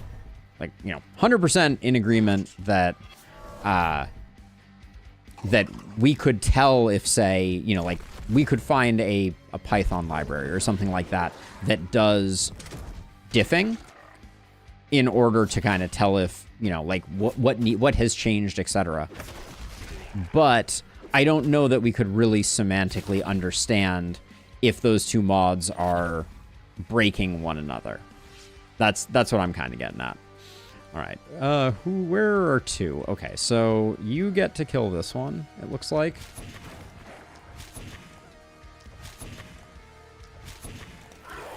Not as impressive as our last Shower of Blows hero, but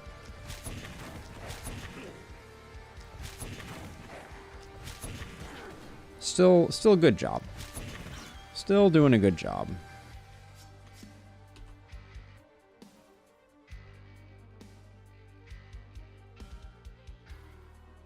Well, but Dio, the problem with that statement from my perspective is that, like, when you say like mod compatibility, the challenge there is that one mod author doesn't even know about all the other mods that exist, right? Like that's the challenge from my perspective is if 2 people create mods with no knowledge that one another exists, and then, what a person using the software wants to be like, okay, I would like to... Actually, we should do an opening salvo here. I want to use these 2 mods. They both excite me. And we don't have, like... Then they just load them with the mod loader, and we're like, oh, okay, what happens now is basically the issue. But yeah, agreed. It would not have any auto merge capabilities necessarily, or any auto merge conflicts would be unresolvable. But that's kind of the whole point of what Dio is describing, is this idea of we could make it so that our resolution for mods being, like, I originally suggested that we just say, hey, there is an error. Your 2 mods that you selected both modify the shop file, cannot proceed at this moment, right? And Dio is like, we could probably do better than that. And I agree with him, or her. Sorry, Dio, I don't know your gender. I'll just say they. My bad. And I agree that we could do that. Azwerg, welcome on in. Good to see you. We could do that, but it would become a little opaque for the end user, is the only concern from my perspective. Like, understanding if 2 mods are compatible is easy if the discussion is just, these modify the same file, we don't have the ability to resolve it, basically. We're trying out a mod that Illustrious made, Zwerg, that is all about... Let's see, where's our final statue? Our final statue's over here. Okay. So let's run this way. We're trying out a mod that Illustrious made that changed things.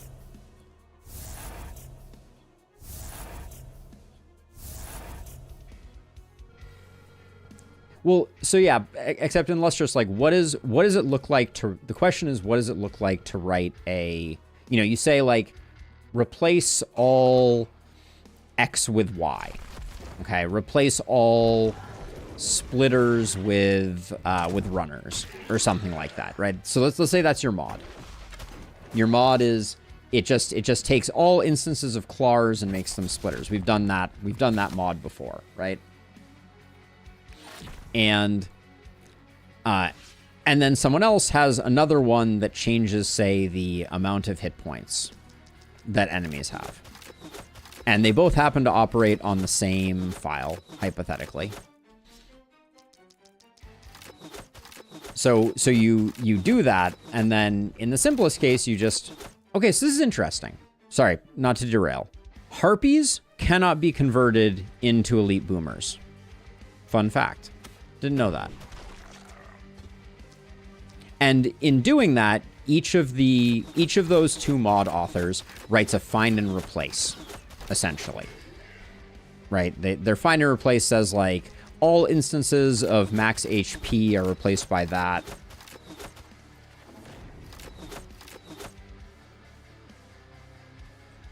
My point earlier was that it was easier to not check for intersection. So you're saying just completely ignore if two mods are modifying the same file? See, it seems like that's just trivial to check, but maybe not.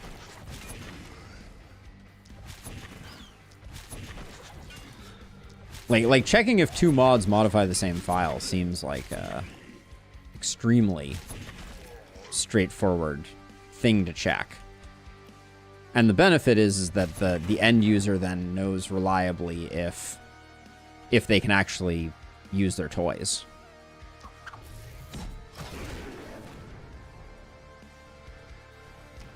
Together, at least.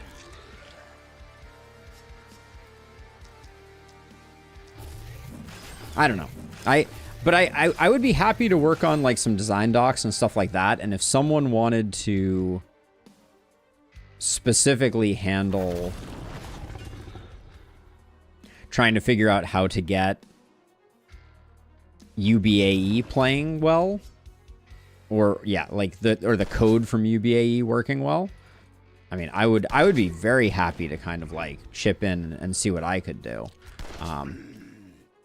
That's like 90% of the problem. Just modifications on the same files. Yes, it's trivial. If the modifications are on the same part of the file, it's less trivial. Right.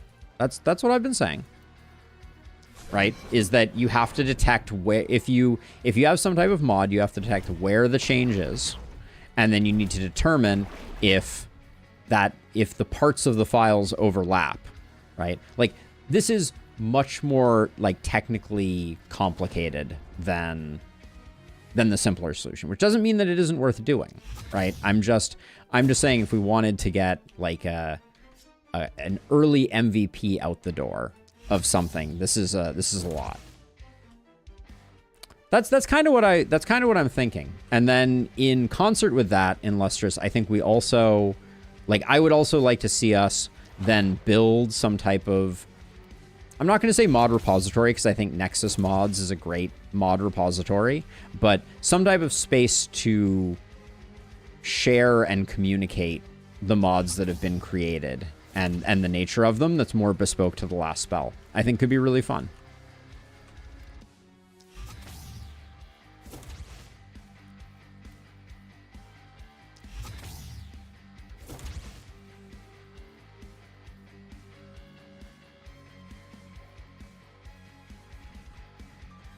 I mean, Dio, if you are interested once you've finished your mod, I'm certainly down for you to handle the component that handles bringing, modifying the XML files, right? So I could imagine someone taking on trying to do the injection of the new files, right? That could be one person's job. I could imagine someone doing some type of like this diffing / regex, like what does it look like type of thing. I do think that we should probably support whole file and regex replace. Like, I don't think doing I think it's a little janky being like, you can write a regex that replaces the whole file. I think that's a little janky. So I think you should be able to provide a whole file that gets overwritten, and then we can always have an order of operations things where it does whole file replacements first, recognizes conflicts, and then does regex replacements afterwards type of thing. All right, you were not very impressive, but you have to apply the resistance.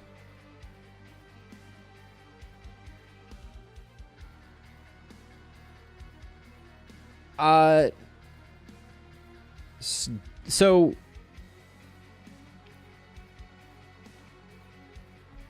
I think that's just awkward, Dio. Like, I don't think like, I think we should have, like, just inside of a mod file, we just have two types of files.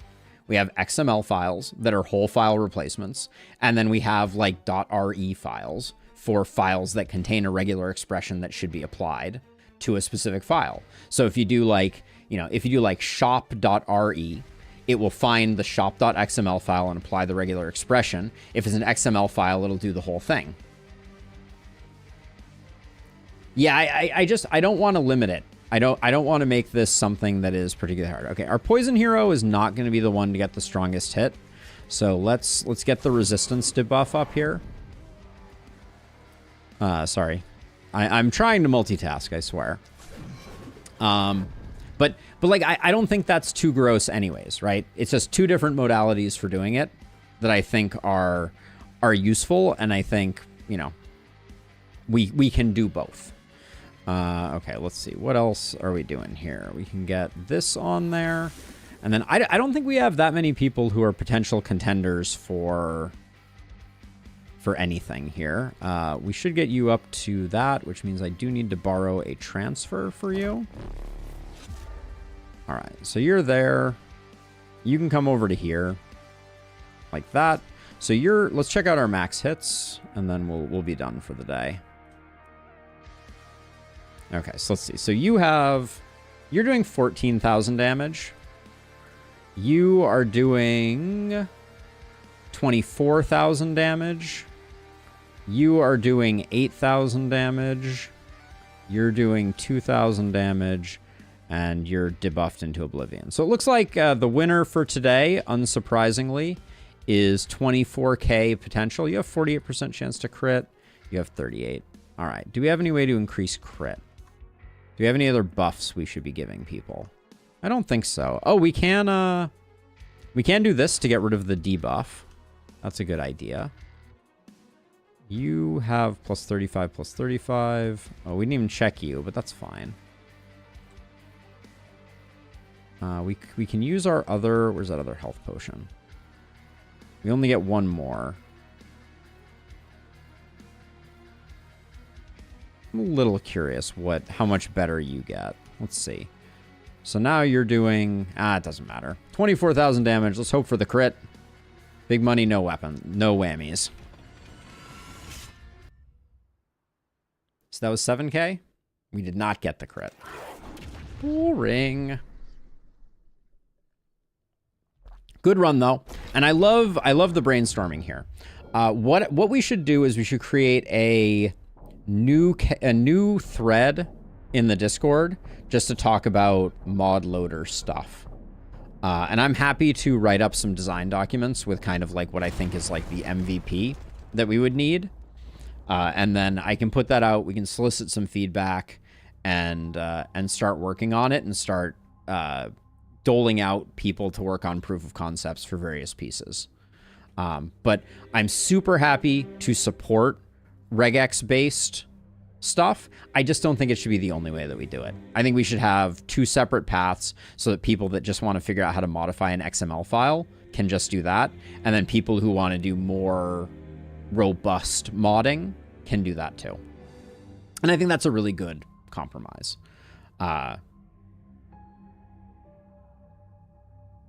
Yeah.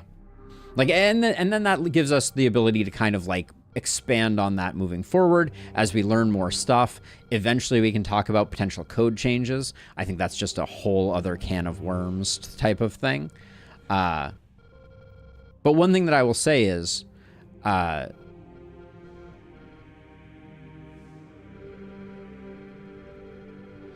yep, I think that's an excellent list, Dio. I totally agree with that list as the initial one. And then the other thing is I think that while I don't think we should support modifying code, I do think that we can support, we could support a DLL replacement right? So basically, like, if someone wants to go in and modify the code themselves, they can provide their own laststand.dll, and we can also swap that in. So that can be bundled with XML changes too. And then I think that pretty much covers everything. We win. We done. Good heroes. Nobody killed that many because we had ballistas. This is always, the numbers are always sad here. But our Warcry hero was decent. They weren't top of their game. You were not great. Where's our... I do think the Shower of Blows heroes, though, very strong here. Like, for new players, I think having a hero that can kill 10 enemies per turn very reliably is quite strong. Well, so yeah, so in Lustrous, the reason that I say that is just that for the DLL, like, we're going to be writing code that says take a shared asset file we create and copy it into the game directory. That same code we can use to copy a DLL file into the directory. So it's like, it's probably like, 20 lines of code to support DLLs too. So, anyways.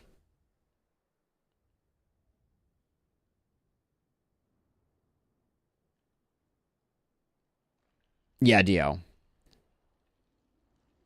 I really liked it in Lustrous. I think, like, the main feedback is that I think it is a significant increase in power. Like, I think we were stronger for having had it. And I wonder if there should be some, like, counterbalance to that. But I really liked it overall.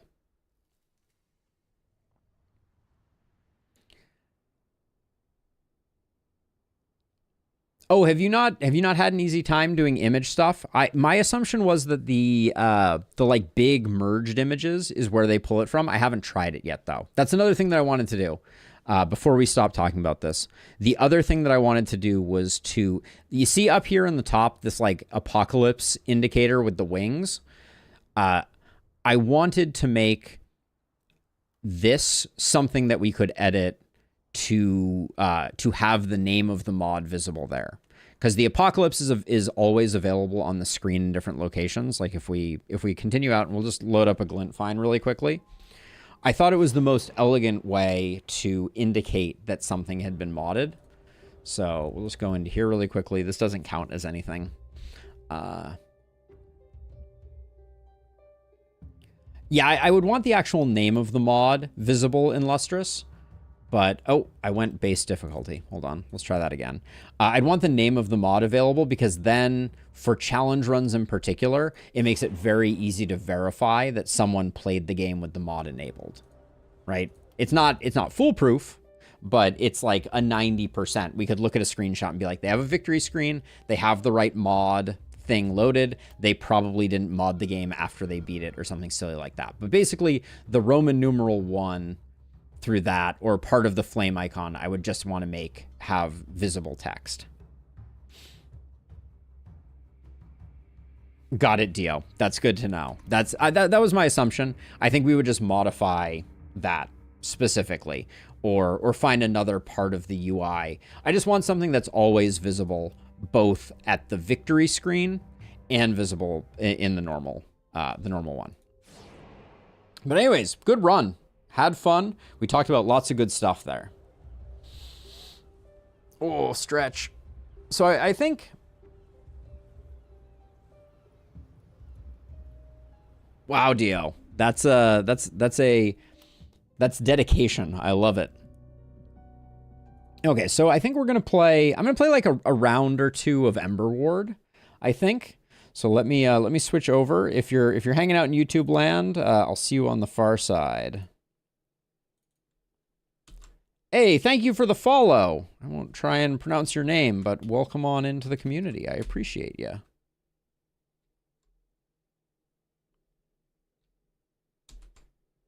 Okay, chat should be back. Here, I'll make myself big while we're getting this going. Let's see. Doot. End stream. More.